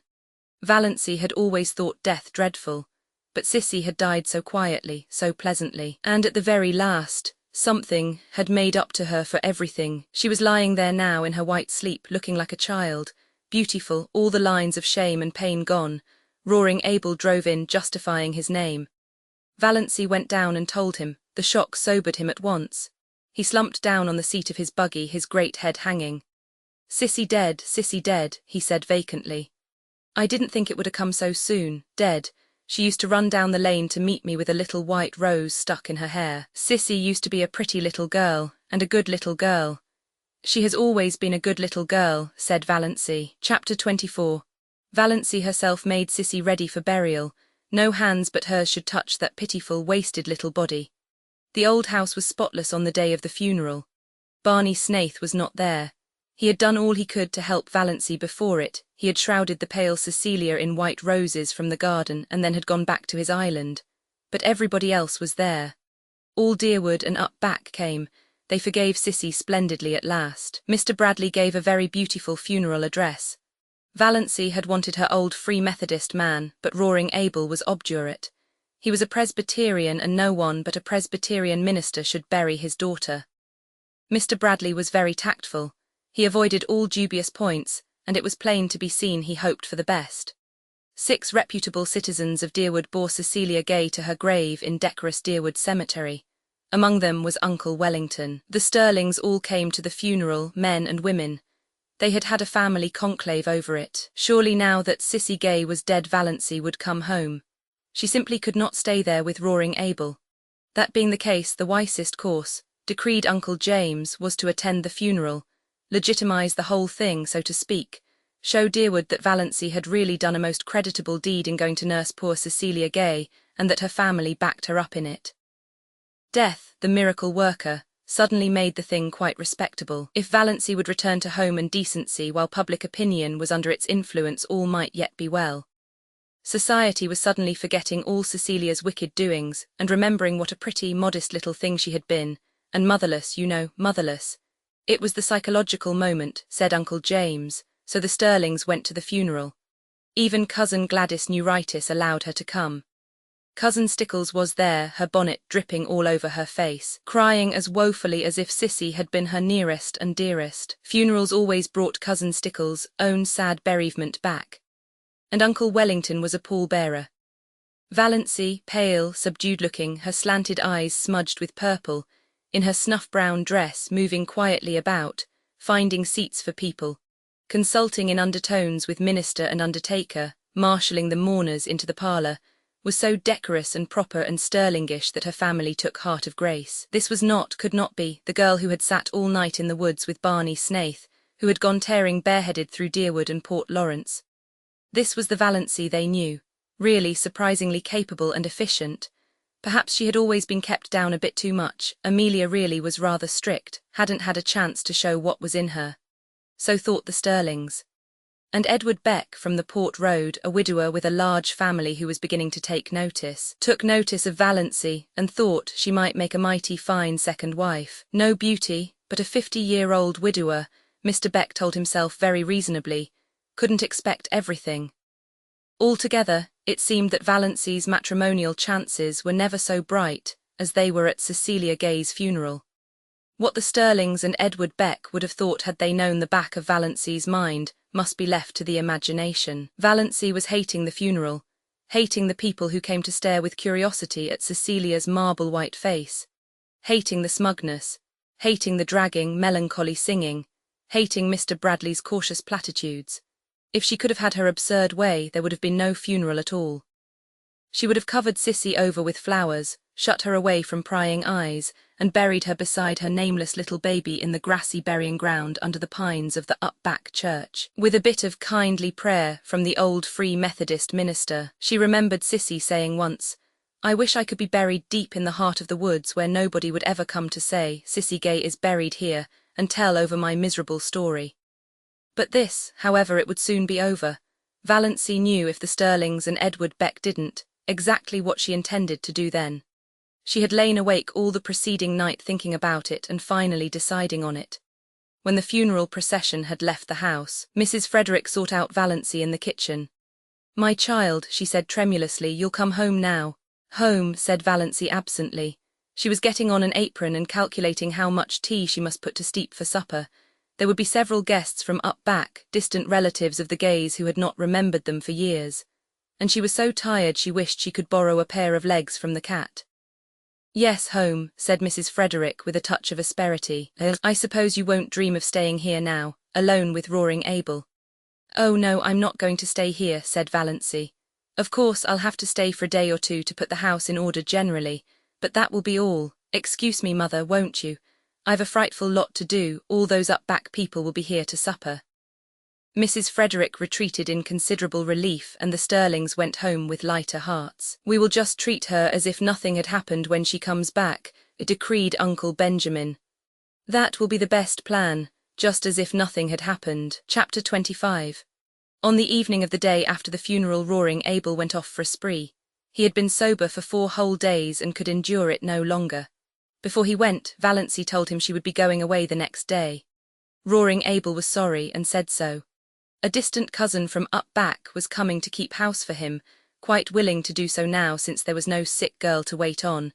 But Abel was not under any delusions concerning her. "She won't be like you, my girl. Well, I'm obliged to you. You helped me out of a bad hole and I won't forget it, and I won't forget what you did for Cissy. I'm your friend, and if you ever want any of the Stirlings spanked and sot in a corner, send for me. I'm going to wet my whistle. Lord, but I'm dry. Don't reckon I'll be back afore tomorrow night, so if you're going home tomorrow, goodbye now." "I may go home tomorrow," said Valancy, "but I'm not going back to Deerwood." "Not going? You'll find the key on the woodshed nail," interrupted Valancy politely and unmistakably. "The dog will be in the barn and the cat in the cellar. Don't forget to feed her till your cousin comes. The pantry is full and I made bread and pies today. Goodbye, Mr. Gay, you have been very kind to me and I appreciate it. We've had a decent time of it together, and that's a fact," said Roaring Abel. "You're the best small sport in the world, and your little finger is worth the whole Stirling clan tied together. Goodbye and good luck." Valancy went out to the garden. Her legs trembled a little, but otherwise she felt and looked composed. She held something tightly in her hand. The garden was lying in the magic of the warm, odorous July twilight. A few stars were out and the robins were calling through the velvety silences of the barrens. Valancy stood by the gate expectantly.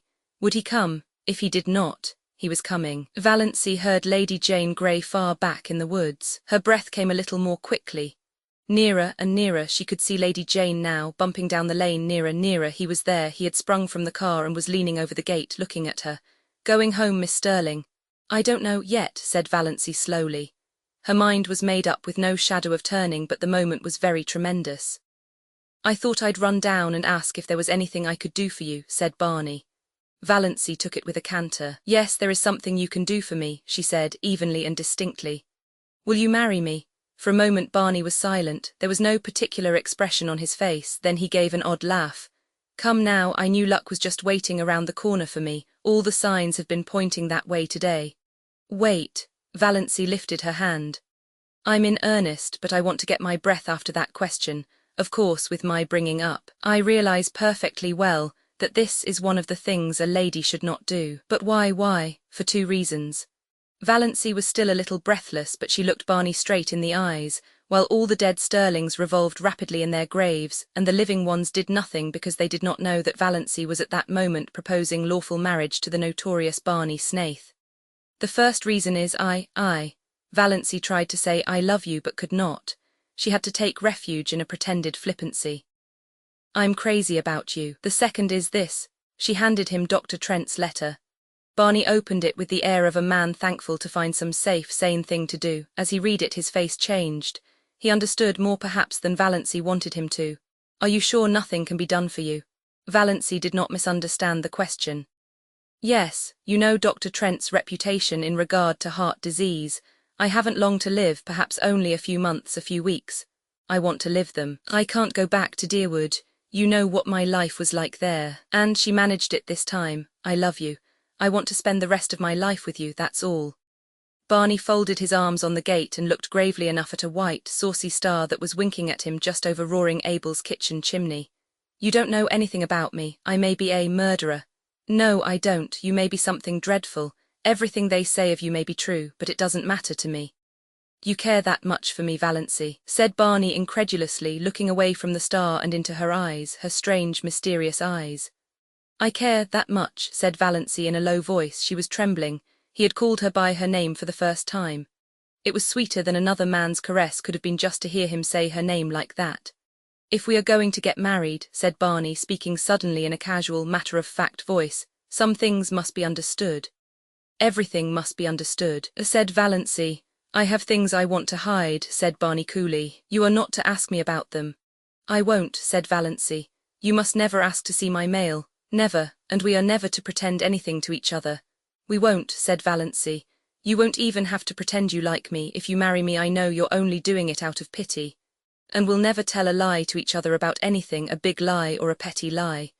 "Especially a petty lie," agreed Valancy. "And you'll have to live back on my island. I won't live anywhere else." "That's partly why I want to marry you," said Valancy. Barney peered at her. "I believe you mean it. Well, let's get married then." "Thank you," said Valancy with a sudden return of primness. She would have been much less embarrassed if he had refused her. "I suppose I haven't any right to make conditions, but I'm going to make one. You are never to refer to my heart or my liability to sudden death.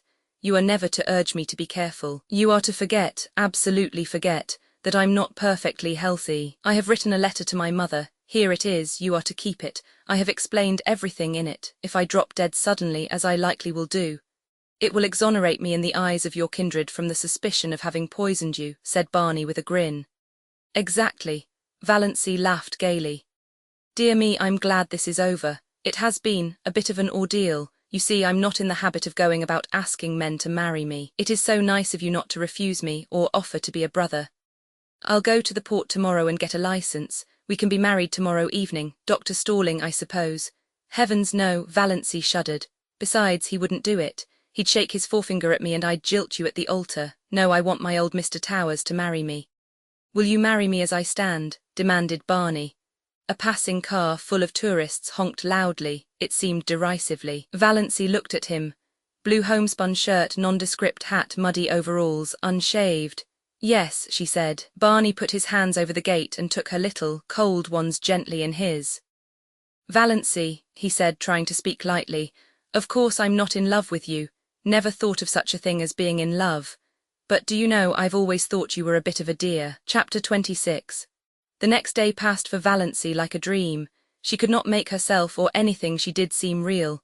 She saw nothing of Barney, though she expected he must go rattling past on his way to the port for a license. Perhaps he had changed his mind. But at dusk, the lights of Lady Jane's suddenly swooped over the crest of the wooded hill beyond the lane. Valancy was waiting at the gate for her bridegroom. She wore her green dress and her green hat because she had nothing else to wear. She did not look or feel at all bride-like, she really looked like a wild elf strayed out of the greenwood, but that did not matter, nothing at all mattered except that Barney was coming for her. "Ready?" said Barney, stopping Lady Jane with some new horrible noises. "Yes." Valancy stepped in and sat down. Barney was in his blue shirt and overalls, but they were clean overalls. He was smoking a villainous-looking pipe, and he was bareheaded, but he had a pair of oddly smart boots on under his shabby overalls, and he was shaved. They clattered into Deerwood and through Deerwood and hit the long, wooded road to the port. "Haven't changed your mind," said Barney. "No, have you?" "No." That was their whole conversation on the 15 miles. Everything was more dreamlike than ever.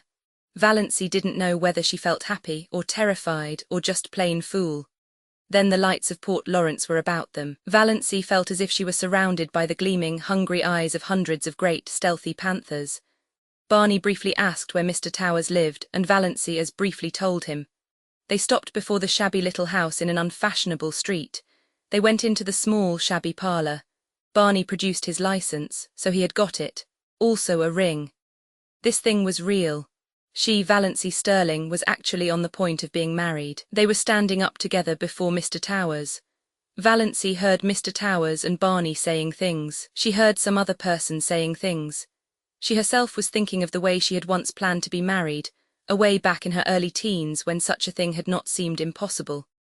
White silk and tulle veil and orange blossoms, no bridesmaid, but one flower girl in a frock of cream shadow lace over pale pink, with a wreath of flowers in her hair, carrying a basket of roses and lilies of the valley. And the groom, a noble-looking creature, irreproachably clad in whatever the fashion of the day decreed. Valancy lifted her eyes and saw herself and Barney in the little, slanting, distorting mirror over the mantelpiece. She in her odd, unbridled green hat and dress, Barney in shirt and overalls, but it was Barney. That was all that mattered. No veil, no flowers, no guests, no presents, no wedding cake, but just Barney. For all the rest of her life there would be Barney. "Mrs. Snaith, I hope you will be very happy," Mr. Towers was saying. He had not seemed surprised at their appearance, not even at Barney's overalls. He had seen plenty of queer weddings up back. He did not know Valancy was one of the Deerwood Stirlings. He did not even know there were Deerwood Stirlings. He did not know Barney Snaith was a fugitive from justice. Really, he was an incredibly ignorant old man. Therefore he married them and gave them his blessing very gently and solemnly, and prayed for them that night after they had gone away. His conscience did not trouble him at all. "What a nice way to get married," Barney was saying as he put Lady Jane in gear. "No fuss and flubdub, I never supposed it was half so easy." "For heaven's sake," said Valancy suddenly, "let's forget we are married and talk as if we weren't. I can't stand another drive like the one we had coming in." Barney howled and threw Lady Jane into high with an infernal noise.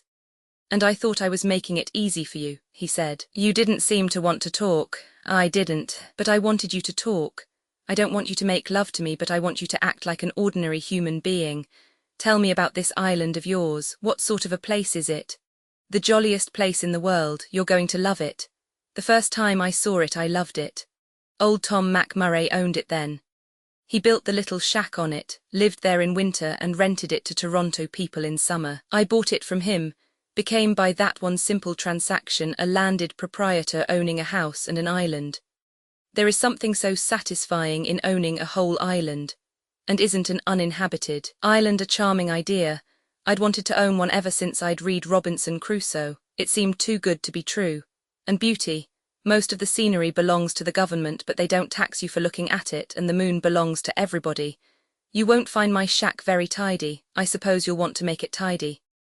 "Yes," said Valancy honestly. "I have to be tidy, I don't really want to be, but untidiness hurts me. Yes, I'll have to tidy up your shack." "I was prepared for that," said Barney with a hollow groan. "But," continued Valancy relentingly, "I won't insist on your wiping your feet when you come in." "No, you'll only sweep up after me with the air of a martyr," said Barney. "Well, anyway, you can't tidy the lean-to, you can't even enter it. The door will be locked and I shall keep the key." Bluebeard's chamber, said Valancy. I shan't even think of it. I don't care how many wives you have hanging up in it, so long as they are really dead. Dead as doornails. You can do as you like in the rest of the house, there's not much of it, just one big living room and one small bedroom. Well built though, old Tom loved his job. The beams of our house are cedar and the rafters fir. Our living room windows face west and east. It's wonderful to have a room where you can see both sunrise and sunset. I have 2 cats there, Banjo and Good Luck, adorable animals. Banjo is a big, enchanting, grey devil cat. Striped, of course. I don't care a hang for any cat that hasn't stripes. I never knew a cat who could swear as genteelly and effectively as Banjo. His only fault is that he snores horribly when he is asleep. Luck is a dainty little cat, always looking wistfully at you as if he wanted to tell you something. Maybe he will pull it off sometime. Once in 1,000 years, you know, one cat is allowed to speak. My cats are philosophers, neither of them ever cries over spilt milk. 2 old crows live in a pine tree on the point and are reasonably neighbourly. Call 'em Nip and Tuck, and I have a demure little tame owl. Name Leander. I brought him up from a baby and he lives over on the mainland and chuckles to himself o' nights. And bats, it's a great place for bats at night. Scared of bats? No, I like them. So do I. Nice, queer, uncanny, mysterious creatures, coming from nowhere, going nowhere. Swoop. Banjo likes 'em too, eats 'em. I have a canoe and a disappearing propeller boat. Went to the port in it today to get my license, quieter than Lady Jane. I thought you hadn't gone at all, that you had changed your mind, admitted Valancy. Barney laughed, the laugh Valancy did not like, the little bitter, cynical laugh. I never change my mind, he said shortly. They went back through Deerwood, up the Muskoka Road, past Roaring Abel's, over the rocky, daisied lane. The dark pine woods swallowed them up. Through the pine woods, where the air was sweet with the incense of the unseen, fragile bells of the linears that carpeted the banks of the trail. Out to the shore of Mistawis. Lady Jane must be left here. They got out. Barney led the way down a little path to the edge of the lake. There's our island, he said gloatingly. Valancy looked and looked and looked again. There was a diaphanous lilac mist on the lake, shrouding the island. Through it the 2 enormous pine trees that clasped hands over Barney's shack loomed out like dark turrets. Behind them was a sky still rose-hued in the afterlight, and a pale young moon. Valancy shivered like a tree the wind stirs suddenly. Something seemed to sweep over her soul. My blue castle, she said.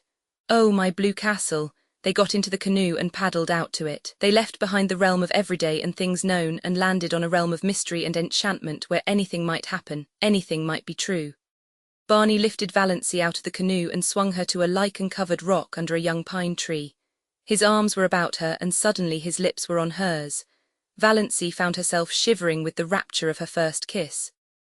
Welcome home, dear, Barney was saying. Chapter 27.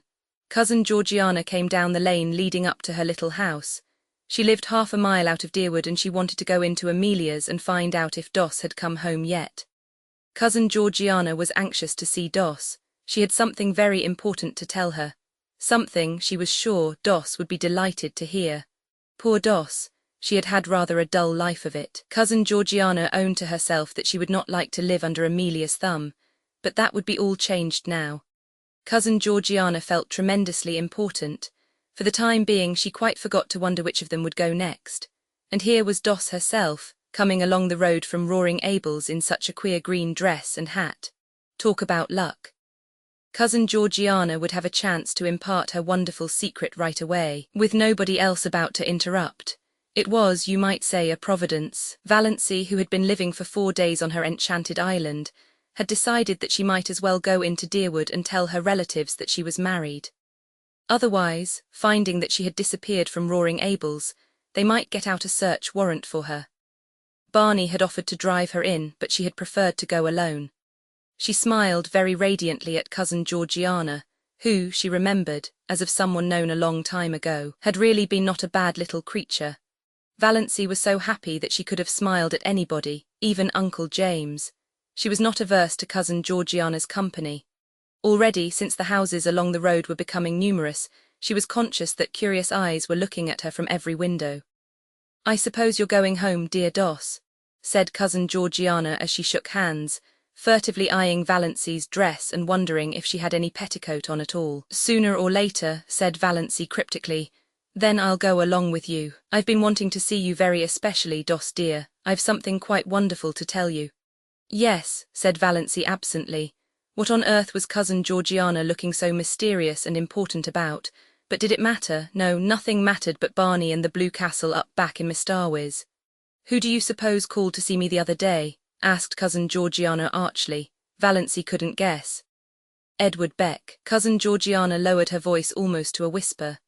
Edward Beck, why the italics, and was Cousin Georgiana blushing? Who on earth is Edward Beck? Asked Valancy indifferently. Cousin Georgiana stared. Surely you remember Edward Beck, she said reproachfully. He lives in that lovely house on the Port Lawrence Road and he comes to our church regularly. You must remember him. Oh, I think I do now, said Valancy with an effort of memory. He's that old man with a wen on his forehead and dozens of children who always sits in the pew by the door, isn't he? Not dozens of children, dear. Oh no, not dozens. Not even 1 dozen. Only 9. At least only 9 that count. The rest are dead. He isn't old, he's only about 48. The prime of life, Doss, and what does it matter about a wen? Nothing, of course, agreed Valancy quite sincerely. It certainly did not matter to her whether Edward Beck had a wen or a dozen wens or no wen at all. But Valancy was getting vaguely suspicious. There was certainly an air of suppressed triumph about Cousin Georgiana. Could it be possible that Cousin Georgiana was thinking of marrying again? Marrying Edward Beck? Absurd. Cousin Georgiana was 65 if she were a day, and her little anxious face was as closely covered with fine wrinkles as if she had been 100. But still, my dear, said Cousin Georgiana, Edward Beck wants to marry you. Valancy stared at Cousin Georgiana for a moment, then she wanted to go off into a peal of laughter. But she only said, me. Yes, you, he fell in love with you at the funeral and he came to consult me about it. I was such a friend of his first wife, you know. He is very much in earnest, Dossie, and it's a wonderful chance for you. He's very well off and you know, you.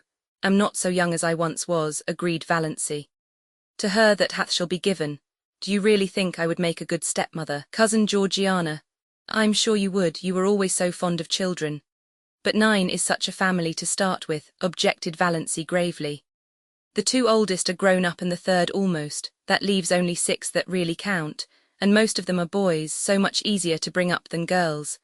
There's an excellent book, Healthcare of the Growing Child. Gladys has a copy, I think. It would be such a help to you. And there are books about morals. You'd manage nicely. Of course I told Mr. Beck that I thought you would jump at him, supplied Valancy.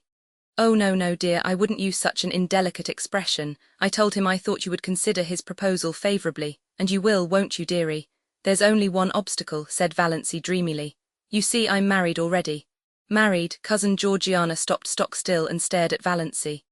Married? Yes. I was married to Barney Snaith last Tuesday evening in Port Lawrence. There was a convenient gatepost hard by. Cousin Georgiana took firm hold of it. Doss, dear, I'm an old woman. Are you trying to make fun of me? Not at all. I'm only telling you the truth. For heaven's sake, Cousin Georgiana, Valancy was alarmed by certain symptoms. Don't go crying here on the public road. Cousin Georgiana choked back the tears and gave a little moan of despair instead. Oh, Doss, what have you done? What have you done? I've just been telling you. I've got married, said Valancy calmly and patiently, to that Barney Snaith. Why, they say he's had a dozen wives already. I'm the only one round at present, said Valancy. What will your poor mother say? Moaned Cousin Georgiana. Come along with me and hear if you want to know, said Valancy. I'm on my way to tell her now. Cousin Georgiana let go the gatepost cautiously and found that she could stand alone. She meekly trotted on beside Valancy, who suddenly seemed quite a different person in her eyes. Cousin Georgiana had a tremendous respect for a married woman, but it was terrible to think of what the poor girl had done. So rash, so reckless. Of course Valancy must be stark mad. But she seemed so happy in her madness that Cousin Georgiana had a momentary conviction that it would be a pity if the clan tried to scold her back to sanity. She had never seen that look in Valancy's eyes before. But what would Amelia say, and Ben? To marry a man you know nothing about, thought Cousin Georgiana aloud. I know more about him than I know of Edward Beck, said Valancy. Edward Beck goes to church, said Cousin Georgiana. Does your husband? He has promised that he will go with me on fine Sundays, said Valancy. When they turned in at the Stirling gate, Valancy gave an exclamation of surprise. Look at my rosebush, why it's blooming. It was covered with blossoms, great crimson velvety blossoms, fragrant, glowing, wonderful. My cutting it to pieces must have done it good, said Valancy, laughing. She gathered a handful of the blossoms, they would look well on the supper table of the veranda at Miss Darwy's, and went, still laughing, up the walk, conscious that Olive was standing on the steps, Olive, goddess-like in loveliness, looking down with a slight frown on her forehead. Olive, beautiful, insolent, her full form voluptuous in its swathings of rose, silk and lace. Her golden brown hair curling richly under her big, white-frilled hat, her colour ripe and melting. Beautiful, thought Valancy coolly, but, as if she suddenly saw her cousin through new eyes, without the slightest touch of distinction. So Valancy had come home, thank goodness, thought Olive, but Valancy was not looking like a repentant returned prodigal. This was the cause of Olive's frown. She was looking triumphant, graceless, that outlandish dress, that queer hat, those hands full of blood-red roses. Yet there was something about both dress and hat, as Olive instantly felt, that was entirely lacking in her own attire. This deepened the frown. She put out a condescending hand. "So, you're back, Doss. Very warm day, isn't it? Did you walk in?" "Yes, coming in." "Oh no, I've just been in. I've come often to comfort poor Auntie, she's been so lonesome. I'm going to Mrs. Bartlett's tea. I have to help poor, she's giving it for her cousin from Toronto. Such a charming girl. You'd have loved meeting her, Doss. I think Mrs. Bartlett did send you a card. Perhaps you'll drop in later on." "No, I don't think so," said Valancy indifferently. "I'll have to be home to get Barney's supper. We're going for a moonlit canoe ride around Miss Darwy's tonight." "Barney, supper?" gasped Olive. "What do you mean, Valancy Stirling?" "Valancy Snaith, by the grace of God." Valancy flaunted her wedding ring in Olive's stricken face, then she nimbly stepped past her and into the house. Cousin Georgiana followed. She would not miss a moment of the great scene. Even though Olive did look as if she were going to faint, Olive did not faint. She went stupidly down the street to Mrs. Bartlett's. What did Doss mean? She couldn't have, that ring. Oh, what fresh scandal was that wretched girl bringing on her defenceless family now? She should have been shut up long ago. Valancy opened the sitting-room door and stepped unexpectedly right into a grim assemblage of Stirlings. They had not come together of malice prepense. Aunt Wellington and Cousin Gladys and Aunt Mildred and Cousin Sarah had just called in on their way home from a meeting of the Missionary Society. Uncle James had dropped in to give Amelia some information regarding a doubtful investment. Uncle Benjamin had called, apparently, to tell them it was a hot day and ask them what was the difference between a bee and a donkey. Cousin Stickles had been tactless enough to know the answer. One gets all the honey, the other all the wax, and Uncle Benjamin was in a bad humour. In all of their minds, unexpressed, was the idea of finding out if Valancy had yet come home, and if not, what steps must be taken in the matter. Well, here was Valancy at last, a poised, confident thing, not humble and deprecating as she should have been, and so oddly, improperly young-looking. She stood in the doorway and looked at them, Cousin Georgiana timorous, expectant behind her. Valancy was so happy, she didn't hate her people any more. She could even see a number of good qualities in them that she had never seen before, and she was sorry for them. Her pity made her quite gentle. "Well, Mother," she said pleasantly. "So you've come home at last," said Mrs. Frederick, getting out a handkerchief. She dared not be outraged, but she did not mean to be cheated of her tears. "Well, not exactly," said Valancy. She threw her bomb. "I thought I ought to drop in and tell you I was married. Last Tuesday night. Barney Snaith." Uncle Benjamin bounced up and sat down again. "God bless my soul," he said dully. The rest seemed turned to stone, except Cousin Gladys, who turned faint. Aunt Mildred and Uncle Wellington had to help her out to the kitchen. "She would have to keep up the Victorian traditions," said Valancy with a grin. She sat down, uninvited, on a chair. Cousin Stickles had begun to sob. "Is there one day in your life that you haven't cried?" asked Valancy curiously. "Valancy," said Uncle James, being the first to recover the power of utterance, "did you mean what you said just now?" "I did. Do you mean to say that you have actually gone and married that notorious Barney Snaith, that criminal, that—" "I have." "Then," said Uncle James violently, "you are a shameless creature, lost to all sense of propriety and virtue, and I wash my hands entirely of you. I do not want ever to see your face again." "What have you left to say when I commit murder?" asked Valancy. Uncle Benjamin again appealed to God to bless his soul. "That drunken outlaw, that—" A dangerous spark appeared in Valancy's eyes. They might say what they liked to and of her, but they should not abuse Barney. "Say damn and you'll feel better," she suggested. "I can express my feelings without blasphemy, and I tell you, you have covered yourself with eternal disgrace and infamy by marrying that drunkard. You would be more endurable if you got drunk occasionally. Barney is not a drunkard. He was seen drunk in Port Lawrence, pickled to the gills, said Uncle Benjamin. If that is true, and I don't believe it, he had a good reason for it.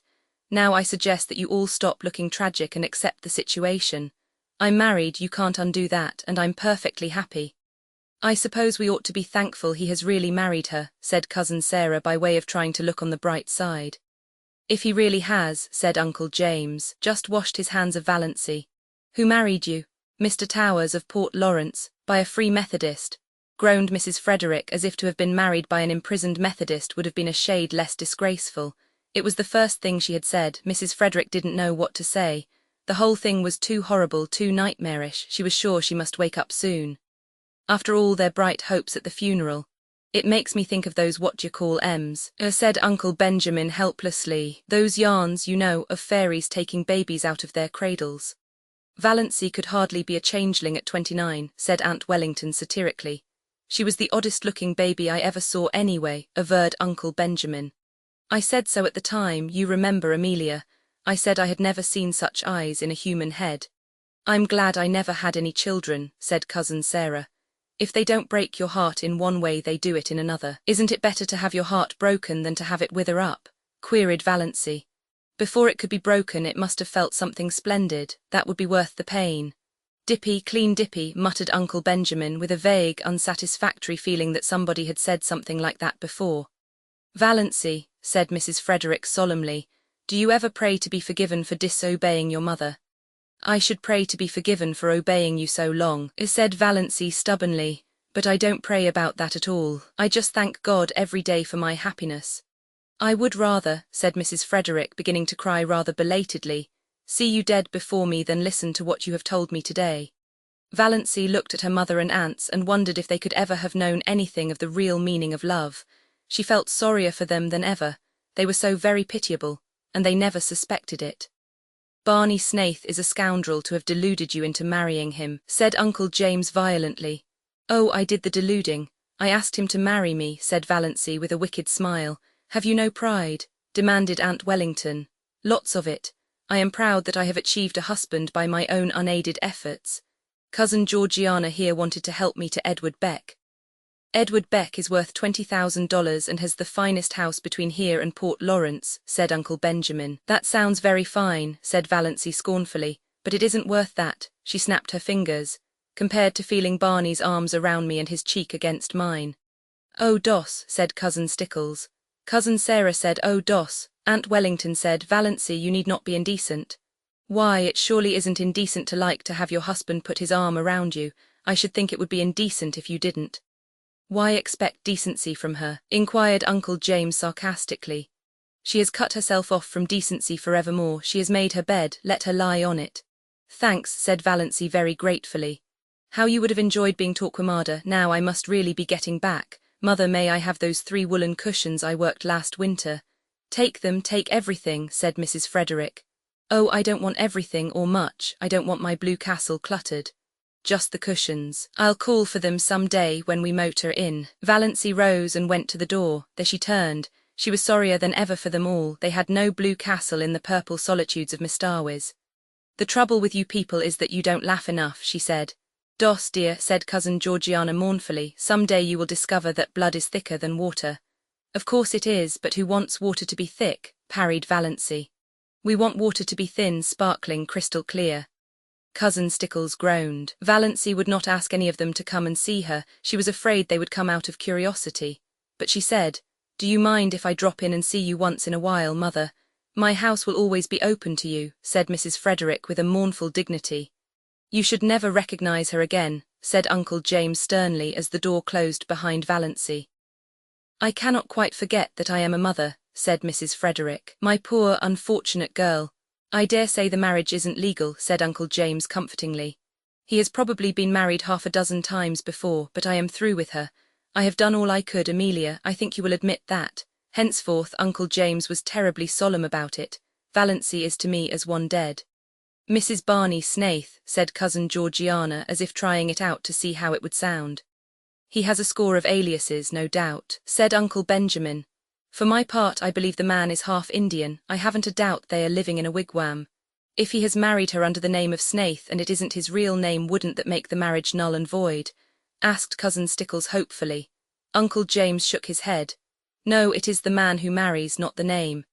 You know, said Cousin Gladys, who had recovered and returned but was still shaky. I had a distinct premonition of this at Herbert's silver dinner. I remarked it at the time, when she was defending Snaith. You remember, of course, it came over me like a revelation. I spoke to David when I went home about it. What, demanded Aunt Wellington of the universe, has come over Valancy? Valancy. The universe did not answer, but Uncle James did. Isn't there something coming up of late about secondary personalities cropping out? I don't hold with many of those newfangled notions, but there may be something in this one. It would account for her incomprehensible conduct. Valancy is so fond of mushrooms, sighed Cousin Georgiana. I'm afraid she'll get poisoned eating toadstools by mistake living up back in the woods. There are worse things than death, said Uncle James, believing that it was the first time in the world that such a statement had been made. Nothing can ever be the same again, sobbed Cousin Stickles. Valancy, hurrying along the dusty road, back to cool Mistawis and her purple island, had forgotten all about them, just as she had forgotten that she might drop dead at any moment if she hurried. Chapter 28. Summer passed by. The Stirling clan, with the insignificant exception of Cousin Georgiana, had tacitly agreed to follow Uncle James' example and look upon Valancy as one dead. To be sure, Valancy had an unquiet, ghostly habit of recurring resurrections when she and Barney clattered through Deerwood and out to the port in that unspeakable car. Valancy bareheaded with stars in her eyes. Barney bareheaded, smoking his pipe. But shaved. Always shaved now. If any of them had noticed it, they even had the audacity to go into Uncle Benjamin's store to buy groceries. Twice Uncle Benjamin ignored them. Was not Valancy one of the dead, while Snaith had never existed? But the third time he told Barney he was a scoundrel who should be hung for luring an unfortunate, weak-minded girl away from her home and friends. Barney's one straight eyebrow went up. I have made her happy, he said coolly, and she was miserable with her friends. So that's that, Uncle Benjamin stared. It had never occurred to him that women had to be, or ought to be, made happy. You pup, he said. Why be so unoriginal? Queried Barney amiably. Anybody could call me a pup, why not think of something worthy of the Stirlings? Besides, I'm not a pup, I'm really quite a middle-aged dog, 35 if you're interested in knowing. Uncle Benjamin remembered just in time that Valancy was dead. He turned his back on Barney. Valancy was happy, gloriously and entirely so. She seemed to be living in a wonderful house of life, and every day opened a new mysterious room. It was in a world which had nothing in common with the one she had left behind, a world where time was not, which was young with immortal youth, where there was neither past nor future but only the present. She surrendered herself utterly to the charm of it. The absolute freedom of it all was unbelievable. They could do exactly as they liked. No Mrs. Grundy, no traditions, no relatives or in-laws. Peace, perfect peace with loved ones far away, as Barney quoted shamelessly. Valancy had gone home once and got her cushions, and Cousin Georgiana had given her one of her famous candlewick spreads of most elaborate design. For your spare-room bed, dear, she said. But I haven't got any spare room, said Valancy. Cousin Georgiana looked horrified. A house without a spare room was monstrous to her. But it's a lovely spread, said Valancy with a kiss, and I'm so glad to have it. I'll put it on my own bed. Barney's old patchwork quilt is getting ragged. I don't see how you can be contented to live up back, sighed Cousin Georgiana. It's so out of the world. Contented, Valancy laughed. What was the use of trying to explain to Cousin Georgiana? It is, she agreed, most gloriously and entirely out of the world. And you are really happy, dear? Asked Cousin Georgiana wistfully. I really am, said Valancy gravely, her eyes dancing. Marriage is such a serious thing, sighed Cousin Georgiana. When it's going to last long, agreed Valancy. Cousin Georgiana did not understand this at all, but it worried her and she lay awake at nights wondering what Valancy meant by it. Valancy loved her blue castle and was completely satisfied with it. The big living room had 3 windows, all commanding exquisite views of exquisite Mistawis. The one in the end of the room was an oriel window, which Tom MacMurray, Barney explained, had got out of some little old up-back church that had been sold. It faced the west, and when the sunsets flooded it, Valancy's whole being knelt in prayer as if in some great cathedral. The new moons always looked down through it, the lower pine boughs swayed about the top of it, and all through the nights the soft, dim silver of the lake dreamed through it. There was a stone fireplace on the other side, no desecrating gas imitation, but a real fireplace where you could burn real logs, with a big grizzly bearskin on the floor before it and beside it a hideous red plush sofa of Tom MacMurray's Regime. But its ugliness was hidden by silver-grey timber wolf skins, and Valancy's cushions made it gay and comfortable. In a corner a nice, tall, lazy old clock ticked, the right kind of a clock. One that did not hurry the hours away but ticked them off deliberately. It was the jolliest-looking old clock. A fat, corpulent clock with a great, round man's face painted on it, the hands stretching out of its nose and the hours encircling it like a halo. There was a big glass case of stuffed owls and several deer heads, likewise of Tom MacMurray's vintage. Some comfortable old chairs that asked to be sat upon. A squat little chair with a cushion was prescriptively Banjo's. If anybody else dared sit on it, Banjo glared him out of it with his topaz-hued, black-ringed eyes. Banjo had an adorable habit of hanging over the back of it, trying to catch his own tail, losing his temper because he couldn't catch it, giving it a fierce bite for spite when he did catch it, yowling malignantly with pain. Barney and Valancy laughed at him until they ached. But it was Good Luck they loved.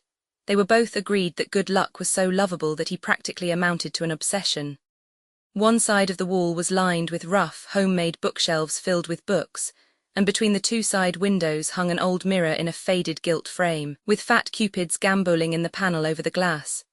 A mirror, Valancy thought, that must be like the fabled mirror into which Venus had once looked, and which thereafter reflected as beautiful every woman who looked into it. Valancy thought she was almost pretty in that mirror, but that may have been because she had shingled her hair.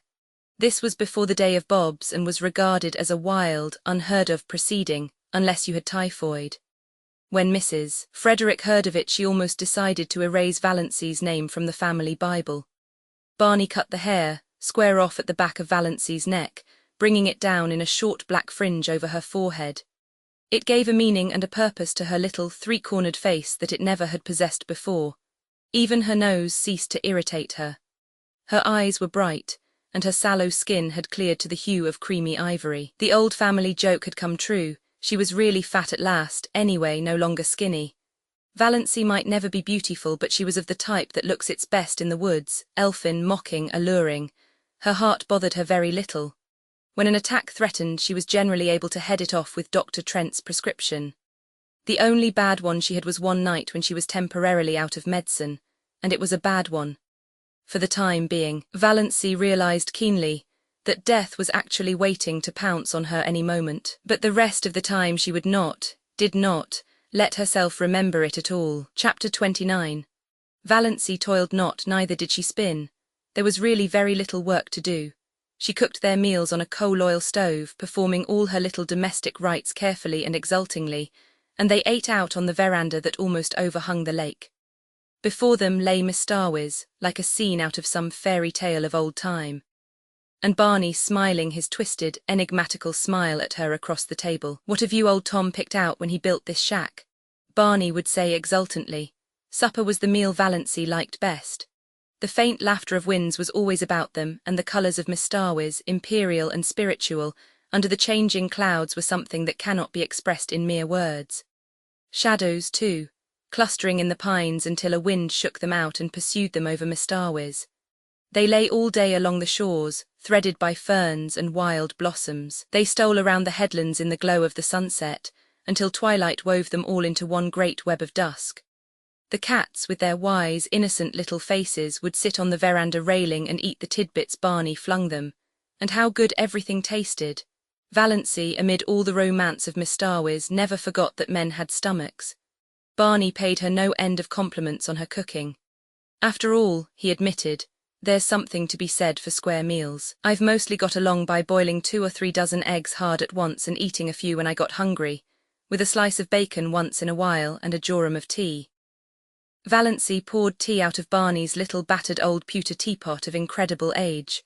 She had not even a set of dishes, only Barney's mismatched chipped bits, and a dear, big, pobby old jug of robin's egg blue. After the meal was over they would sit there and talk for hours, or sit and say nothing in all the languages of the world, Barney pulling away at his pipe, Valancy dreaming idly and deliciously, gazing at the far-off hills beyond Miss Starwiz where the spires of firs came out against the sunset. The moonlight would begin to silver the Miss Starwiz dusk.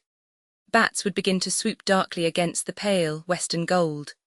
The little waterfall that came down on the high bank not far away would, by some whim of the wildwood gods, begin to look like a wonderful white woman beckoning through the spicy, fragrant evergreens. And Leander would begin to chuckle diabolically on the mainland shore. How sweet it was to sit there and do nothing in the beautiful silence, with Barney at the other side of the table, smoking. There were plenty of other islands in sight, though none were near enough to be troublesome as neighbours. There was one little group of islets far off to the west which they called the Fortunate Isles. At sunrise they looked like a cluster of emeralds, at sunset like a cluster of amethysts. They were too small for houses, but the lights on the larger islands would bloom out all over the lake, and bonfires would be lighted on their shores, streaming up into the wood shadows and throwing great, blood-red ribbons over the waters. Music would drift to them alluringly from boats here and there, or from the verandas on the big house of the millionaire on the biggest island. "Would you like a house like that, Moonlight?" Barney asked once, waving his hand at it. He had taken to calling her Moonlight, and Valancy loved it. "No," said Valancy, who had once dreamed of a mountain castle 10 times the size of the rich man's cottage, and now pitied the poor inhabitants of palaces. "No, it's too elegant. I would have to carry it with me everywhere I went, on my back like a snail. It would own me, possess me body and soul. I like a house I can love and cuddle and boss, just like ours here. I don't envy Hamilton Gossard, the finest summer residence in Canada. It is magnificent, but it isn't my blue castle." Away down at the far end of the lake they got every night a glimpse of a big, continental train rushing through a clearing. Valancy liked to watch its lighted windows flash by and wonder who was on it, and what hopes and fears it carried. She also amused herself by picturing Barney and herself going to the dances and dinners in the houses on the islands, but she did not want to go in reality.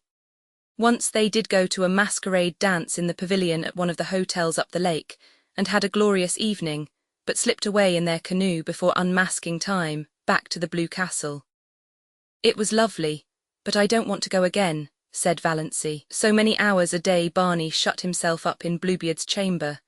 Valancy never saw the inside of it. From the smells that filtered through at times she concluded he must be conducting chemical experiments or counterfeiting money. Valancy supposed there must be smelly processes in making counterfeit money, but she did not trouble herself about it. She had no desire to peer into the locked chambers of Barney's house of life. His past and his future concerned her not. Only this rapturous present, nothing else mattered. Once he went away and stayed away 2 days and nights. He had asked Valancy if she would be afraid to stay alone, and she had said she would not. He never told her where he had been. She was not afraid to be alone, but she was horribly lonely. The sweetest sound she had ever heard was Lady Jane's clatter through the woods when Barney returned, and then his signal whistle from the shore. She ran down to the landing rock to greet him, to nestle herself into his eager arms. They did seem eager.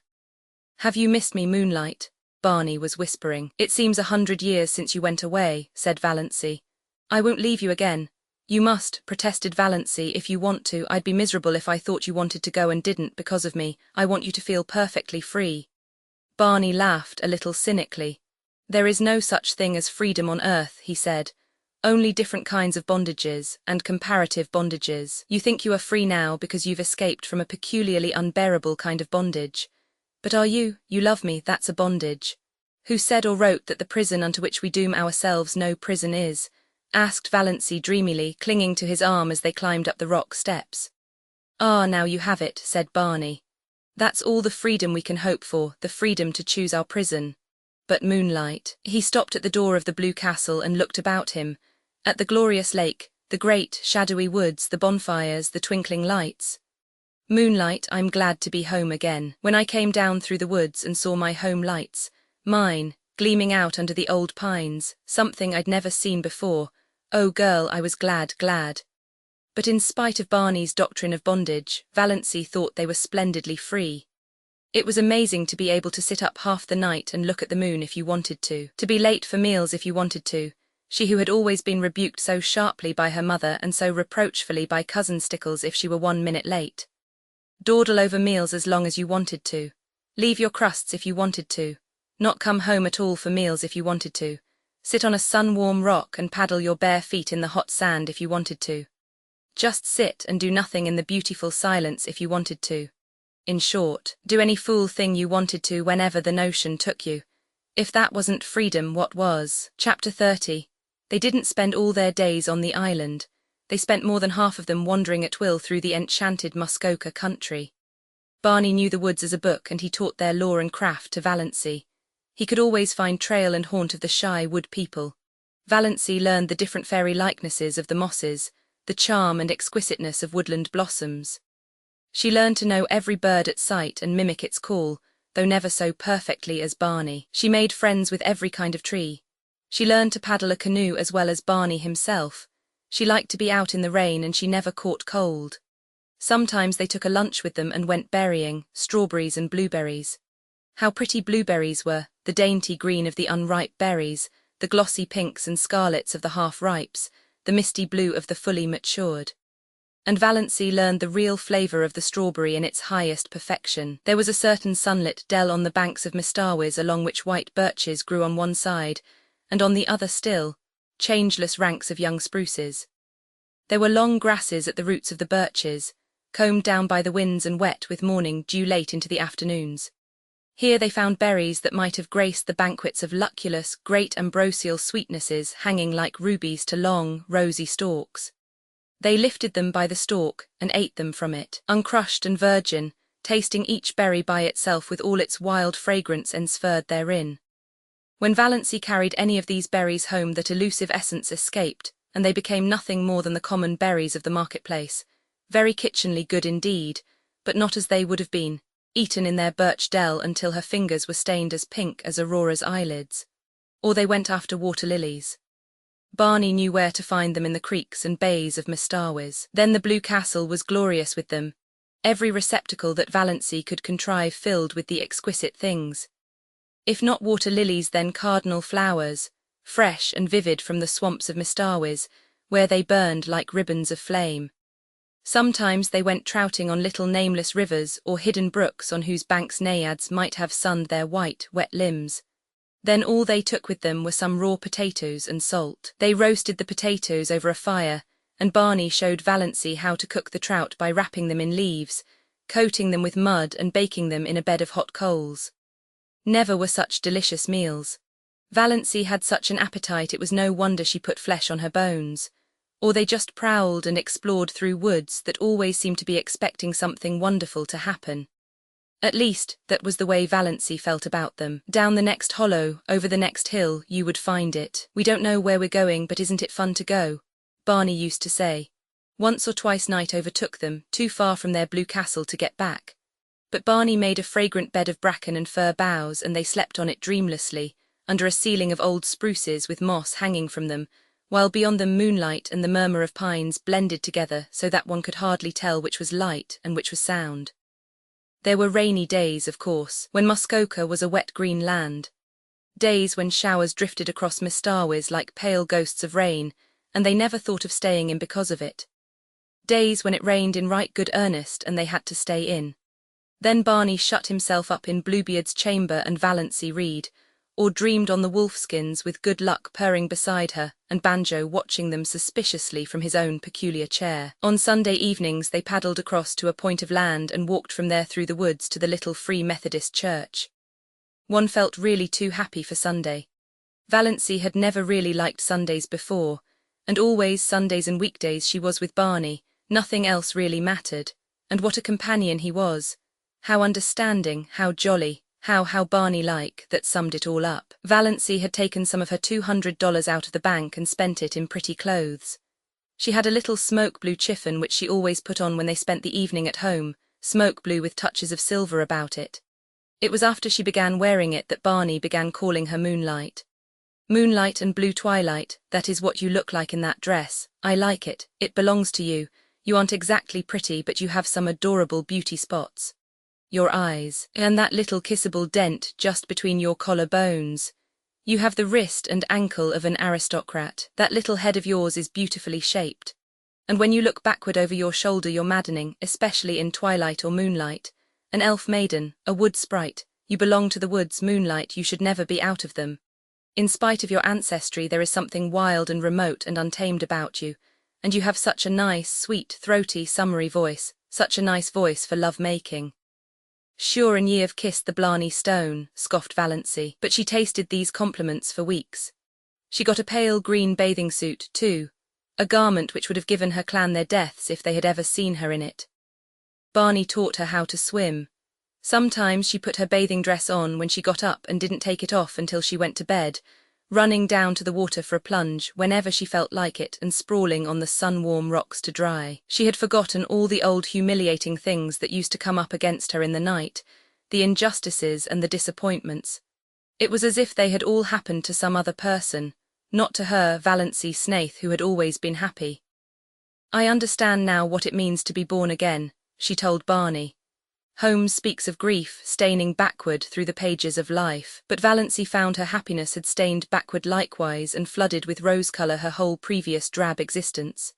She found it hard to believe that she had ever been lonely and unhappy and afraid. "When death comes, I shall have lived," thought Valancy.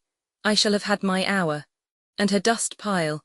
One day Valancy had heaped up the sand in the little island cove in a tremendous cone and stuck a gay little Union Jack on top of it. "What are you celebrating?" Barney wanted to know. "I'm just exercising an old demon," Valancy told him. Chapter 31. Autumn came, late September with cool nights. They had to forsake the veranda, but they kindled a fire in the big fireplace and sat before it with jest and laughter. They left the doors open, and Banjo and Good Luck came and went at pleasure. Sometimes they sat gravely on the bearskin rug between Barney and Valancy. Sometimes they slunk off into the mystery of the chill night outside. The stars smouldered in the horizon mists through the old oriel. The haunting, persistent croon of the pine trees filled the air. The little waves began to make soft, sobbing splashes on the rocks below them in the rising winds. They needed no light but the firelight that sometimes leaped up and revealed them, sometimes shrouded them in shadow. When the night wind rose higher, Barney would shut the door and light a lamp and read to her, poetry and essays and gorgeous, dim chronicles of ancient wars. Barney never would read novels. He vowed they bored him, but sometimes she read them herself, curled up on the wolf skins, laughing aloud in peace. For Barney was not one of those aggravating people who can never hear you smiling audibly over something you've read without inquiring placidly, "What is the joke?" October, with a gorgeous pageant of colour around Mistawis into which Valancy plunged her soul. Never had she imagined anything so splendid. A great tinted piece. Blue, wind-winnowed skies, sunlight sleeping in the glades of that fairyland. Long, dreamy purple days paddling idly in their canoe along shores and up the rivers of crimson and gold. A sleepy, red hunter's moon. Enchanted tempests that stripped the leaves from the trees and heaped them along the shores. Flying shadows of clouds. What had all the smug, opulent lands out front to compare with this? November, with uncanny witchery in its changed trees, with murky red sunsets flaming in smoky crimson behind the westering hills, with dear days when the austere woods were beautiful and gracious in a dignified serenity of folded hands and closed eyes, days full of a fine, pale sunshine that sifted through the late, leafless gold of the juniper trees and glimmered among the grey beeches, lighting up evergreen banks of moss and washing the colonnades of the pines. Days with a high-sprung sky of flawless turquoise. Days when an exquisite melancholy seemed to hang over the landscape and dream about the lake. But days, too, of the wild blackness of great autumn storms, followed by dank, wet, streaming nights when there was witch laughter in the pines and fitful moans among the mainland trees. What cared they? Old Tom had built his roof well, and his chimney drew. Warm fire, books, comfort, safety from storm, our cats on the rug. "Moonlight," said Barney, "would you be any happier now if you had $1 million? No, nor half so happy. I'd be bored by conventions and obligations then." December, early snows and Orion, the pale fires of the Milky Way. It was really winter now, wonderful, cold, starry winter. How Valancy had always hated winter, dull, brief, uneventful days, long, cold, companionless nights. Cousin Stickles with her back that had to be rubbed continually. Cousin Stickles making weird noises, gargling her throat in the mornings. Cousin Stickles whining over the price of coal. Her mother probing, questioning, ignoring. Endless colds and bronchitis, or the dread of it. Redfern's liniment and purple pills. But now she loved winter. Winter was beautiful up back, almost intolerably beautiful, days of clear brilliance. Evenings that were like cups of glamour, the purest vintage of winter's wine. Nights with their fire of stars, cold, exquisite winter sunrises. Lovely ferns of ice all over the windows of the blue castle. moonlight on birches in a silver thaw, ragged shadows on windy evenings, torn, twisted, fantastic shadows, great silences, austere and searching, jeweled barbaric hills, the sun suddenly breaking through grey clouds over long, white Mistawis.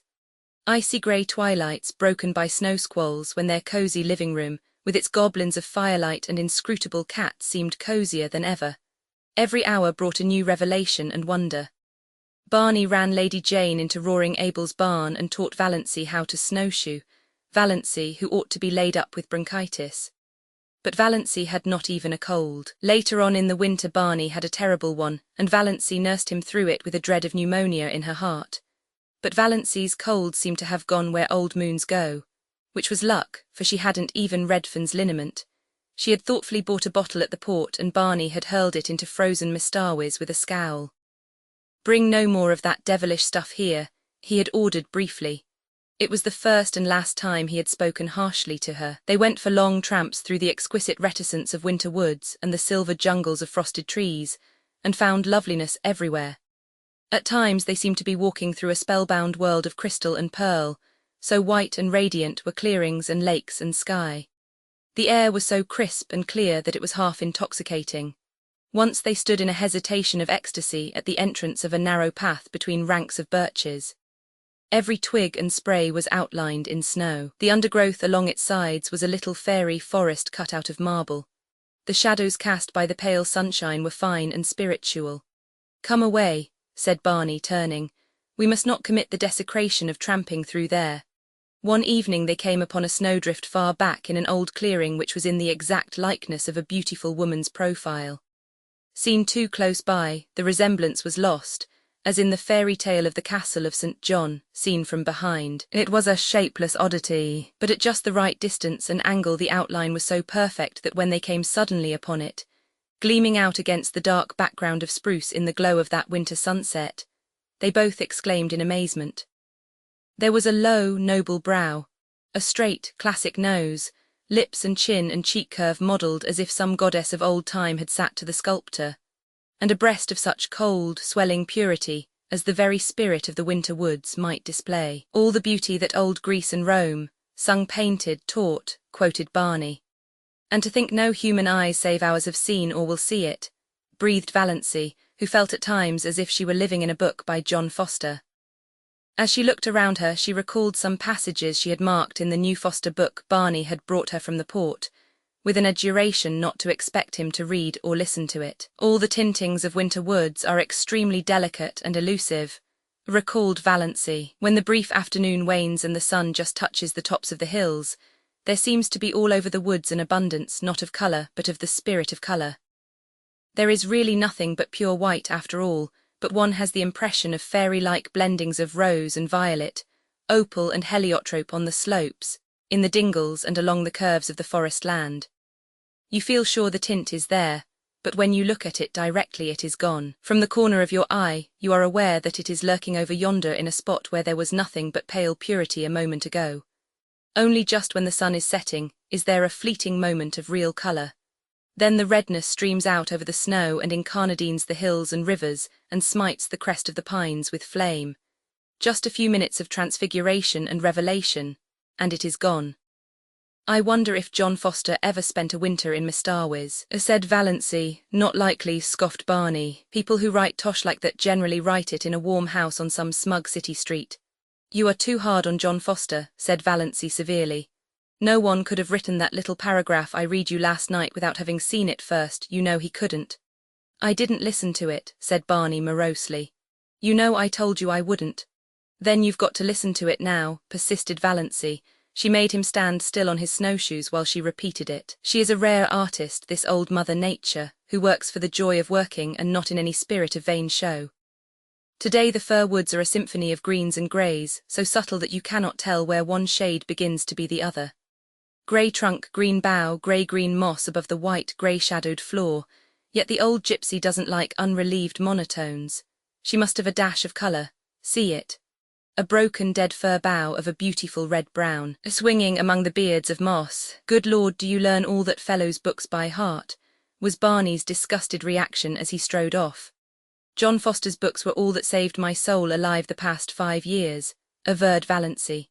"Oh, Barney, look at that exquisite filigree of snow in the furrows of that old elm tree trunk." When they came out to the lake, they changed from snowshoes to skates and skated home. For a wonder, Valancy had learned, when she was a little schoolgirl, to skate on the pond behind the Deerwood School. She never had any skates of her own, but some of the other girls had lent her theirs, and she seemed to have a natural knack of it. Uncle Benjamin had once promised her a pair of skates for Christmas, but when Christmas came he had given her rubbers instead. She had never skated since she grew up, but the old trick came back quickly, and glorious were the hours she and Barney spent skimming over the white lakes, and past the dark islands where the summer cottages were closed and silent. Tonight they flew down Mistawis before the wind, in an exhilaration that crimsoned Valancy's cheeks under her white tam.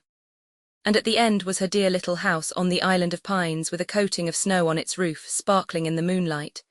Its windows glinted impishly at her in the stray gleams. "Looks exactly like a picture book, doesn't it?" said Barney. They had a lovely Christmas, no rush, no scramble, no niggling attempts to make ends meet, no wild effort to remember whether she hadn't given the same kind of present to the same person 2 Christmases before, no mob of last-minute shoppers, no dreary family reunions, where she sat mute and unimportant, no attacks of nerves. They decorated the Blue Castle with pine boughs, and Valancy made delightful little tinsel stars and hung them up amid the greenery. She cooked a dinner to which Barney did full justice, while Good Luck and Banjo picked the bones. "The land that can produce a goose like that is an admirable land," vowed Barney. "Canada forever," and they drank to the Union Jack a bottle of dandelion wine that Cousin Georgiana had given Valancy along with the bedspread. "One never knows," Cousin Georgiana had said solemnly, "when one may need a little stimulant." Barney had asked Valancy what she wanted for a Christmas present. "Something frivolous and unnecessary," said Valancy, who had got a pair of goloshes last Christmas and 2 long-sleeved, woolen undervests the year before, and so on back. To her delight, Barney gave her a necklace of pearl beads. Valancy had wanted a string of milky pearl beads like congealed moonshine all her life, and these were so pretty. All that worried her was that they were really too good. They must have cost a great deal, $15 at least. Could Barney afford that? She didn't know a thing about his finances. She had refused to let him buy any of her clothes. She had enough for that, she told him, as long as she would need clothes. In a round black jar on the chimney-piece Barney put money for their household expenses, always enough. The jar was never empty, though Valancy never caught him replenishing it. He couldn't have much, of course, and that necklace, but Valancy tossed care aside. She would wear it and enjoy it. It was the first pretty thing she had ever had. Chapter 32. New Year. The old, shabby, inglorious, outlived calendar came down, the new one went up. January was a month of storms, it snowed for 3 weeks on end. The thermometer went miles below zero and stayed there. But as Barney and Valancy pointed out to each other, there were no mosquitoes, and the roar and crackle of their big fire drowned the howls of the north wind. Good Luck and Banjo waxed fat and developed resplendent coats of thick, silky fur. Nip and Tuck had gone. "But they'll come back in spring," promised Barney. There was no monotony. Sometimes they had dramatic little private spats that never even thought of becoming quarrels. Sometimes Roaring Abel dropped in for an evening or a whole day, with his old tartan cap and his long red beard coated with snow. He generally brought his fiddle and played for them, to the delight of all except Banjo, who would go temporarily insane and retreat under Valancy's bed. Sometimes Abel and Barney talked while Valancy made candy for them. Sometimes they sat and smoked in silence a la Tennyson and Carlyle, until the Blue Castle reeked and Valancy fled to the open. Sometimes they played checkers fiercely and silently the whole night through. Sometimes they all ate the russet apples Abel had brought, while the jolly old clock ticked the delightful minutes away. A plate of apples, an open fire, and a jolly good book whereon to look are a fair substitute for heaven, vowed Barney. Anyone can have the streets of gold. Let's have another whack at Carmen. It was easier now for the Stirlings to believe Valancy of the dead. Not even dim rumours of her having been over at the port came to trouble them, though she and Barney used to skate there occasionally to see a movie, and eat hot dogs shamelessly at the corner stand afterwards. Presumably none of the Stirlings ever thought about her, except Cousin Georgiana, who used to lie awake worrying about poor Doss. Did she have enough to eat? Was that dreadful creature good to her? Was she warm enough at nights? Valancy was quite warm at nights. She used to wake up and revel silently in the coziness of those winter nights on that little island in the frozen lake. The nights of other winters had been so cold and long. Valancy hated to wake up in them and think about the bleakness and emptiness of the day that had passed, and the bleakness and emptiness of the day that would come. Now she almost counted that night lost on which she didn't wake up and lie awake for half an hour just being happy, while Barney's regular breathing went on beside her, and through the open door the smouldering brands in the fireplace winked at her in the gloom. It was very nice to feel a little lucky cat jump up on your bed in the darkness and snuggle down at your feet, purring, but Banjo would be sitting dourly by himself out in front of the fire like a brooding demon. At such moments Banjo was anything but canny, but Valancy loved his uncanniness. The side of the bed had to be right against the window. There was no other place for it in the tiny room. Valancy, lying there, could look out of the window, through the big pine boughs that actually touched it, away up Mistawis, white and lustrous as a pavement of pearl, or dark and terrible in the storm. Sometimes the pine boughs tapped against the panes with friendly signals. Sometimes she heard the little hissing whisper of snow against them right at her side. Some nights the whole outer world seemed given over to the empery of silence. Then came nights when there would be a majestic sweep of wind in the pines. Nights of dear starlight, when it whistled freakishly and joyously around the blue castle.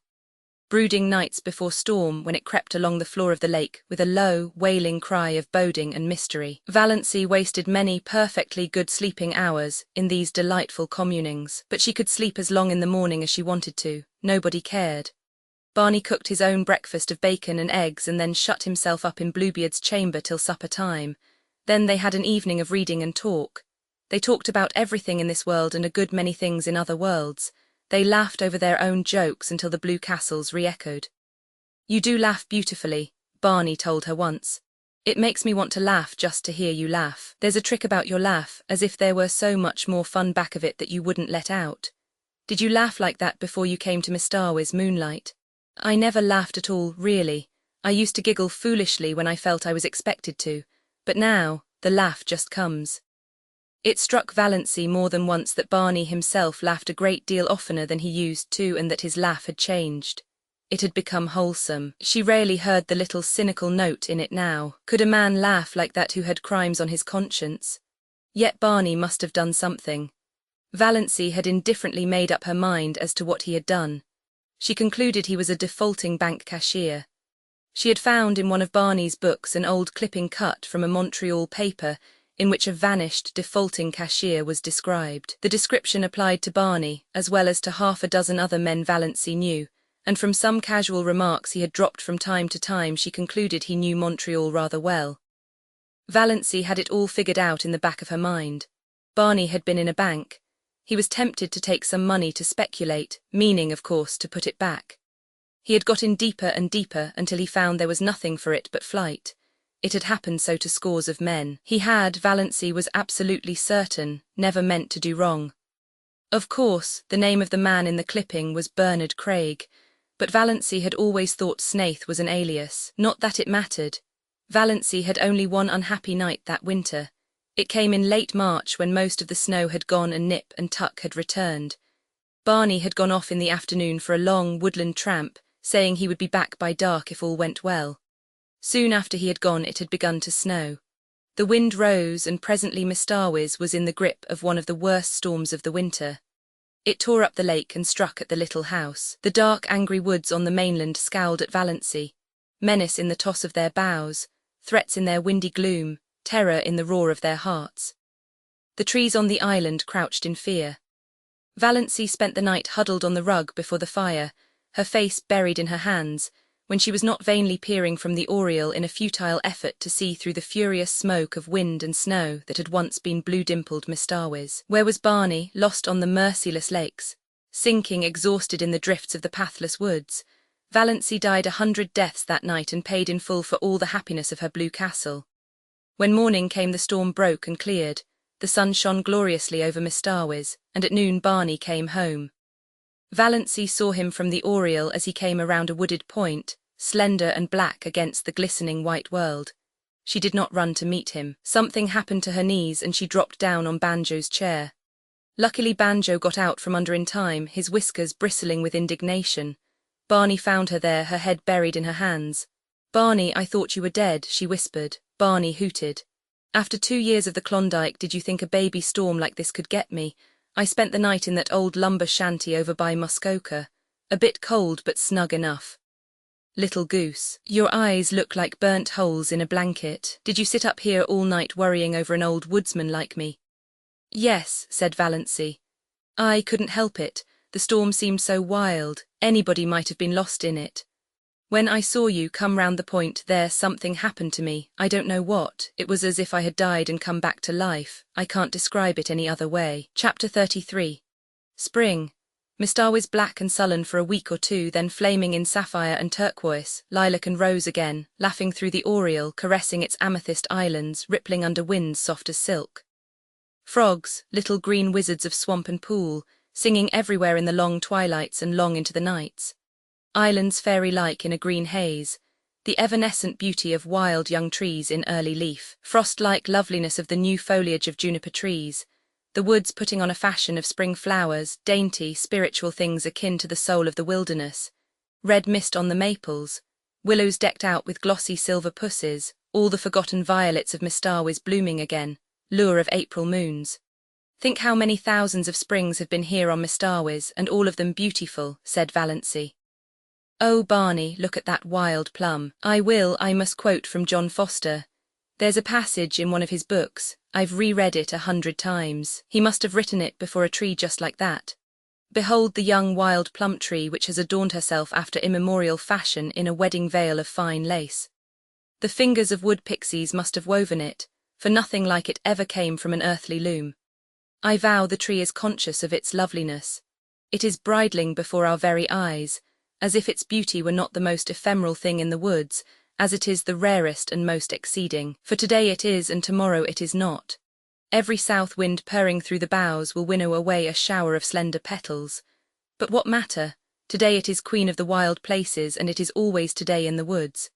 "I'm sure you feel much better since you've got that out of your system," said Barney heartlessly.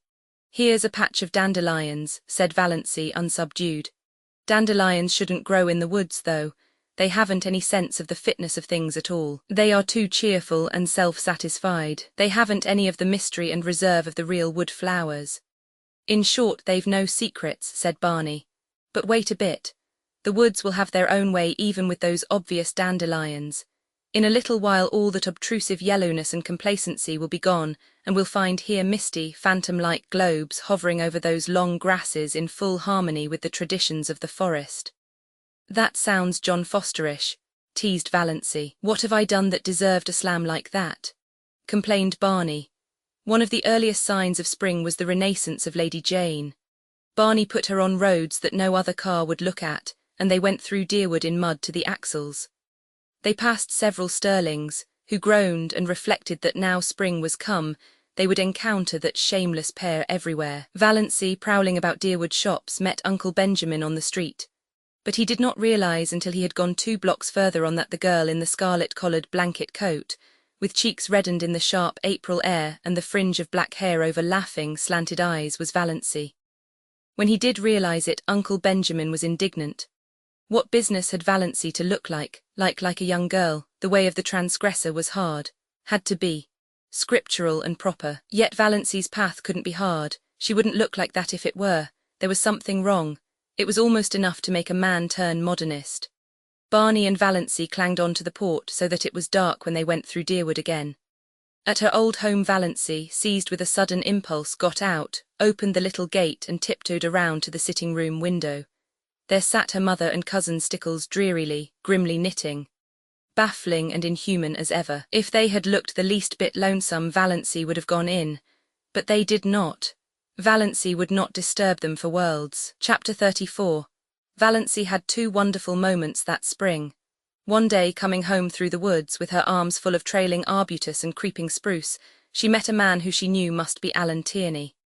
Alan Tierney, the celebrated painter of beautiful women. He lived in New York in winter, but he owned an island cottage at the northern end of Mr. to which he always came the minute the ice was out of the lake. He was reputed to be a lonely, eccentric man. He never flattered his sitters. There was no need to, for he would not paint anyone who required flattery. To be painted by Alan Tierney was all the cachet of beauty a woman could desire. Valancy had heard so much about him that she couldn't help turning her head back over her shoulder for another shy, curious look at him. A shaft of pale spring sunlight fell through a great pine athwart her bare black head and her slanted eyes. She wore a pale green sweater and had bound a fillet of linear vine about her hair. The feathery fountain of trailing spruce overflowed her arms and fell around her. Alan Tierney's eyes lighted up. "I've had a caller," said Barney the next afternoon when Valancy had returned from another flower quest. "Who?" Valancy was surprised but indifferent. She began filling a basket with arbutus. "Alan Tierney, he wants to paint you, Moonlight." "Me?" Valancy dropped her basket and her arbutus. "You're laughing at me, Barney." "I'm not. That's what Tierney came for. To ask my permission to paint my wife as the spirit of Muskoka or something like that." But, stammered Valancy, "Alan Tierney never paints any but beautiful women," finished Barney. "Conceded, QED, Mistress Barney Snaith is a beautiful woman." "Nonsense," said Valancy, stooping to retrieve her arbutus. "You know that's nonsense, Barney. I know I'm a heap better looking than I was a year ago, but I'm not beautiful." "Alan Tierney never makes a mistake," said Barney. "You forget, Moonlight, that there are different kinds of beauty. Your imagination is obsessed by the very obvious type of your cousin Olive. Oh, I've seen her, she's a stunner, but you'd never catch Alan Tierney wanting to paint her. In the horrible but expressive slang phrase, she keeps all her goods in the shop window. But in your subconscious mind, you have a conviction that nobody can be beautiful who doesn't look like Olive. Also, you remember your face as it was in the days when your soul was not allowed to shine through it. Tierney said something about the curve of your cheek as you looked back over your shoulder. You know I've often told you it was distracting, and he's quite batty about your eyes. If I wasn't absolutely sure it was solely professional, he's really a crabbed old bachelor, you know, I'd be jealous." "Well, I don't want to be painted," said Valancy. "I hope you told him that." "I couldn't tell him that, I didn't know what you wanted, but I told him I didn't want my wife painted, hung up in a salon for the mob to stare at, belonging to another man, for of course I couldn't buy the picture. So even if you had wanted to be painted, Moonlight, your tyrannous husband would not have permitted it." Tierney was a bit squiffy. He isn't used to being turned down like that. His requests are almost like royalties. "But we are outlaws," laughed Valancy. "We bow to no decrees, we acknowledge no sovereignty." In her heart she thought unashamedly, "I wish Olive could know that Alan Tierney wanted to paint me. Me, little old maid Valancy Stirling that was." Her second wonder moment came one evening in May. She realized that Barney actually liked her. She had always hoped he did, but sometimes she had a little, disagreeable, haunting dread that he was just kind and nice and chummy out of pity. Knowing that she hadn't long to live and determined she should have a good time as long as she did live. But away back in his mind rather looking forward to freedom again, with no intrusive woman creature in his island fastness and no chattering thing beside him in his woodland prowls. She knew he could never love her. She did not even want him to. If he loved her, he would be unhappy when she died. Valancy never flinched from the plain word, no passing away for her, and she did not want him to be the least unhappy. But neither did she want him to be glad or relieved. She wanted him to like her and miss her as a good chum. But she had never been sure until this night that he did. They had walked over the hills in the sunset. They had the delight of discovering a virgin spring in a ferny hollow and had drunk together from it out of a birch bark cup. They had come to an old tumble-down rail fence and sat on it for a long time. They didn't talk much, but Valancy had a curious sense of oneness. She knew that she couldn't have felt that if he hadn't liked her. "You nice little thing," said Barney suddenly. "Oh, you nice little thing. Sometimes I feel you're too nice to be real, that I'm just dreaming you. Why can't I die now, this very minute when I am so happy?" thought Valancy. Well, it couldn't be so very long now. Somehow Valancy had always felt she would live out the year Dr. Trent had allotted. She had not been careful, she had never tried to be. But somehow she had always counted on living out her year.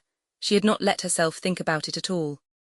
But now, sitting here beside Barney with her hand in his, a sudden realization came to her. She had not had a heart attack for a long while, 2 months at least. The last one she had had was 2 or 3 nights before Barney was out in the storm.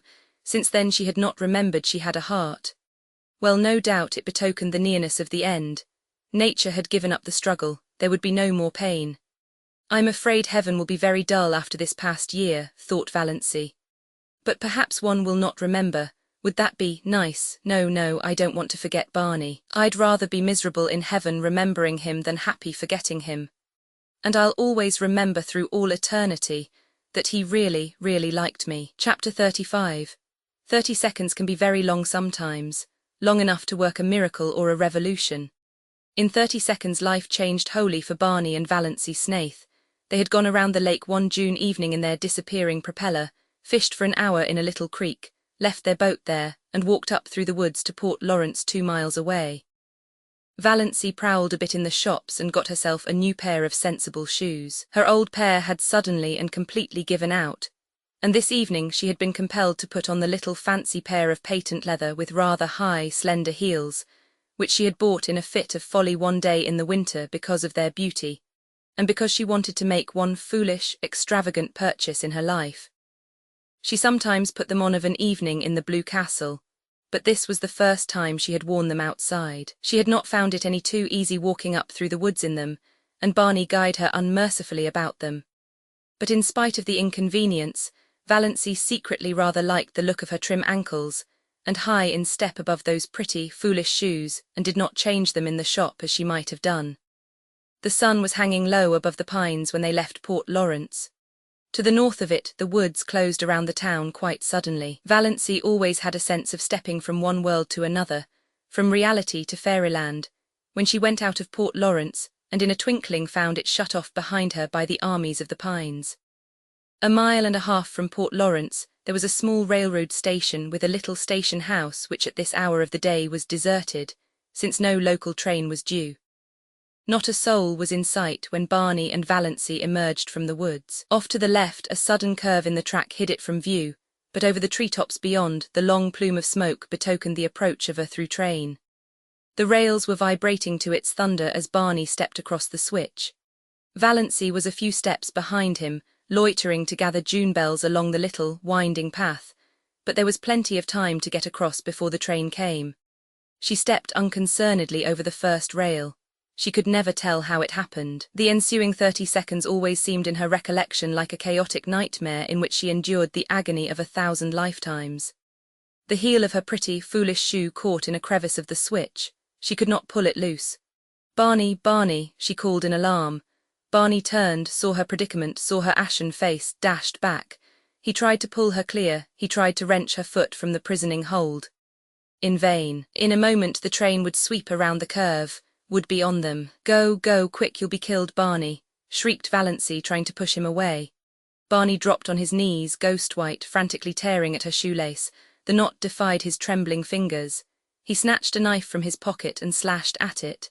Valancy still strove blindly to push him away. Her mind was full of the hideous thought that Barney was going to be killed. She had no thought for her own danger. "Barney, go, go, for God's sake, go." "Never," muttered Barney between his set teeth. He gave one mad wrench at the lace.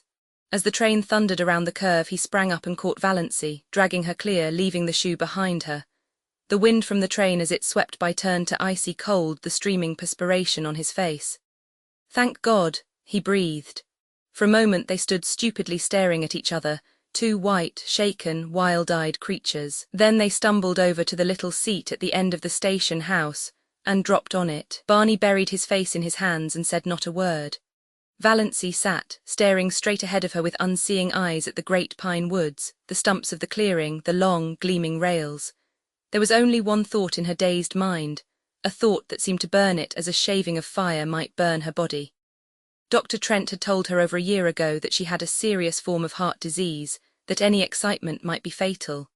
If that were so, why was she not dead now? This very minute, she had just experienced as much and as terrible excitement as most people experience in a lifetime, crowded into that endless 30 seconds. Yet she had not died of it. She was not an iota the worse for it. A little wobbly at the knees, as anyone would have been, a quicker heartbeat as anyone would have, nothing more. Why, was it possible Dr. Trent had made a mistake?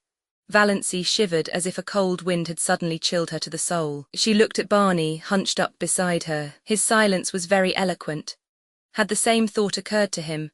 Did he suddenly find himself confronted by the appalling suspicion that he was married, not for a few months or a year, but for good and all to a woman he did not love and who had foisted herself upon him by some trick or lie? Valancy turned sick before the horror of it. It could not be. It would be too cruel, too devilish.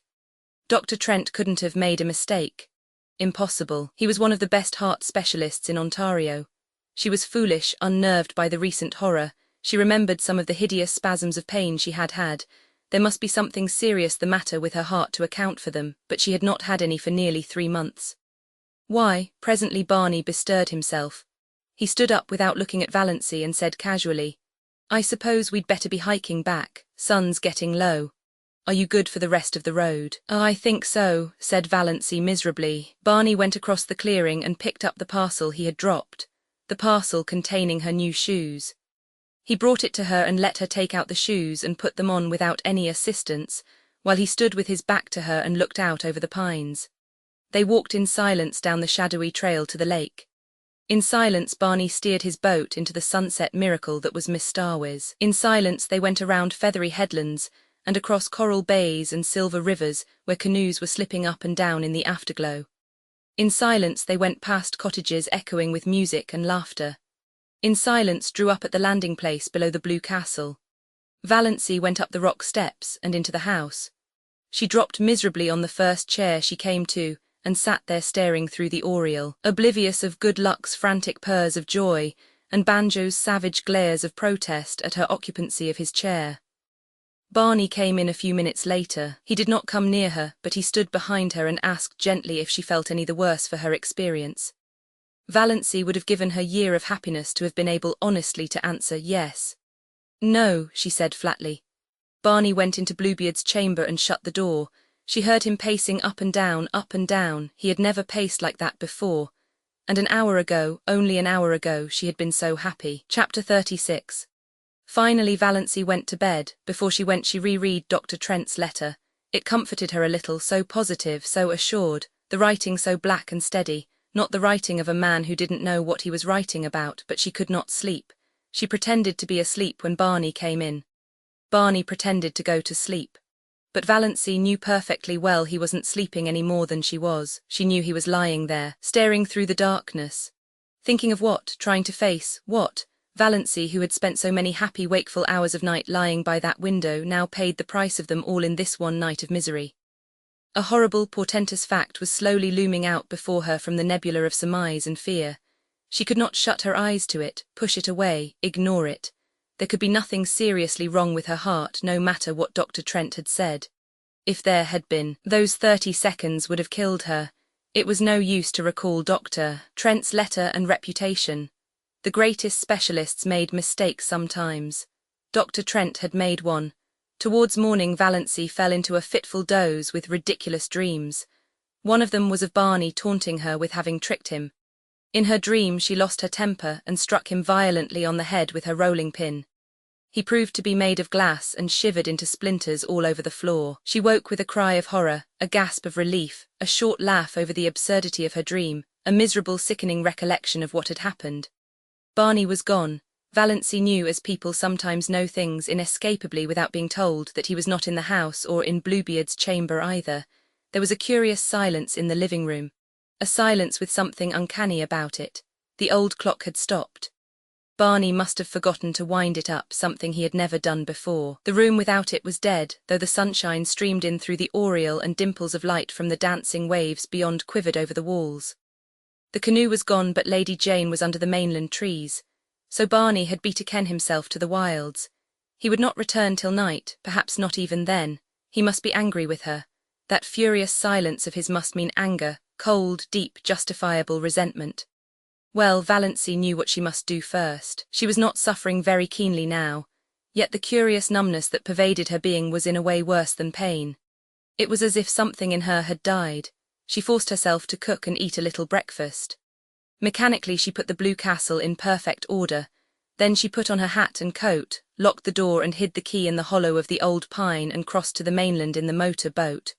She was going into Deerwood to see Dr. Trent. She must know. Chapter 37. Dr. Trent looked at her blankly and fumbled among his recollections. Mrs. Snaith," said Valancy quietly. "I was Miss Valancy Stirling when I came to you last May over a year ago. I wanted to consult you about my heart." Dr. Trent's face cleared. "Oh, of course, I remember now. I'm really not to blame for not knowing you. You've changed splendidly, and married. Well, well, it has agreed with you. You don't look much like an invalid now, hey? I remember that day. I was badly upset. Hearing about poor Ned bowled me over. But Ned's as good as new and you too, evidently. I told you so, you know, told you there was nothing to worry over. Valancy looked at him. You told me in your letter, she said slowly with a curious feeling that someone else was talking through her lips, that I had angina pectoris in the last stages, complicated with an aneurysm, that I might die any minute, that I couldn't live longer than a year. Dr. Trent stared at her. Impossible, he said blankly. I couldn't have told you that. Valancy took his letter from her bag and handed it to him. Miss Valancy Stirling, he read. Yes, yes, of course I wrote you on the train that night, but I told you there was nothing serious. Read your letter, insisted Valancy. Dr. Trent took it out, unfolded it, glanced over it. A dismayed look came into his face. He jumped to his feet and strode agitatedly about the room. Good heavens, this is the letter I meant for old Miss Jane Stirling, from Port Lawrence. She was here that day too. I sent you the wrong letter, what unpardonable carelessness, but I was beside myself that night. My God, and you believed that, you believed, but you didn't, you went to another doctor. Valancy stood up, turned round, looked foolishly about her and sat down again. I believed it, she said faintly. I didn't go to any other doctor.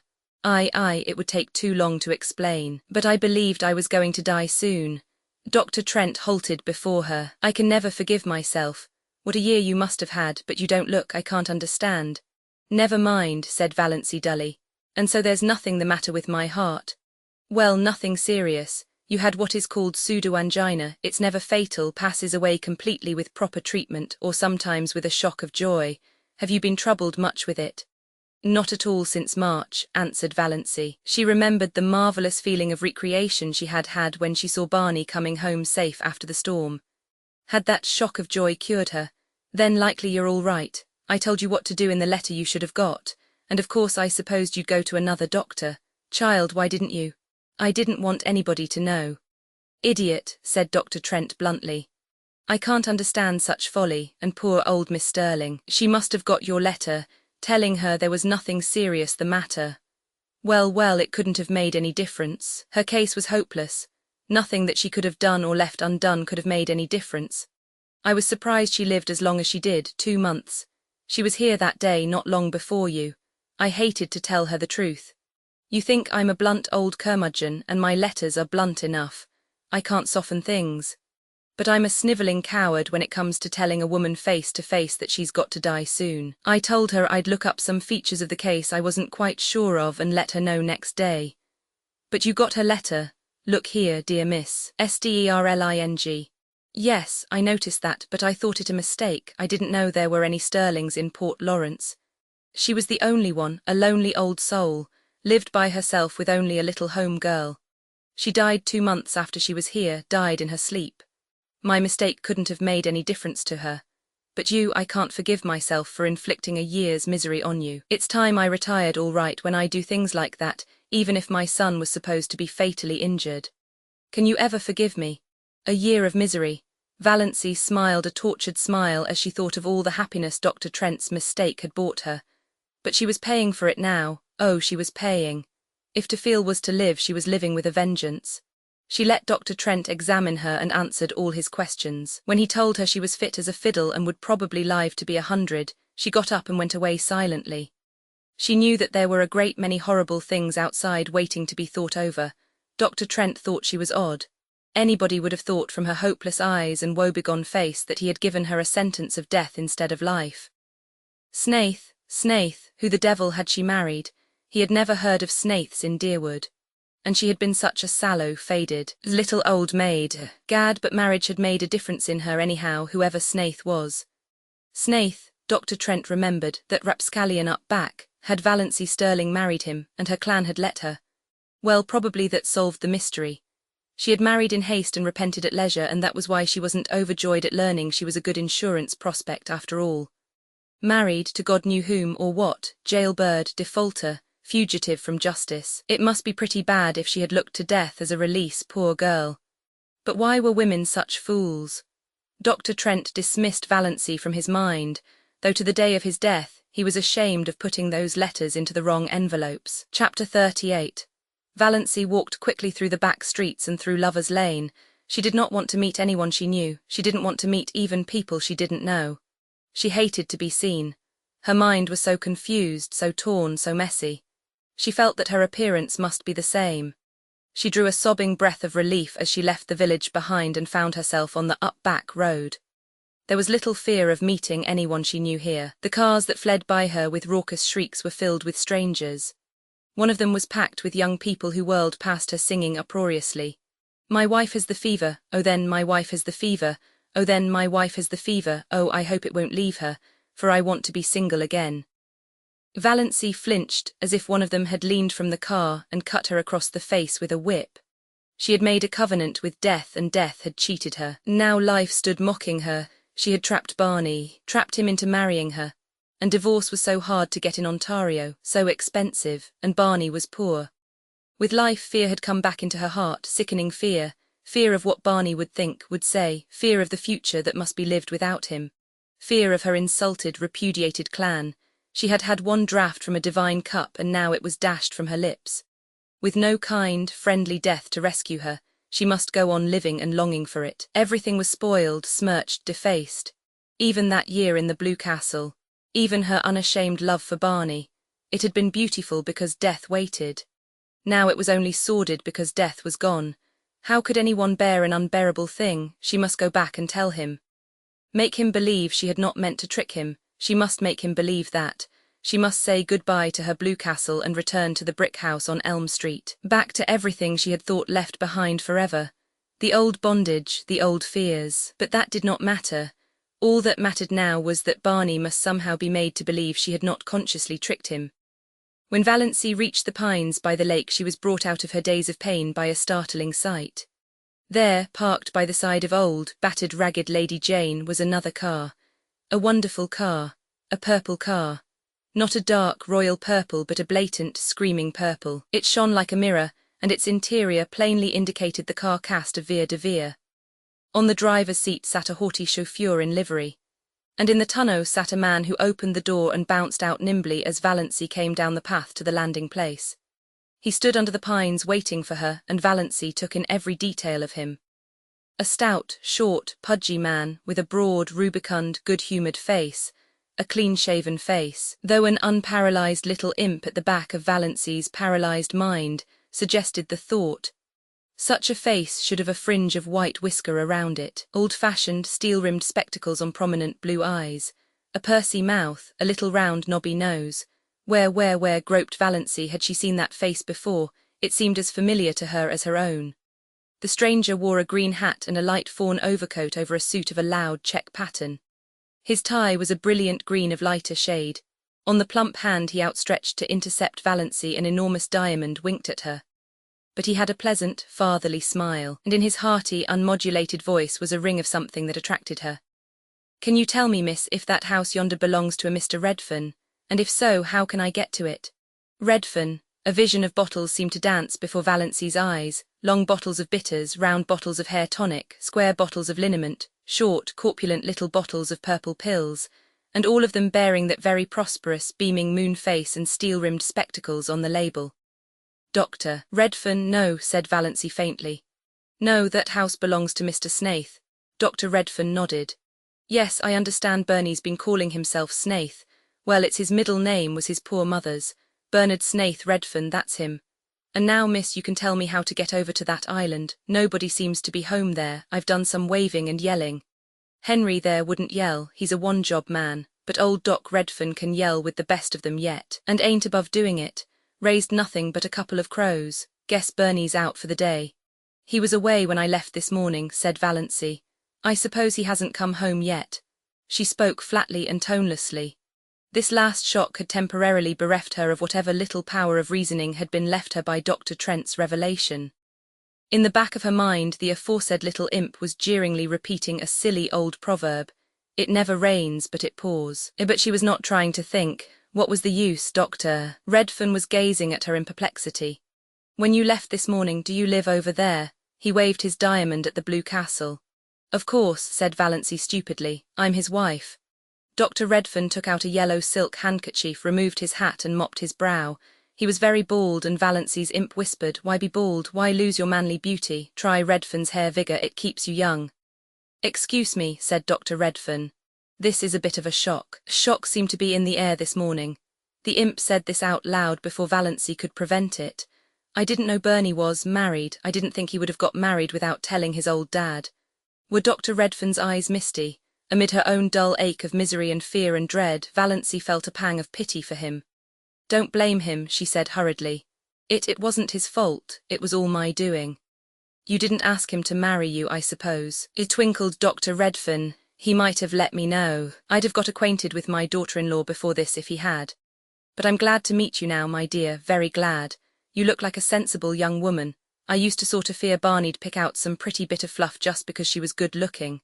They were all after him, of course, wanted his money, didn't like the pills and the bitters but liked the dollars, wanted to dip their pretty little fingers in old Doc's millions, Millions, said Valancy faintly. She wished she could sit down somewhere, she wished she could have a chance to think, she wished she and the Blue Castle could sink to the bottom of Mistarwiz and vanish from human sight forevermore. "Millions," said Dr. Redfern complacently. "And Bernie chucks them for that." Again he shook the diamond contemptuously at the Blue Castle. "Wouldn't you think he'd have more sense, and all on account of a white bit of a girl?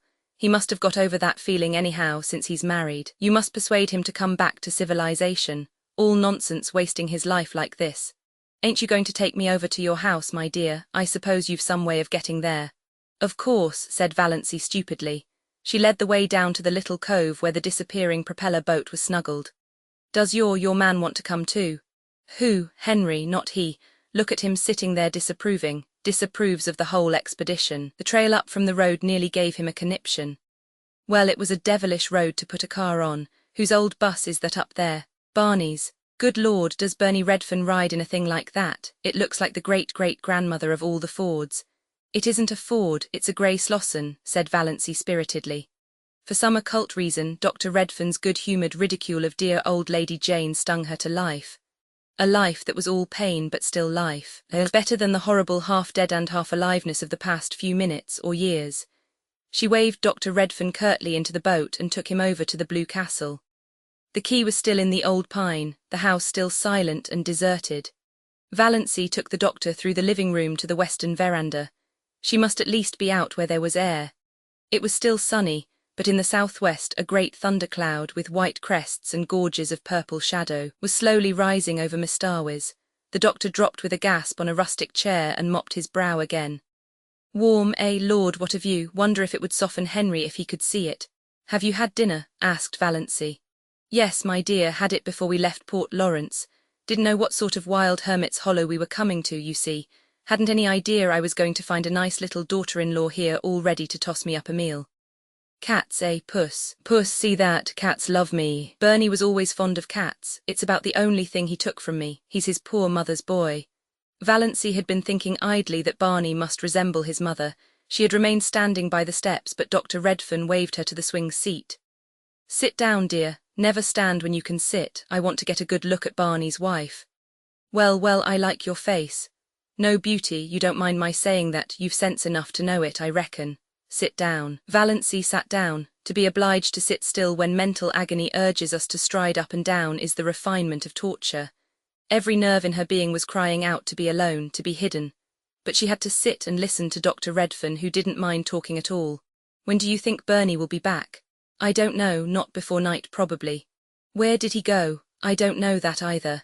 Likely to the woods up back." "So he doesn't tell you his comings and goings either." Bernie was always a secretive young devil. Never understood him, just like his poor mother, but I thought a lot of him. It hurt me when he disappeared as he did. 11 years ago, I haven't seen my boy for 11 years. 11 years, Valancy was surprised. It's only 6 since he came here. Oh, he was in the Klondike before that and all over the world. He used to drop me a line now and then, never give any clue to where he was but just a line to say he was all right. I suppose he's told you all about it." "No, I know nothing of his past life," said Valancy with sudden eagerness. She wanted to know, she must know now, it hadn't mattered before. Now she must know all, and she could never hear it from Barney. She might never even see him again. If she did, it would not be to talk of his past. "What happened? Why did he leave his home? Tell me, tell me." Well, it ain't much of a story. Just a young fool gone mad because of a quarrel with his girl. Only Bernie was a stubborn fool, always stubborn. You never could make that boy do anything he didn't want to do. From the day he was born, yet he was always a quiet, gentle little chap too, good as gold. His poor mother died when he was only 2 years old. I'd just begun to make money with my hair vigor. I'd dreamed the formula for it, you see, some dream that, the cash rolled in. Bernie had everything he wanted. I sent him to the best schools, private schools. I meant to make a gentleman of him. Never had any chance myself, meant he should have every chance. He went through McGill, got honours and all that. I wanted him to go in for law, he hankered after journalism and stuff like that. Wanted me to buy a paper for him or back him in publishing what he called a real, worthwhile, honest-to-goodness Canadian magazine. I suppose I'd have done it. I always did what he wanted me to do. Wasn't he all I had to live for? I wanted him to be happy. And he never was happy. Can you believe it? Not that he said so. But I'd always a feeling that he wasn't happy. Everything he wanted, all the money he could spend, his own bank account, travel, seeing the world, but he wasn't happy. Not till he fell in love with Ethel Traverse, then he was happy for a little while. The cloud had reached the sun and a great, chill purple shadow came swiftly over Mistawis. It touched the blue castle, rolled over it. Valancy shivered. Yes, she said with painful eagerness, though every word was cutting her to the heart. What was she like? Prettiest girl in Montreal, said Dr. Redfern. Oh, she was a looker all right, gold hair shiny as silk, great big soft black eyes, skin like milk and roses. Don't wonder Bernie fell for her, and brains as well, she wasn't a bit of fluff. B.A. from McGill, a thoroughbred too, one of the best families, but a bit lean in the purse. Bernie was mad about her. Happiest young fool you ever saw, then the bust-up. What happened? Valancy had taken off her hat, and was absently thrusting a pin in and out of it. Good Luck was purring beside her. Banjo was regarding Dr. Redfern with suspicion. Nip and Tuck were lazily cawing in the pines. Mistawis was beckoning. Everything was the same. Nothing was the same. It was 100 years since yesterday. Yesterday at this time she and Barney had been eating a belated dinner here with laughter. Laughter. Valancy felt that she had done with laughter forever, and with tears for that matter. She had no further use for either of them. Blessed if I know, my dear, some fool quarrel, I suppose. Bernie just lit out, disappeared. He wrote me from the Yukon, said his engagement was broken and he wasn't coming back, and not to try to hunt him up because he was never coming back. I didn't. What was the use? I knew Bernie. I went on piling up money because there wasn't anything else to do, but I was mighty lonely. All I lived for was them little notes now and then from Bernie, Klondike, England, South Africa, China, everywhere. I thought maybe he'd come back someday to his lonesome old dad. Then 6 years ago even the letters stopped. I didn't hear a word of or from him till last Christmas. Did he write? No, but he drew a check for $15,000 on his bank account. The bank manager is a friend of mine, one of my biggest shareholders. He'd always promised me he'd let me know if Bernie drew any checks. Bernie had $50,000 there, and he'd never touched a cent of it till last Christmas. The check was made out to Ainsley's. Toronto, Ainsley's. Valancy heard herself saying Ainsley's. She had a box on her dressing table with the Ainsley trademark. Yes, the big jewellery house there. After I'd thought it over a while, I got brisk. I wanted to locate Bernie, had a special reason for it. It was time he gave up his fool hoboing and come to his senses. Drawing that 15 told me there was something in the wind. The manager communicated with the Ainsleys. His wife was an Ainslie, and found out that Bernard Redfern had bought a pearl necklace there. His address was given as Box 444, Port Lawrence, Muskoka, Ont. First I thought I'd write. Then I thought I'd wait till the open season for cars and come down myself. Ain't no hand at writing. I've motored from Montreal. Got to Port Lawrence yesterday, enquired at the post office. Told me they knew nothing of any Bernard Snaith Redfern, but there was a Barney Snaith had a P.O. box there. Lived on an island out here, they said, so here I am. And where's Barney? Valancy was fingering her necklace.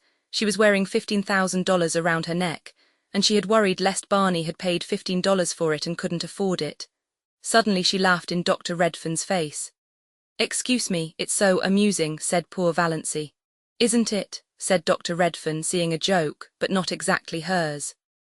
Now you seem like a sensible young woman, and I dare say you've lots of influence over Bernie. Can't you get him to come back to civilization and live like other people? I've a house up there, big as a castle, furnished like a palace. I want company in it, Bernie's wife, Bernie's children. Did Ethel Traverse ever marry? Queried Valancy irrelevantly. Bless you, yes, 2 years after Bernie levanted, but she's a widow now, pretty as ever. To be frank, that was my special reason for wanting to find Bernie. I thought they'd make it up, maybe. But of course that's all off now, doesn't matter. Bernie's choice of a wife is good enough for me, it's my boy I want. Think he'll soon be back? I don't know, but I don't think he'll come before night. Quite late perhaps, and perhaps not till tomorrow, but I can put you up comfortably. He'll certainly be back tomorrow. Dr. Redfern shook his head. Too damp, I'll take no chances with rheumatism. Why suffer that ceaseless anguish? Why not try Redfern's liniment? Quoted the imp in the back of Valancy's mind. I must get back to Port Lawrence before rain starts. Henry goes quite mad when he gets mud on the car. But I'll come back tomorrow. Meanwhile you talk Bernie into reason. He shook her hand and patted her kindly on the shoulder. He looked as if he would have kissed her with a little encouragement, but Valancy did not give it. Not that she would have minded. He was rather dreadful and loud, and dreadful. But there was something about him she liked. She thought dully that she might have liked being his daughter-in-law if he had not been a millionaire. A score of times over. And Barney was his son and heir. She took him over in the motor boat and watched the lordly purple car roll away through the woods with Henry at the wheel looking things not lawful to be uttered. Then she went back to the Blue Castle. What she had to do must be done quickly. Barney might return at any moment, and it was certainly going to rain. She was thankful she no longer felt very bad. When you are bludgeoned on the head repeatedly, you naturally and mercifully become more or less insensible and stupid. She stood briefly like a faded flower bitten by frost, by the hearth, looking down on the white ashes of the last fire that had blazed in the Blue Castle. At any rate, she thought wearily, Barney isn't poor, he will be able to afford a divorce, quite nicely. Chapter 39. She must write a note. The imp in the back of her mind laughed. In every story she had ever read, when a runaway wife decamped from home she left a note, generally on the pincushion. It was not a very original idea, but one had to leave something intelligible. What was there to do but write a note? She looked vaguely about her for something to write with. Ink, there was none. Valancy had never written anything since she had come to the Blue Castle, save memoranda of household necessaries for Barney. A pencil sufficed for them, but now the pencil was not to be found. Valancy absently crossed to the door of Bluebeard's chamber and tried it.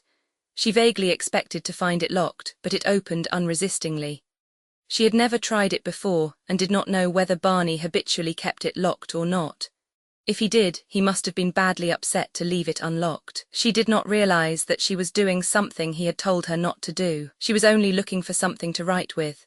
All her faculties were concentrated on deciding just what she would say and how she would say it.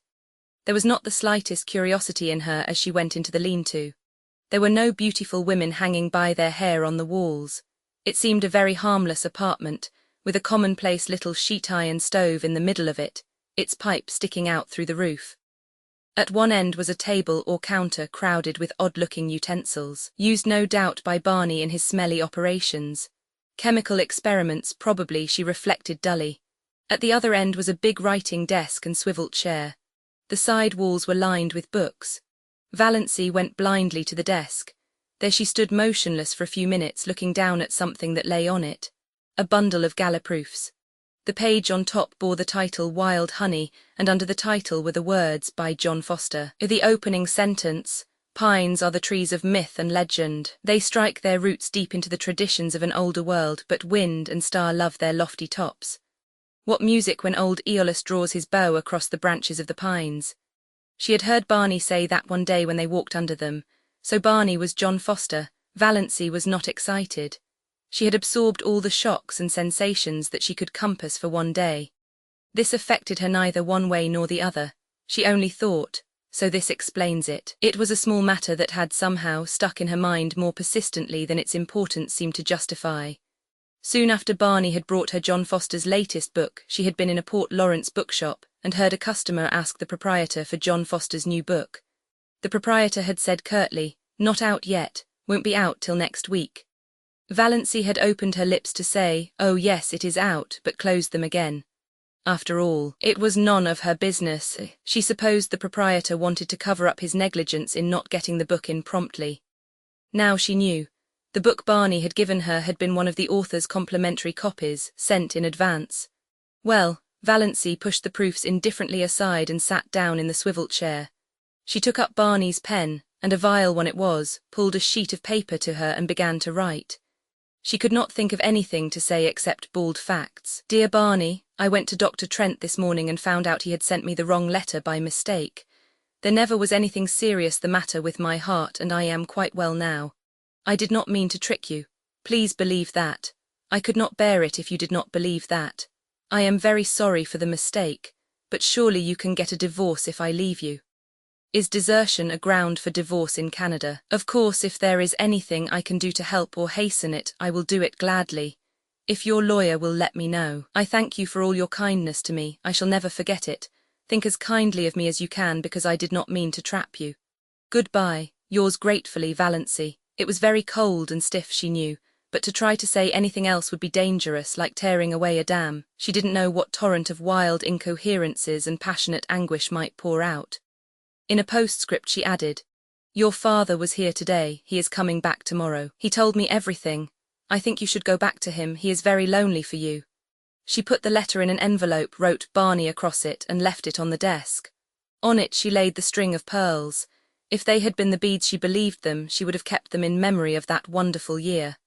But she could not keep the $15,000 gift of a man who had married her out of pity and whom she was now leaving. It hurt her to give up her pretty bauble. That was an odd thing, she reflected. The fact that she was leaving Barney did not hurt her, yet it lay at her heart like a cold, insensible thing. If it came to life, Valancy shuddered and went out. She put on her hat and mechanically fed Good Luck and Banjo. She locked the door and carefully hid the key in the old pine. Then she crossed to the mainland in the disappearing propeller. She stood for a moment on the bank looking at her blue castle. The rain had not yet come, but the sky was dark and Mistawis grey and sullen. The little house under the pines looked very pathetic, a casket rifled of its jewels, a lamp with its flame blown out. I shall never again hear the wind crying over Mistawis at night, thought Valancy. This hurt her too. She could have laughed to think that such a trifle could hurt her at such a time. Chapter 40. Valancy paused a moment on the porch of the brick house in Elm Street. She felt that she ought to knock like a stranger. Her rose bush, she idly noticed, was loaded with buds. The rubber plant stood beside the prim door. A momentary horror overcame her, a horror of the existence to which she was returning. Then she opened the door and walked in. I wonder if the prodigal son ever felt really at home again, she thought. Mrs. Frederick and Cousin Stickles were in the sitting room. Uncle Benjamin was there too. They looked blankly at Valancy, realizing at once that something was wrong. This was not the saucy, impudent thing who had laughed at them in this very room last summer. This was a grey-faced woman with the eyes of a creature who had been stricken by a mortal blow. Valancy looked indifferently around the room. She had changed so much, and it had changed so little. The same pictures hung on the walls. The little orphan who knelt at her never-finished prayer by the bed whereon reposed the black kitten that never grew up into a cat. The grey steel engraving of Quatre Bras, where the British regiment forever stood at bay. The crayon enlargement of the boyish father she had never known. There they all hung in the same places. The green cascade of Wandering Jew still tumbled out of the old granite saucepan on the window stand. The same elaborate, never-used pitcher stood at the same angle on the sideboard shelf. The blue and gilt vases that had been among her mother's wedding presents still primly adorned the mantelpiece, flanking the china clock of berosed and besprayed ware that never went. The chairs in exactly the same places. Her mother and Cousin Stickles, likewise unchanged, regarding her with stony unwelcome. Valancy had to speak first. "I've come home, Mother," she said tiredly. "So I see." Mrs. Frederick's voice was very icy. She had resigned herself to Valancy's desertion. She had almost succeeded in forgetting there was a Valancy.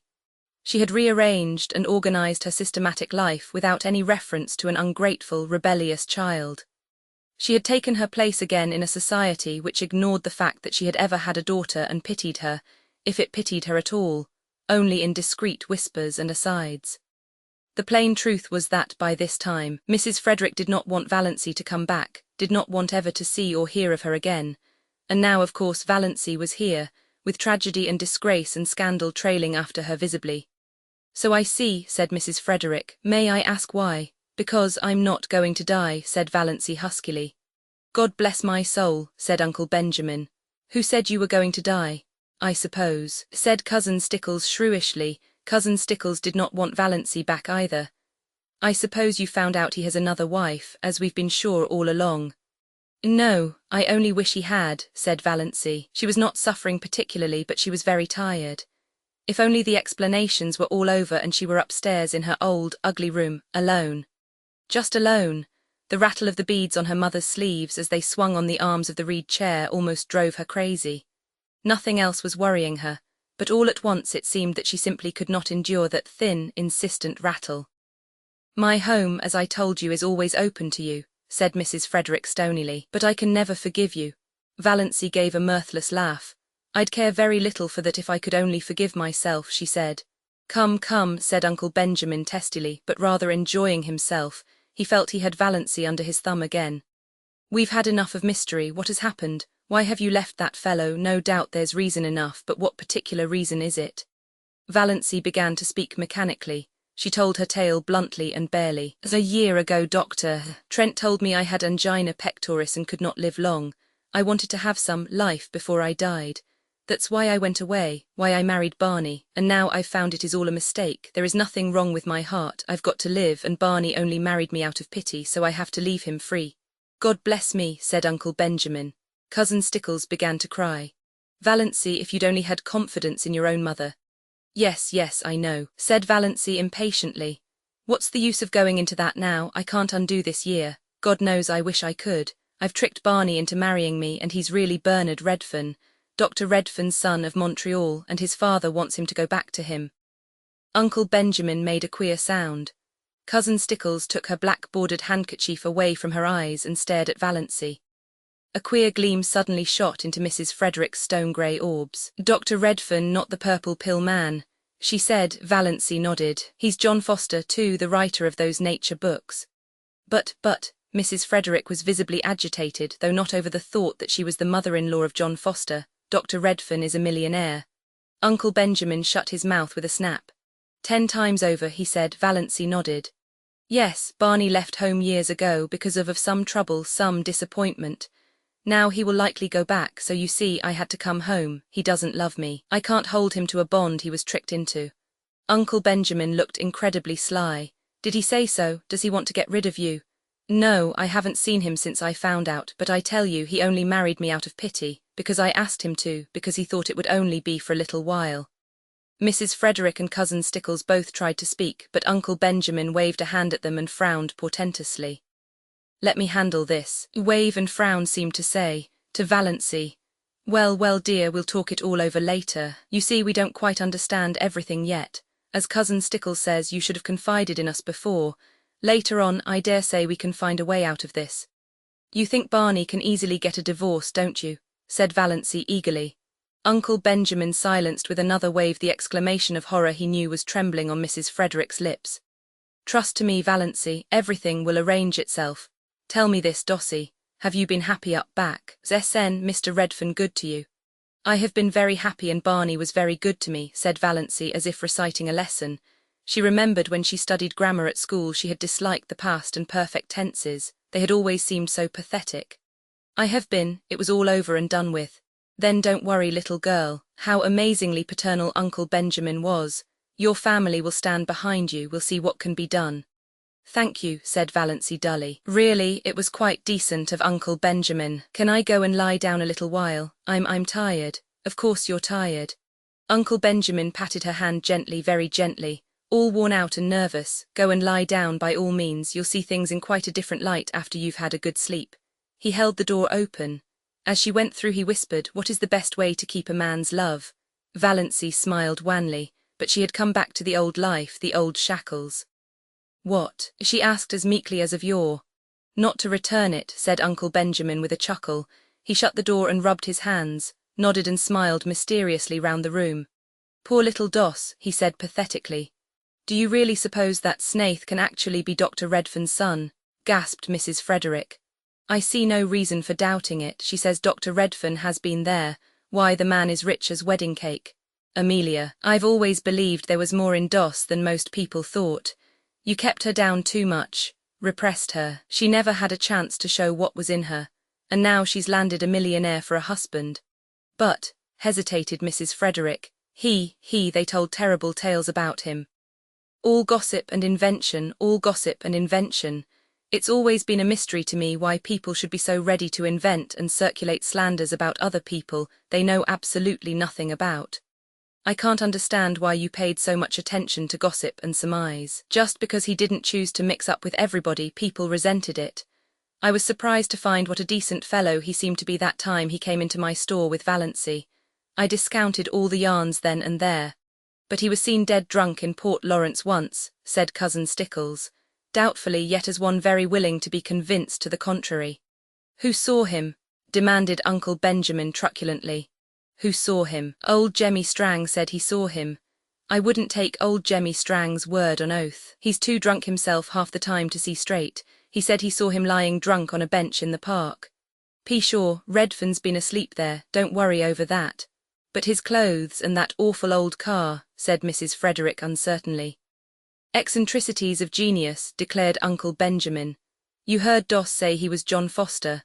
I'm not up in literature myself, but I heard a lecturer from Toronto say that John Foster's books had put Canada on the literary map of the world. I suppose we must forgive her, yielded Mrs. Frederick. Forgive her?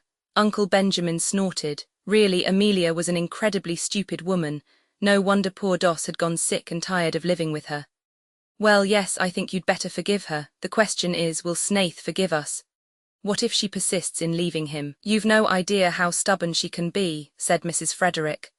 Leave it all to me, Amelia, leave it all to me. You women have muddled it enough. This whole affair has been bungled from start to finish.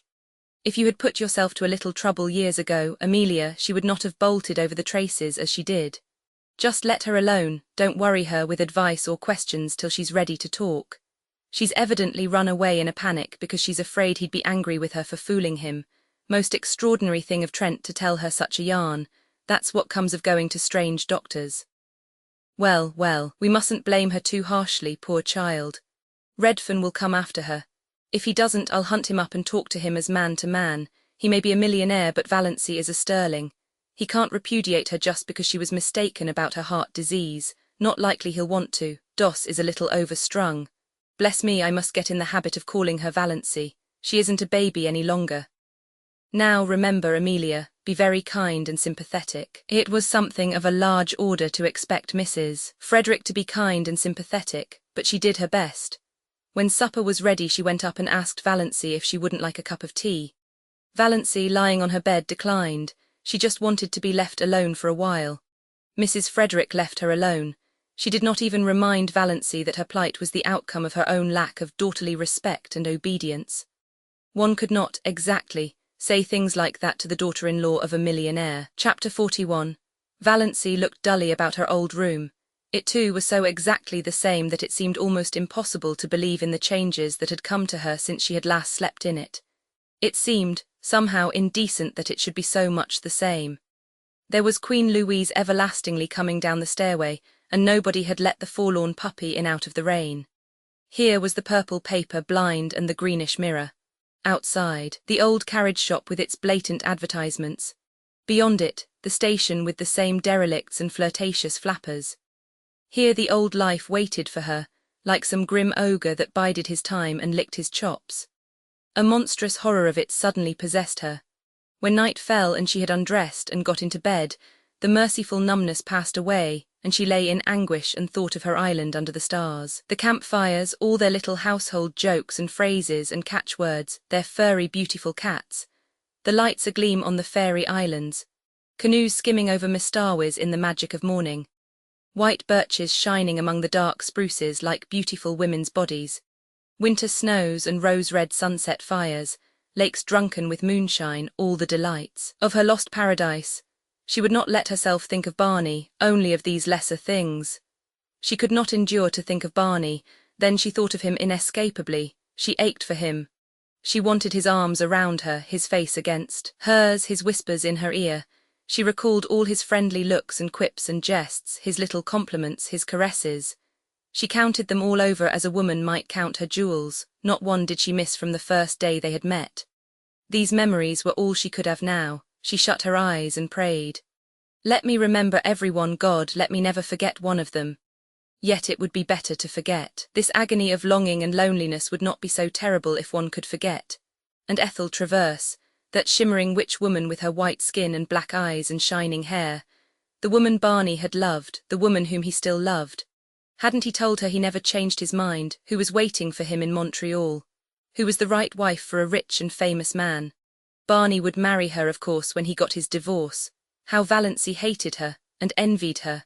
Barney had said, "I love you" to her. Valancy had wondered what tone Barney would say "I love you" in, how his dark blue eyes would look when he said it. Ethel Traverse knew. Valancy hated her for the knowledge, hated and envied her. She can never have those hours in the Blue Castle. They are mine, thought Valancy savagely. Ethel would never make strawberry jam or dance to old Abel's fiddle or fry bacon for Barney over a campfire.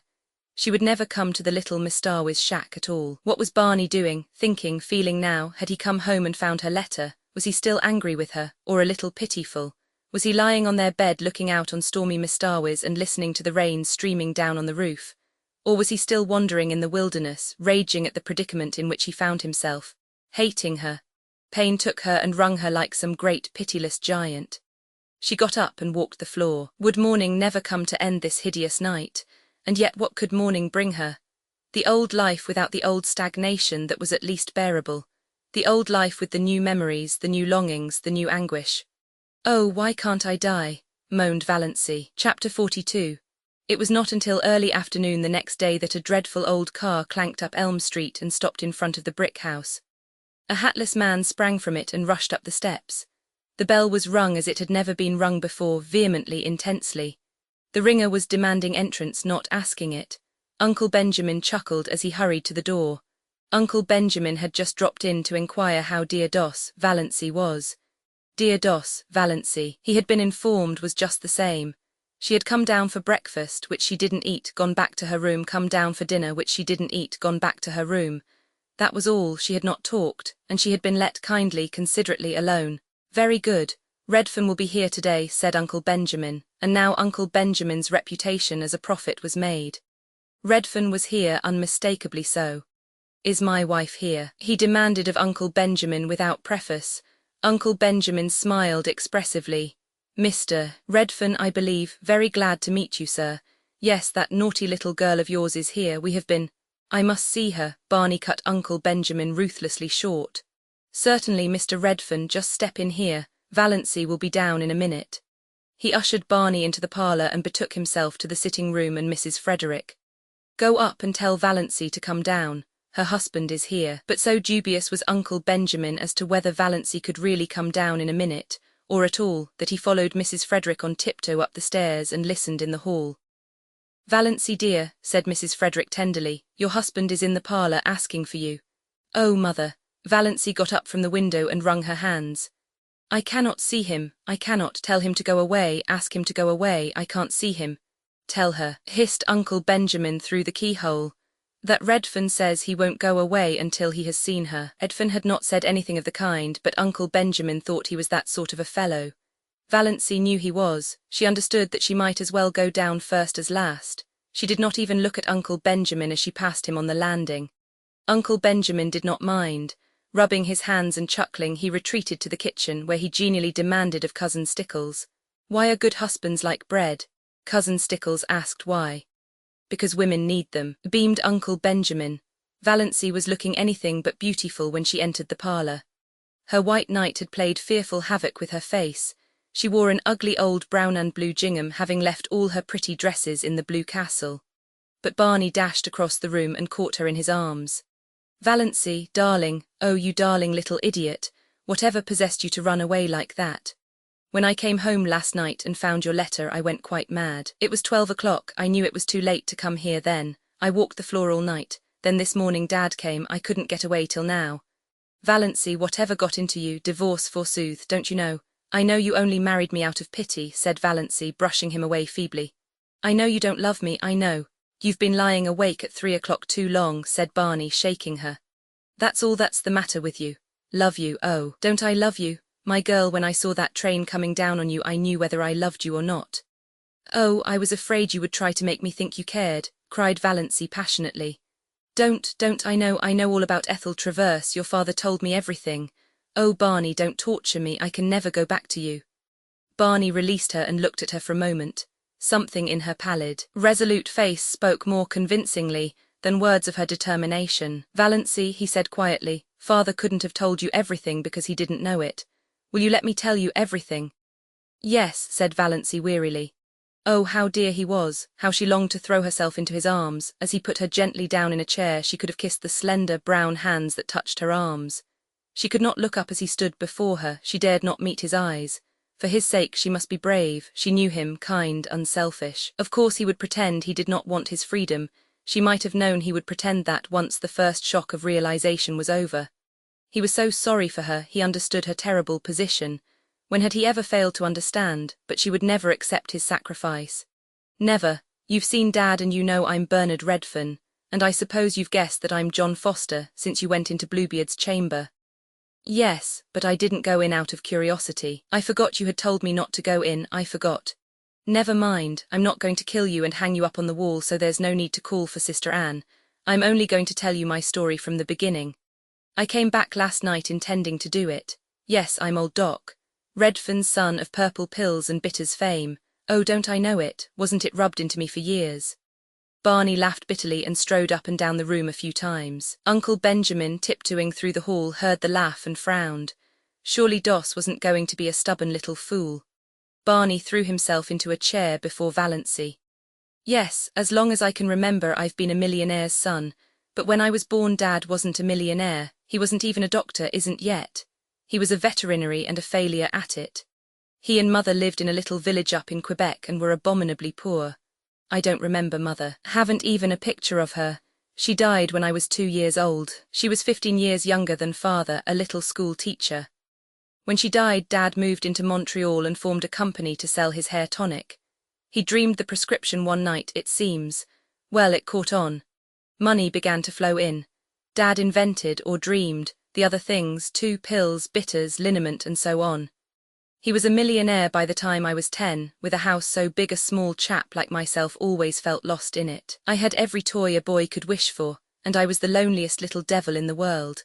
I remember only one happy day in my childhood, Valancy. Only one.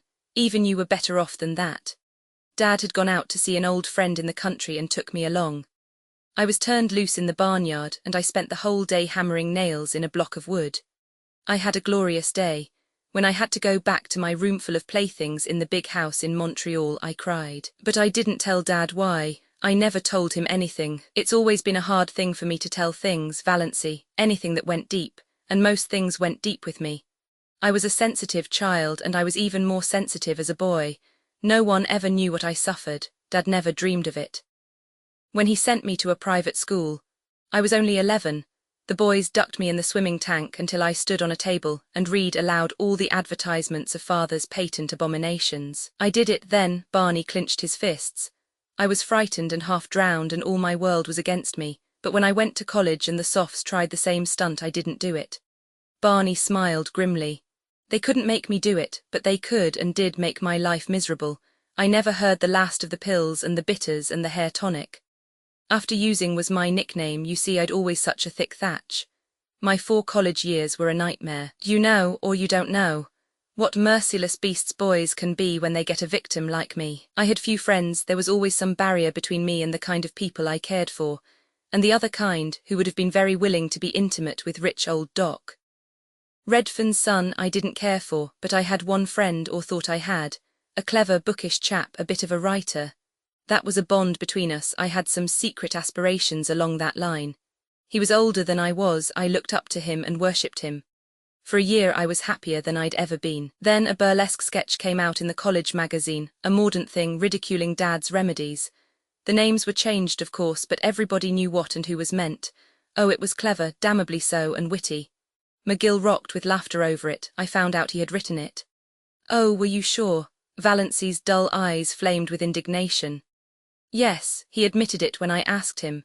Said a good idea was worth more to him than a friend any time. And he added a gratuitous thrust. You know, Redfern, there are some things money won't buy. For instance, it won't buy you a grandfather. Well, it was a nasty slam. I was young enough to feel cut up. And it destroyed a lot of my ideals and illusions, which was the worst thing about it. I was a young misanthrope after that. Didn't want to be friends with anyone, and then, the year after I left college, I met Ethel Traverse. Valancy shivered. Barney, his hands stuck in his pockets, was regarding the floor moodily and didn't notice it. Dad told you about her, I suppose. She was very beautiful, and I loved her. Oh yes, I loved her. I won't deny it or belittle it now. It was a lonely, romantic boy's first passionate love, and it was very real, and I thought she loved me. I was fool enough to think that. I was wildly happy when she promised to marry me. For a few months, then I found out she didn't. I was an involuntary eavesdropper on a certain occasion for a moment. That moment was enough. The proverbial fate of the eavesdropper overtook me. A girl friend of hers was asking her how she could stomach Doc Redfern's son and the patent medicine background. His money will gild the pills and sweeten the bitters, said Ethel with a laugh. Mother told me to catch him if I could. We're on the rocks. But Pa, I smell turpentine whenever he comes near me. Oh, Barney, cried Valancy, wrung with pity for him. She had forgotten all about herself and was filled with compassion for Barney and rage against Ethel Traverse. How dared she? Well, Barney got up and began pacing round the room. That finished me, completely. I left civilization and those accursed dopes behind me and went to the Yukon. For 5 years I knocked about the world in all sorts of outlandish places. I earned enough to live on. I wouldn't touch a cent of Dad's money. Then one day I woke up to the fact that I no longer cared a hang about Ethel, one way or another. She was somebody I'd known in another world, that was all. But I had no hankering to go back to the old life, none of that for me. I was free and I meant to keep so. I came to Mistawis, saw Tom McMurray's Island. My first book had been published the year before and made a hit. I had a bit of money from my royalties. I bought my island, but I kept away from people. I had no faith in anybody. I didn't believe there was such a thing as real friendship or true love in the world, not for me anyhow, the son of purple pills. I used to revel in all the wild yarns they told of me. In fact, I'm afraid I suggested a few of them myself, by mysterious remarks which people interpreted in the light of their own prepossessions. Then, you came. I had to believe you loved me, really loved me, not my father's millions. There was no other reason why you should want to marry a penniless devil with my supposed record, and I was sorry for you. Oh yes, I don't deny I married you because I was sorry for you. And then I found you the best and jolliest and dearest little pal and chum a fellow ever had. Witty, loyal, sweet. You made me believe again in the reality of friendship and love. The world seemed good again just because you were in it, honey. I'd have been willing to go on forever just as we were. I knew that the night I came home and saw my home light shining out from the island for the first time. And knew you were there waiting for me. After being homeless all my life, it was beautiful to have a home. To come home hungry at night and know there was a good supper and a cheery fire, and you, but I didn't realize what you actually meant to me till that moment at the switch. Then it came like a lightning flash. I knew I couldn't live without you, that if I couldn't pull you loose in time I'd have to die with you.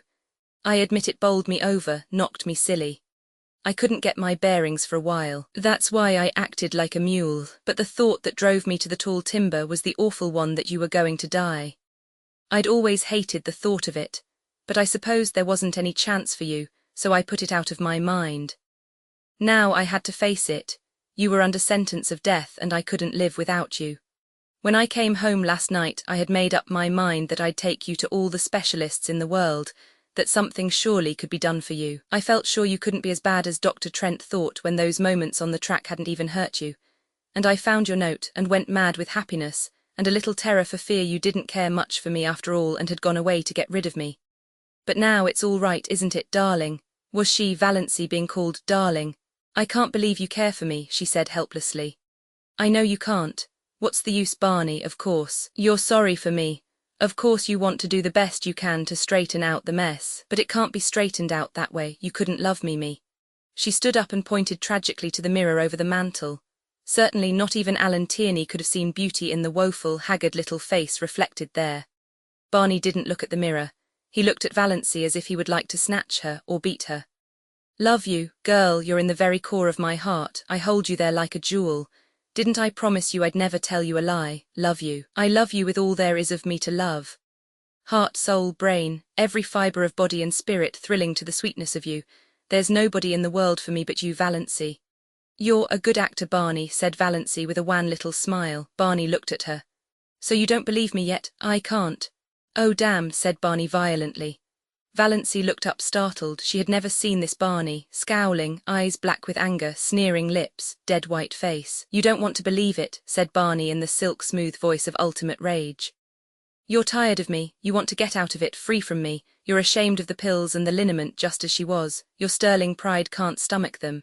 It was all right as long as you thought you hadn't long to live, a good lark you could put up with me, but a lifetime with old Doc Redfern's son is a different thing." "Oh, I understand, perfectly. I've been very dense, but I understand." At last, Valancy stood up. She stared into his furious face, then she suddenly laughed. "You darling," she said, "you do mean it, you do really love me, you wouldn't be so enraged if you didn't." Barney stared at her for a moment, then he caught her in his arms with the little low laugh of the triumphant lover. Uncle Benjamin, who had been frozen with horror at the keyhole, suddenly thawed out and tiptoed back to Mrs. Frederick and Cousin Stickles. "Everything is all right," he announced jubilantly. Dear little Doss, he would send for his lawyer right away and alter his will again. Doss should be his sole heiress. To her that should certainly be given. Mrs. Frederick, returning to her comfortable belief in an overruling providence, got out the family Bible and made an entry under marriages. Chapter 43. "But Barney," protested Valancy after a few minutes, "your father somehow gave me to understand that you still loved her." "He would. Dad holds the championship for making blunders. If there's a thing that's better left unsaid you can trust him to say it. But he isn't a bad old soul, Valancy, you'll like him. I do now. And his money isn't tainted money, he made it honestly. His medicines are quite harmless. Even his purple pills do people whole heaps of good when they believe in them." "But I'm not fit for your life," sighed Valancy. "I'm not clever or well-educated, or my life is in Mistawis and all the wild places of the world. I'm not going to ask you to live the life of a society woman. Of course, we must spend a bit of the time with Dad, he's lonely and old, but not in that big house of his," pleaded Valancy. "I can't live in a palace. I can't come down to that after your blue castle," grinned Barney. "Don't worry, sweet, I couldn't live in that house myself. It has a white marble stairway with gilt banisters and looks like a furniture shop with the labels off. Likewise, it's the pride of Dad's heart. We'll get a little house somewhere outside of Montreal, in the real country, near enough to see Dad often. I think we'll build one for ourselves. A house you build for yourself is so much nicer than a hand-me-down, but we'll spend our summers in Mistawis, and our autumns travelling. I want you to see the Alhambra, it's the nearest thing to the blue castle of your dreams I can think of. And there's an old-world garden in Italy where I want to show you the moon rising over Rome through the dark cypress trees. Will that be any lovelier than the moon rising over Mistawis? Not lovelier, but a different kind of loveliness. There are so many kinds of loveliness. Valancy, before this year you've spent all your life in ugliness.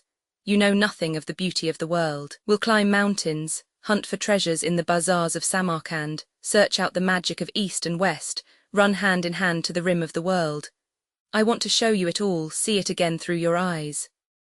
Girl, there are a million things I want to show you, do with you, say to you. It will take a lifetime. And we must see about that picture by Tierney. After all, will you promise me one thing? Asked Valancy solemnly. Anything, said Barney recklessly. Only one thing, you are never, under any circumstances or under any provocation, to cast it up to me that I asked you to marry me. Chapter 44. Extract from letter written by Miss Olive Stirling to Mr. Cecil Bruce. It's really disgusting that Doss' crazy adventures should have turned out like this. It makes one feel that there is no use in behaving properly. I'm sure her mind was unbalanced when she left home. What she said about a dust pile showed that. Of course I don't think there was ever a thing the matter with her heart. Or perhaps Snaith or Redfern or whatever his name really is fed purple pills to her back in that Mistawis hut and cured her. It would make quite a testimonial for the family ads, wouldn't it? He's such an insignificant-looking creature. I mentioned this to Doss, but all she said was, I don't like collar-ad men. Well, he's certainly no collar-ad man, though I must say there is something rather distinguished about him, now that he has cut his hair and put on decent clothes. I really think, Cecil, you should exercise more. It doesn't do to get too fleshy. He also claims, I believe, to be John Foster. We can believe that or not, as we like, I suppose. Old Doc Redfern has given them $2 million for a wedding present. Evidently the purple pills bring in the bacon. They're going to spend the fall in Italy and the winter in Egypt and motor through Normandy in apple blossom time. Not in that dreadful old Lizzie, though. Redfern has got a wonderful new car. Well, I think I'll run away too and disgrace myself. it seems to pay. Uncle Ben is a scream. Likewise Uncle James. The fuss they all make over DOS now is absolutely sickening. To hear Aunt Amelia talking of my son-in-law Bernard Redfern and my daughter, Mrs. Bernard Redfern. Mother and father are as bad as the rest, and they can't see that Valancy is just laughing at them all in her sleeve. Chapter 45. Valancy and Barney turned under the mainland pines in the cool dusk of the September night for a farewell look at the Blue Castle. Miss Starwiz was drowned in sunset lilac light, incredibly delicate and elusive. Nip and Tuck were cawing lazily in the old pines. Good Luck and Banjo were mewed and mewing in separate baskets in Barney's new, dark green car en route to Cousin Georgiana's. Cousin Georgiana was going to take care of them until Barney and Valancy came back. Aunt Wellington and Cousin Sarah and Aunt Alberta had also entreated the privilege of looking after them, but to Cousin Georgiana was it given. Valancy was in tears. "Don't cry, Moonlight, we'll be back next summer, and now we're off for a real honeymoon." Valancy smiled through her tears. She was so happy that her happiness terrified her. But despite the delights before her, the glory that was Greece and the grandeur that was Rome, lure of the ageless Nile, glamour of the Riviera, mosque and palace and minaret, she knew perfectly well that no spot or place or home in the world could ever possess the sorcery of her Blue Castle.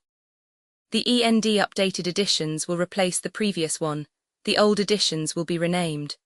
Creating the works from print editions not protected by U.S. copyright law means that no one owns a United States copyright in these works, so the Foundation and you can copy and distribute it in the United States without permission and without paying copyright royalties. Special rules, set forth in the General Terms of Use part of this license, apply to copying and distributing project and may not be used if you charge for an e-book, except by following the terms of the trademark license, including paying royalties for use copies of this e-book. Complying with the trademark license is very easy. You may use this e-book for nearly any purpose such as creation of derivative works, reports, performances and research. Project Gutenberg e-books may be modified and printed and given away. You may do practically anything in the United States with e-books not protected by U.S. copyright law. Redistribution is subject to the trademark license, especially commercial redistribution. Start, full license. Please read this before you distribute or use this work. Distribution of electronic works by using or distributing this work, or any other work associated in any way with the phrase Project Gutenberg. You agree to comply with all the terms of the full www.gutenberg.org/license. Electronic works. Electronic work. You indicate that you have read, understand, agree to and accept all the terms of this license and intellectual property, trademark/copyright agreement. If you do not agree to abide by all the terms of this agreement, you must cease using and return or possession. If you paid a fee for obtaining a copy of or access to by the terms of this agreement, you may obtain a refund from the person or entity to whom you paid the fee as set forth in paragraph 1. E.8.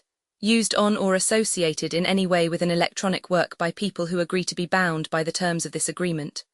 There are a few even without complying with the full terms of this agreement. See paragraph 1.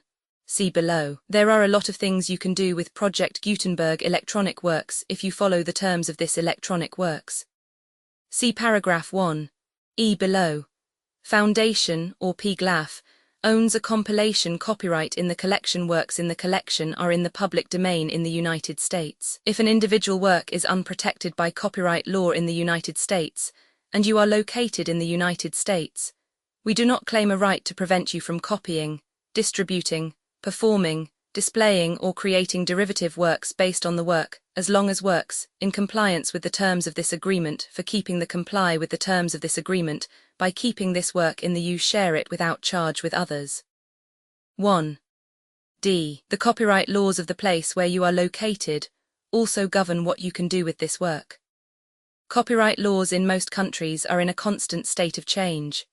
If you are outside the United States, check the laws of your country in addition to the terms of this agreement before downloading, copying, displaying, performing, distributing or creating derivative works based on this work, or any representations concerning the copyright status of any work in any country other than the United States.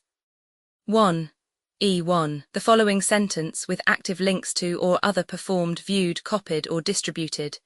This e-book is for the use of anyone anywhere in the United States and most other parts of the world at no cost and with almost no restrictions whatsoever. You may copy it, give it away, or reuse it under the terms at www.gutenberg.org. If you are not located in the United States, you will have to check the laws of the country where you are located before using this e-book. Derived from texts not protected by U.S.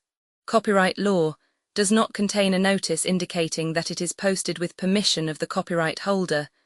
The work can be copied and distributed to anyone in the United States without paying any fees or charges. If you are redistributing or providing access to a work with the phrase Project Gutenberg associated with or appearing on the work, you must comply either with the requirements of paragraphs 1, E1 through 1, E7 or trademark as set forth in paragraphs 1, E8 or 1, E9. With the permission of the copyright holder, your use and distribution must comply with both paragraphs 1, E1 through 1, E7 and any additional terms imposed by the copyright holder. Additional terms posted with the permission of the copyright holder found at the beginning of this work. License terms from this work, or any files containing a part of this one. E5. Do not copy, display, perform, distribute or redistribute this electronic work, or any part of this electronic work, without prominently displaying the sentence set forth in paragraph 1. E1 with active links or immediate access to the full terms of the Project Gutenberg license. 1E6. You may convert to and distribute this work in any binary, compressed, marked up, non-proprietary or proprietary form, including any word processing or hypertext form. However, if you provide access other than plain vanilla ASCII or other format used in the official www.gutenberg.org, you must at no additional cost, fee or expense to the user provide a copy, a means of exporting a copy, or a means of obtaining a copy upon request of the work in its original plain vanilla ASCII or other form. Any alternate format must include the 1. E7.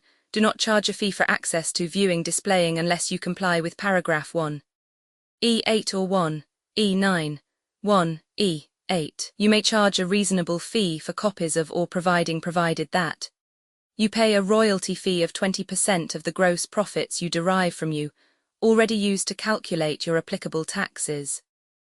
The fee is owed, agreed to donate royalties under this paragraph to the Project Gutenberg Literary Archive Foundation. Royalty payments must be paid within 60 days following each date on which you prepare, or are legally required to prepare, your periodic tax returns. Royalty payments should be clearly marked as such and sent to the Project Gutenberg Literary Archive Foundation at the address specified in Literary Archive Foundation. You provide a full refund of any money paid by a user who notifies you in writing, or by email, within 30 days of receipt that /he license. You must require such a user to return or destroy all copies of the works possessed in a physical medium and discontinue works. You provide, in accordance with paragraph 1, F3, a full refund of any money paid for a work or a replacement copy if a defect in the electronic work is discovered and reported to you within 90 days of receipt of the work. You comply with all other terms of this agreement for free. 1. E9. If you wish to charge a fee or distribute a Project Gutenberg trademark electronic work or group of works on different terms than are set forth in this agreement, you must obtain permission in writing forth in section 3 below. 1. F. Effort to identify, do copyright research on, transcribe and proofread works not protected by U.S. copyright law in creating the project electronic works, and the medium on which they may be stored, may contain defects, such as but not limited to incomplete, inaccurate or corrupt data, transcription errors, a copyright or other intellectual property infringement, a defective or damaged disk or other medium, a computer virus, or computer codes that damage or cannot be read by your equipment. 1. F2. Limited warranty, disclaimer of damages except for the right of replacement or refund, described in paragraph 1. F3. The Project Gutenberg Literary Archive Foundation, the owner of the Project Gutenberg trademark, and any other party distributing a Project Gutenberg trademark electronic work under this agreement, disclaim all liability to you for damages, costs and expenses including legal fees. You agree that you have no remedies for negligence, strict liability, breach of warranty or breach of contract, except those provided in paragraph 1. F3. You agree that the foundation, the trademark owner, and any distributor under this agreement will not be liable to you for actual, direct, indirect, consequential, punitive, or incidental damages, even if you give notice of the possibility of such damage. 1. F3. Limited right of replacement or refund. If you discover a defect in this electronic work within 90 days of receiving it, you can receive a refund of the money, if any, you paid for it by sending a written explanation to the person you received the work from. If you received the work on a physical medium, you must return the medium with your written explanation. The person or entity that provided you with the defective work may elect to provide a replacement copy in lieu of a refund. If you received the work electronically, the person or entity providing it to you may choose to give you a second opportunity to receive the work electronically in lieu of a refund. If the second copy is also defective, you may demand a refund in writing without further opportunities to fix the problem. 1. F4. Except for the limited right of replacement or refund set forth in paragraph 1. F3. This work is provided to you as is, with no other warranties of any kind, express or implied, including but not limited to warranties of merchantability or fitness for any purpose. 1. F5.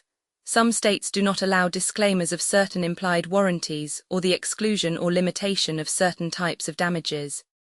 If any disclaimer or limitation set forth in this agreement violates the law of the state applicable to this agreement, the agreement shall be interpreted to make the maximum disclaimer or limitation permitted by the applicable state law. The invalidity or unenforceability of any provision of this agreement shall not void the remaining provisions. 1. F6. Indemnity. You agree to indemnify and hold the foundation, the trademark owner, any agent or employee of the foundation, anyone in accordance with this agreement, and any volunteers associated with the electronic works, harmless from all liability, costs and expenses, including legal fees, that arise directly or indirectly from any of the following which you do or cause to occur. A. Distribution of this defect you cause. Electronic works in formats readable by the widest variety of computers, including obsolete, old, middle-aged, and new computers. It exists because of the efforts of hundreds of volunteers and donations from people in all walks of life. Volunteers and financial support to provide volunteers with the remain freely available for generations to come. In 2001, the Project Gutenberg Literary Archive Foundation was created to provide a secure archive foundation, and how your efforts and donations can help. See sections 3 and 4 and the foundation information page at www.gutenberg.org. 501c. 3. Educational corporation organized under the laws of the state of Mississippi and granted tax-exempt status by the Internal Revenue Service. The foundation's EIN or Federal Tax Identification Archive Foundation are tax-deductible to the full extent permitted by U.S. federal laws and your state's laws. The Foundation's business office is located at 41 Watchung Plaza #516, Montclair NJ 07042, USA, +1, 862, 621-9288. Email contact links and up-to-date contact information can be found at the Foundation's website and official page at www.gutenberg.org/contact Literary Archive Foundation public support and donations to carry out its mission of increasing the number of public domain and licensed works that can be freely distributed in machine-readable form accessible by the widest array of equipment, including outdated equipment. Many small donations, $1 to $5,000, are particularly important to maintaining tax-exempt status with the IRS. The Foundation is committed to complying with the laws regulating charities and charitable donations in all 50 states of the United States. Compliance requirements are not uniform, and it takes a considerable effort, much paperwork and many fees to meet and keep up with these requirements. We do not solicit donations in locations where we have not received written confirmation of compliance. To send donations or determine the status of compliance for any particular state, visit www.gutenberg.org. Gutenberg.org/donate. While we cannot and do not solicit contributions from states where we have not met the solicitation requirements, we know of no prohibition against accepting unsolicited donations from donors in such states who approach us with offers to donate. International donations are gratefully accepted, but we cannot make any statements concerning tax treatment of donations received from outside the United States. U.S. laws alone swamp our small staff. Methods and addresses. Donations are accepted in a number of other ways, including checks, online payments, and credit card donations. To donate, please visit www.gutenberg.org/donate. Professor Michael S. Hart was the originator of the Project Gutenberg concept of a library of electronic works that could be freely shared with anyone. For 40 years he produced and volunteer support editions, all of which are confirmed as not protected by copyright in the U.S., unless a copyright notice is included. Thus, we do not necessarily keep e-books in compliance with any particular paper edition. Most people start at our website, which has the main PG search facility. www.gutenberg.org, Archive Foundation, how to help produce our new e-books, and how to subscribe to our email newsletter to hear about new e-books.